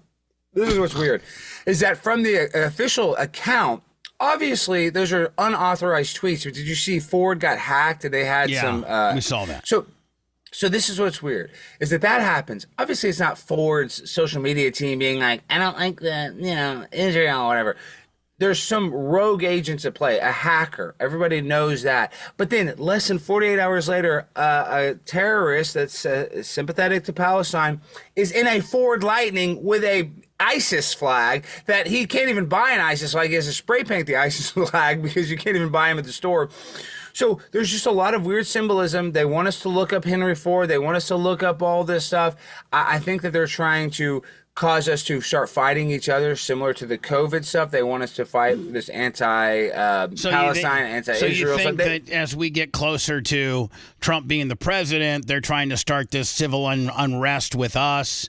And that's what you think is the fact that but I don't think the average American, Democratic or Republican, thinks that way. I don't. You don't think that? Well, I'm just getting like 9/11 vibes. I hope there's not a terror. But did you see in Korea a plane 737 Boeing crash? They couldn't get their landing gear down. Did you see that video of it? Yeah, it blew up. It killed everyone but two people. You didn't see that? Everybody died but two people. This just happened in Korea, and it's hauling. I don't want to cuss because we're on the air. Hauling ass, and it can't get the landing gear down, and it can't. And they said the engine shut down, so the flaps couldn't even slow it down, and it lands on the ground. It's on its butt. You hear, and it's going, and it's just going so fast it hits a wall. Did they say it was a bird strike that ended up causing the? Yeah, that messed up the engine, but they don't know. They don't know if that's really true. And then there's another, that other flight in Yugoslavia or wherever. There's bullet holes on the side of it. So then Putin, that one in Russia went down. That's the one I was talking about. Yeah, I said Yugoslavia, but that one. And Putin said he was kind of sorry on the deal, but it kind of felt like he might have been in on the deal. You know what I'm saying? Yeah, exactly. He was right. like, oh yeah, we're kind of sorry about this. I don't know, man. I almost think that Donald Trump's got to get in office and start boss hogging around and start. I don't know, man. I hope that we don't have any terrorist act ever, let alone based on who the next president is. Like, it But just tell me this. You know this because you're a smart guy. They're not going to just let Trump get back in office and just start letting him call the shots. You know that. You know they're not going to just give him the power that easy. The American people already have given him the power. This is not how it works. See, this is the thing is we have unelected bureaucrats within the CIA, FBI, within all of these organizations, and they actually laugh at the president because when you ask a CIA agent, "Oh, what do you think about the president? How does he affect your bureau?" But hold on, he's fought 4 years of the United States weaponization. He's fought. And what did they do the last 4 years? Had they charged him with crimes, with BS crimes? Right. Stormy Daniels BS. So you think that's just going to stop now that he's president? I think it does. This is the problem. Because I think that they couldn't take him out at Butler, and that rallied America. Listen, I'm not trying to go be anti-democratic here for those that didn't vote for Trump, but America spoke. The election, he won all swing states. He dominated. I think his opponent was very weak. I think the Democratic Party got caught with their pants down thinking Sleepy Joe could work, and then they had to make a big switcheroo. You got people like, John Morgan, one of the largest contributors, from Morgan & Morgan, one of the largest contributors democratically. When Bill Clinton comes to Orlando, he stays at John Morgan's house. When Joe Biden came, and he wouldn't support Kamala. And so a lot of people felt it was a shove down. She wasn't a good candidate. It was. And just like people that supported Trump were freaked out for a little bit and didn't like Joe Biden winning, sometimes your guy doesn't win, and you just got to deal with it. And I hope America has that mindset. And I hope you're right, but this is why I'm just skeptical, is because there's people that are on the conservative side of the aisle, people that are in D.C. on Capitol Hill that call themselves conservative, that still hate Trump, that are still going to sabotage Trump. And those are the worst people. Like AOC, we can say whatever we want. We can call her not smart, but at least we know she's passionate. At least I think that she's genuine with what she believes. She's not one of these rhinos that pretends to be conservative because they live in a conservative district, but really they vote for liberal policies. Would pay-per-view give you a hall pass for that one? Well, she just gives me a hall pass for saying it because she's watching this right now. And pay-per-view is very excited for Barb. As she should be, because we treat her like royalty, and she's a queen, and we love her. She's the best. And even when you were a dick and you weren't with her, I was always still championing her cause, and I always will. That is true. That is true. All right. But, dude, we're doing the inauguration, so I'm thinking I might have to fly on the 19th to D.C. from Tampa. I'm thinking I might have to do that. Well, we'll drive you to the airport, whatever you need. I just don't know if there's going to be some sort of here's attack. The deal. I wouldn't go to the inauguration unless you're VIP. Like, if you're just going to be Johnny Schlepp Boy and try to get your way, but if Glenn could get you some passes. No, Laura Trump. Yeah, that's true. You know what? You're right. You're right, Laura Trump. I know. I need to call Laura Trump. I know. I mean, you wouldn't be Schlepp Boy. You'd be up in the mix, wouldn't you? As long as, I'm not going to be in the VIP zone of the Mar-a-Lago 2 in D.C., but no, I think I could probably get. You're not going to be sitting by Elion, but you're going to maybe you'll be probably a couple floors away. What's that? I'll be in the nosebleeds of the nice place. I can go. I was going to ask Alex, have you heard anything? A lot of reports are coming out that maybe Elon might be wearing out his welcome a little bit, or maybe overstepping the line a little bit when it comes to his time at Mar-a-Lago and stuff. Well, I mean, I think there's something going on there. I mean, Donald Trump loves other billionaires. I don't think he's going to stop liking Elon. But you see all this H-1B1 stuff, Bubba? They say that Indians are the only people that can work at 7-Eleven. I mean, come on. If they really are going to try to replace a bunch of Americans with more immigration, and I'm not saying we can't have any immigration, but we should have a net negative immigration. We should be kicking out millions of people and only letting in a few people over the next few years.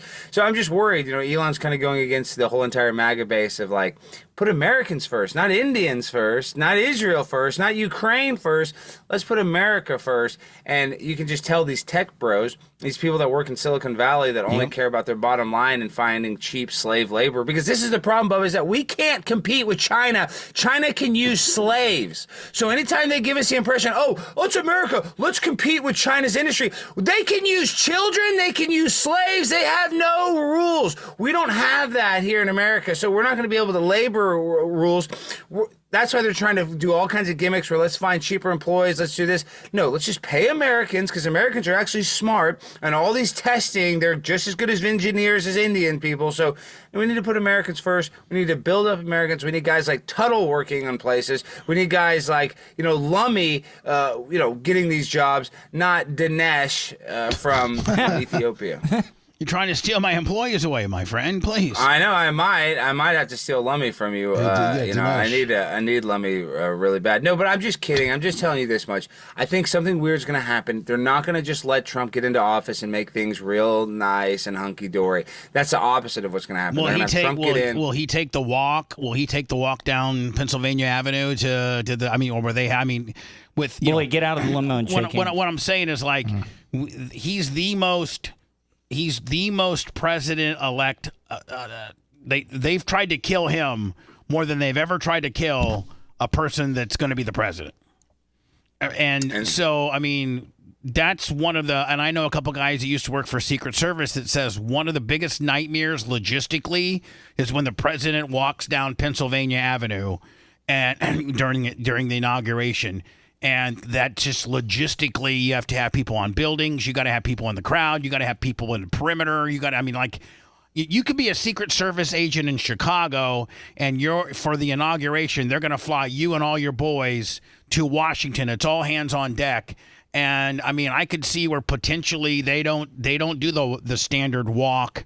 They do a bulletproof limousine or something like that. Some abbreviated thing. Well, you saw that even during the Butler, Pennsylvania shooting, that half of the people weren't even Secret Service. They were Department of Homeland Security. They were other agencies that they were using to fill in the gaps of the Secret Service. Do you remember that, Bubba? Yeah, of course. It was the way the Secret Service acts usually. Any Tom, Dick, and Harry could just have a gun and protect the president if they work for a government agency now. Usually the Secret Service comes in, and then they get with 2 or 3 agencies, and they get 15, 20 guys, and they all set the. Here's the problem with Butler: they weren't even all on the same communications channel. So because if people were plotting against Trump, they needed the people that are trying to assassinate him need their own channel. I know a couple guys that have worked Secret Service details that are local law enforcement. That when Bush came to town or what like that, and they would get with Secret Service the Tuesday before a Friday, and they would go through what comm channels they were on, what buildings they were on, what the route was going to be, what the emergency exit route was going to be, things that they didn't do for Butler at all. And they all were on the same channel. Then there was an oh crap channel. Then there was but they all knew, and none of that happened at Butler. That was part of the communication breakdown. They just kind of all threw it together because Biden didn't, at the end of the day, is still the head of the Secret Service, didn't want to make it easy for Trump, and Trump almost got all. we came within a quarter of an inch of him dying. You're basically right. That close to him dying. And I think there's going to be another situation where the Secret Service leaves the roof open. And I hope I'm wrong, but Glenn talked about that. Steve Bannon has talked about that, about how vulnerable Donald Trump is, especially with these Secret Service agents that they might have his back, but they might not. And then these pre-nut job stuff that's going down. It's... I hope we're 19, 18, 17, 18 days away from the inauguration. I hope it's smooth sailing. I hope there's nothing that goes on there. But it seems like we're at a real fevered pitch right now, doesn't it? A shift has happened. I felt like that shift happened yesterday. You seem a little concerned, Alex. Yeah, you really do. Well, we're all really going to be safe. Really, at the end of the day, Tuttle, you and Orlando, Lummi, we're probably never going to be the victim of a terror attack. It's highly unlikely. You and I could have been that guy walking into the Trump Plaza with the carry-on. We could have. I was supposed to go to New Orleans with Tim Pool, and our hotel was going to be on Canal Street. I swear, but I was supposed to. And I'm yelling. Sorry, but we were supposed to be in New Orleans. That's the place we picked. We were going to go there for New Year's. And at 3 a.m. on Bourbon Street, that's a place that you could find me, believe it or not. I know. Get into some shady stuff. You're flying Getting to into some DC. really shady stuff, Yeah. and being proud of it. I went to LSU. I'm speaking there. I said on February 10th at my alma mater. But Are you going to get them to do the chant when you speak? I'm going to get him to do a lot of stuff, Tuttle, and I'm also going to do the debate table. That's been doing well. So 2025, though, Bubba, this is a big year for all of us. I think it's going to be a monumental year for content and stuff because CNN, you see their ratings are dying. So, independent people like us, it's going to be even more important for us to start creating content because legacy media is out of there and it's going to be gone. So I don't know. It's just a really weird time that we live in. But I think the censorship. Do you see Elon taking all those people's blue check marks? You saw that, Bubba? No. What about here in Florida? Now, now Pornhub, you got to give your driver's license for Pornhub, and kids under 14 can't have social And listen media. to why Pornhub, it's not illegal to have Pornhub. It's only illegal for kids to go on the website. And Pornhub doesn't like it so much because they put those restrictions. They just say, hey, we're not going to even be in your state. Yeah. That's been like that in Texas for 2 years. But think about that. What does it say about Pornhub? It's not that Pornhub's illegal here. It's that we have to have an age restriction so that kids can't use it. And they say, well, since kids can't use it, F you, nobody can use it. Isn't that weird? Yeah. We're running late, my friend. I got to go. All right. I'll see you guys less than 2 weeks. Is it exactly 2 weeks away? Yeah, I'll get with you. You give me your travel information. I'll have everything ready for you. No, I've already got the flights and everything. No, I'm excited. We're coming to Tampa. All right, guys. Y'all have a good one. I'll talk to you guys next week. Bye, Alex. Bye. If you liked that segment, then you'll definitely like the new redesigned BubbaArmyHQ.com. We'll be back to the Bubba the Love Sponge show after this.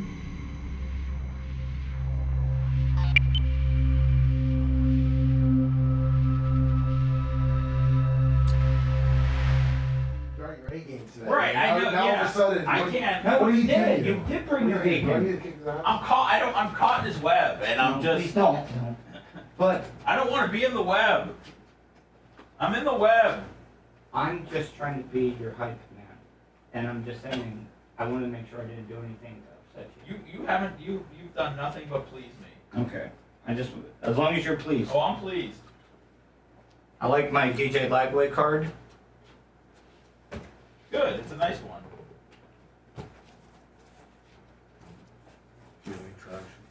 Oh, what happened to the garbage can? I think it's outside. Yeah,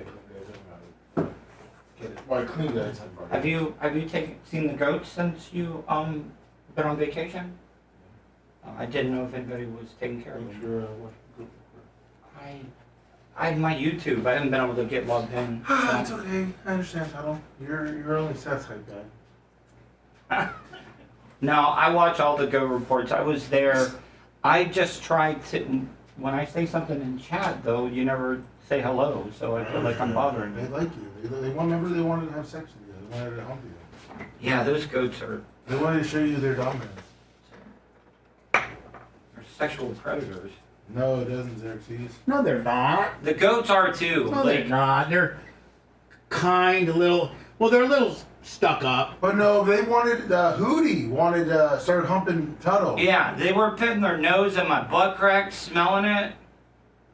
They saw Tuttle as a weak individual and wanted to really get after him. So much that Tuttle left. Well, they know good people from bad people. But just like your dog wants to kill me all the time? Again, like I said, animals know. You know, you want to know a dog that didn't want to kill me? Peaches. Peaches was a good dog. Peaches loved me. That dog would sleep in bed with me. Because you're the only one that would let her sleep in bed. Yeah. She loved peanut butter. Oh, God. Sleep in bed, peanut butter. I wonder if Peaches like it.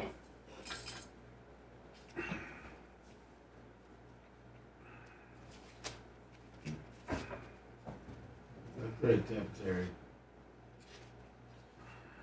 It's very odd. Xerxes 69. Florida Moonshiner, 54 months. Tampa Rob, 84, 48 months. We basically just got to say goodbye. What's up, HS Bubba fan? The one thing I gotta say about Tampa Terry, he does not give up on the gimmick. Talking about jerking off to pornography and stuff. He's gone way right, which is great. Going way, way right, way Christian. Way left. Huh? Way left. For real? Yeah, he jerks off to Kamala Harris. Oh, he does jerk off to Kamala Harris? No way.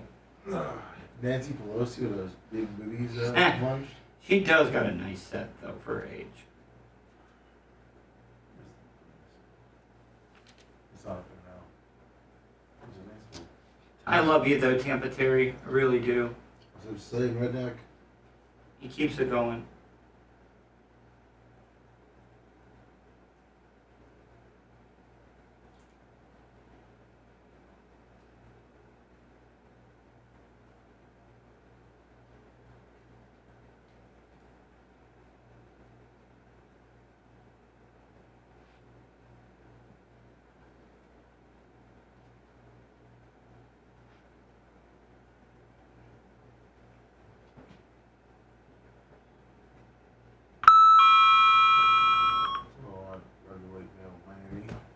What?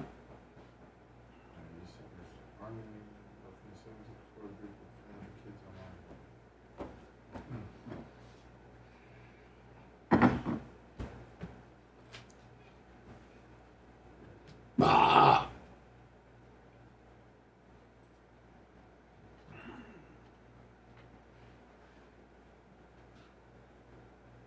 Oh, that stinks. BDL. Thank you, Zolt. 71. Larry M. 6, 7, 8, 70 months. What's up, Larry M?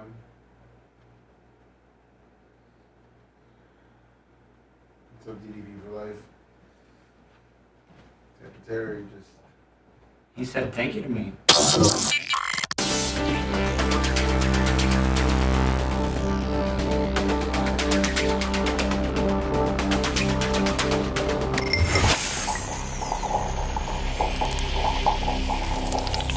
Broadcasting live from the Aquabedo studios. Aquabedo.com/Bubba. It's the Bubba the Love Sponge Show. Get up on it. PayPal, Venmo, and Cash App if you'd like to make a little bit of a difference on our first day back. Thank you. If not, no big deal. At least go to our YouTube channel at The Bubba Army and subscribe. Well, you don't have to subscribe. That costs money. Just get a notification and follow us, or what is it? Let me like us, or like us, follow, subscribe, something. Yeah. So that you get a notification when we go live. Hit the bell. Yeah, hit the bell. Do something. Just do. You know what? Do something proactively, Bubba Army-ish today. Thank you. So I think this is actually from Ryan Seacrest's, formerly Dick Clark's New Year's Rockin' Eve, which they usually play it right down the middle, like they've had. You know, they had Miranda Lambert on, and they had. You know, they just kind of play it down the middle. What probably the average American likes. Until this, and I don't know whose idea this was, who they're trying to target, or even what it is. Oh, is that one of the girls off the? No, Seth, do you know what this is, bud? I know who this person. I know who this person is. She's everywhere. On the right, they're everywhere. Yeah, what's her name? Grok the Destroyer. Or Yeah, something? yeah. So, okay, Grok the Destroyer. And the way I've seen her use Bubba is that I've seen videos where as a push for the Eagles. No, well, they'll be like, she'll be the feminist on one of these shows, and the guys just make fun of her or whatever. Feminist. Now, first of all, is she a woman? Yes. Okay, she's a woman. Is she? Yes. She's a woman.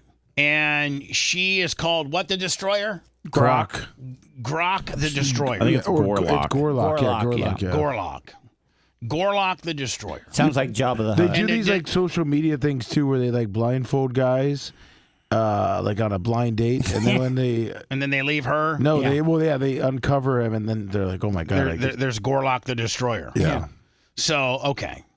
Well, Gorlock the Destroyer made it on Dick Clark's New Year's, Ryan Seacrest's Rockin' Eve, and I don't know why. Like there's they wanted her to explain what demure and something else means. Oh yeah. Yeah, like I guess she uses the word demure a lot. Yes, that's a buzzword. Okay, and now mind you, by Oh, I thought this. No, this wasn't 11:56. This was an hour after everybody's in bed. Okay, I get it now. I thought this was 11:56. 4 minutes between, like the most important time, and this is an hour. Like everybody's in bed. I understand it now. They wanted to be able to get their DEI numbers up and have this on there, so they put her on an hour later. Because there's not a human being that I know that watched it past 12:15. No. After they rang the bell, you gave your girl a kiss, then you went to bed. Everybody was out. Maybe you got some oral. Since this is the Dick Clark one, wouldn't it be great if they, as tribute, played that really bad one where he was all slurry, all stroked out? Let me find me the stroked out Dick Clark. Oh, if he you loses can. track of the countdown and stuff. He says like 7 3 times. Yeah, exactly. Let me find it for me. Channeling that. Like Dick held on to the New Year's Rocket Eve like about 6 years too long. Yeah, he really did. He's about where Lee Corso is right now. Yeah. What? No, you're right. I love Lee. I understand what Lee Corso says, though. No, I'm with Lee. It's just sad. I mean, I appreciate Pat McAfee and Kirk helping him, but it's great analogy because I feel the same way, Seth. I watched college football Saturday game day two weekends ago, and I was like, oh, come on, somebody send him out to pasture. They can't. I tell you, Dick Clark's messing up the New Year's Eve countdown. Here's Gorlock the Destroyer, and this is on ABC. The sexiest network when it comes to ringing in the New Year's, has the longest history. It was, made famous by Dick Clark. I don't know if you guys know, but Ryan Seacrest bought all of Dick Clark Productions. He bought it all. He owns it all. Wasn't he handpicked by Dick Clark to take over? Yeah. Yep. Everyone was manifesting, channeling their inner brat, and being their most demure selves this year. And this next creator helped make the internet a bit more elegant. So, man. By the way, Gorlock the Destroyer is a man, trans woman. No, I thought it was a woman. So she's very open about. They're very open about it. All right, so this. I think everybody knew that. Gorlock. No, Gorlock Tuttle said he wasn't. I thought it was a chick. Gorlock the Destroyer, the woman the person that I'm looking for on the right hand side, has a penis. I believe it's been chopped off, but they're transgender. Oh, then I definitely. definitely. Let's listen to her. Dictionary.com named demure its word of the year. Please. I will tell you, the girl on the left is attractive as hell. Oh, and you're next. I want to hear how they bill her. Welcome, Jules LeBron. Hi, hon. Hi, divas. Can we have a moment for a sec? Matching divas wasn't even coordinated. No, Great minds think alike. Right? Am I demure? Did I make it? I mean, double demure. Okay, so Just like the double cheeseburger I had before I got on stage. the expert, I want you to tell us if these trends are very demure. Okay, first. Absolutely. Who in the hell made this monster in charge of what is cool I'm stealing trends? this for pigmentation. Demure, not demure. Yeah, let Rio take a look at this, and I want to hear Rio's first reaction. Oh, no, we wouldn't be able to air it. The pygmy hippo. Very cutesy. Hippo? Yeah, now we're talking. Cutesy. Okay, first. Absolutely. Moo Dang the pygmy hippo. Very cutesy. Yeah. Very demure. Okay, Kendrick and Drake's rap beef. Ooh. I Very know. mindful. Very real, but not very demure. With her little corn teeth. Lummy, she's eaten so much food that she's filed her teeth down. Her teeth are worn out. Her teeth are worn out. How about Ryan Seacrest hosting his 20th New Year's Rockin'? Ryan Seacrest is so far away from this particular bit. A gag. Very demure and very mindful. Very successful. Very classy. Congratulations, Ryan. Thank you for all the of laugh. your very mindful answers, Jules. We're going to hit by midnight in the Central Time Zone during this next performance. Yes. Let's check in with Gronk. Oh, no, what a... Gronk's like, what the Somebody heck? please just shoot me. Not to be confused with Andy Cohen and Anderson Cooper with Whitney Cummings. These guys are funny, man. Like, once they start drinking, they are, and she is pretty funny to the point where she thinks that she might get canceled. Like, she's like, "Am I still on?" Yeah. Well, I mean, 2020. Yeah, she you should have seen the joke she couldn't do. For election fried our brains. The Democrats couldn't hold a primary because they were too busy holding a body upright. Watch Anderson. Are we still rolling? Am I off? Go for it. It was amazing that the pro-choice party didn't give their voters one when it came to the presidential candidate. Kamala was forced on us so hard you'd think she was patented by Pfizer or Moderna, whichever one's. Oh, God. Andy just gave me a very scary look. No! That's so tough for comedians because, I mean, they're used to getting a reaction. Anderson Cooper didn't move. Anderson Cooper was scared for his life, and Andy Cohen was afraid to laugh. See, Coop works for the network, so he's got to really toe the the line. Whereas Andy Cohen works for what? He owns Bravo. Bravo. Yeah. Does he own Bravo? Basically, I think he owns it or owns a major part of it. Yeah, he and Sirius too. He has his little. Yeah, he's got a huge deal with Sirius. I thought that stuff was pretty harmless, by the way. I mean, I guess I thought it was funny. I guess people could get upset if they're really tied into their base. But if we can't laugh at that, then what can we not laugh at? I mean, political jokes. One won, one lost. Everybody hates each other. Like whatever. And it's right. The Democrats were holding up a body. It's such a lose-lose for the comedians when they do it. The woman who says she was raped by Jay-Z and Sean Diddy Combs when she was just 13 can now proceed in her lawsuit without publicly disclosing her name. The judge said, let it go ahead. At least for the time being. Now, are you seeing rumors now that Beyonce and Jay-Z are headed for divorce because of this? Are you seeing that? Is that...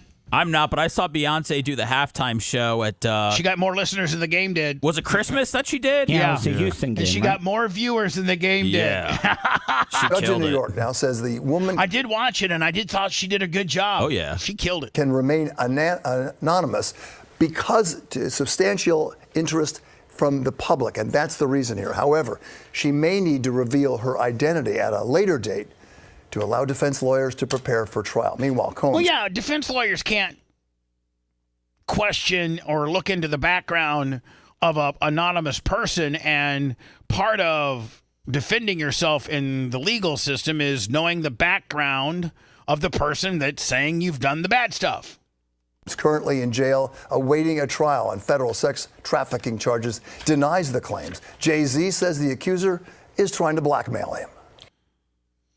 It looks like Beyonce says she's upset and concerned, but will still stand by him amid the $2.6 billion divorce rumors. I don't think we got anything. Had a little meeting with Seth. Lummy, what are you doing? I am working in the back. Perfect. Have Macho Man not throw out that big box of stuff that he's getting ready to throw out. Oh God, I'm going to look at God, Macho Man he has got a problem with throwing out good stuff. You ever thought maybe you're a hoarder?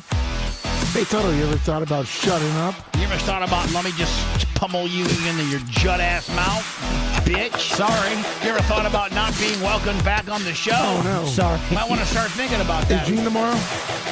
I got to check with Gene, see if he's tomorrow. See you later.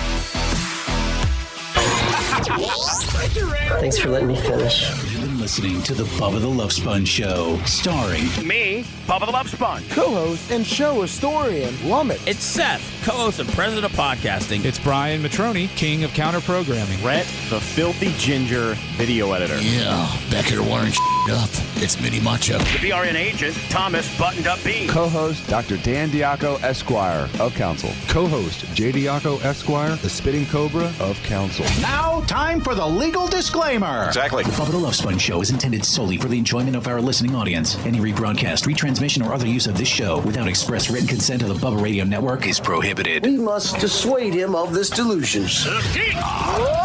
Until next time, always remember... I'll repeat hello.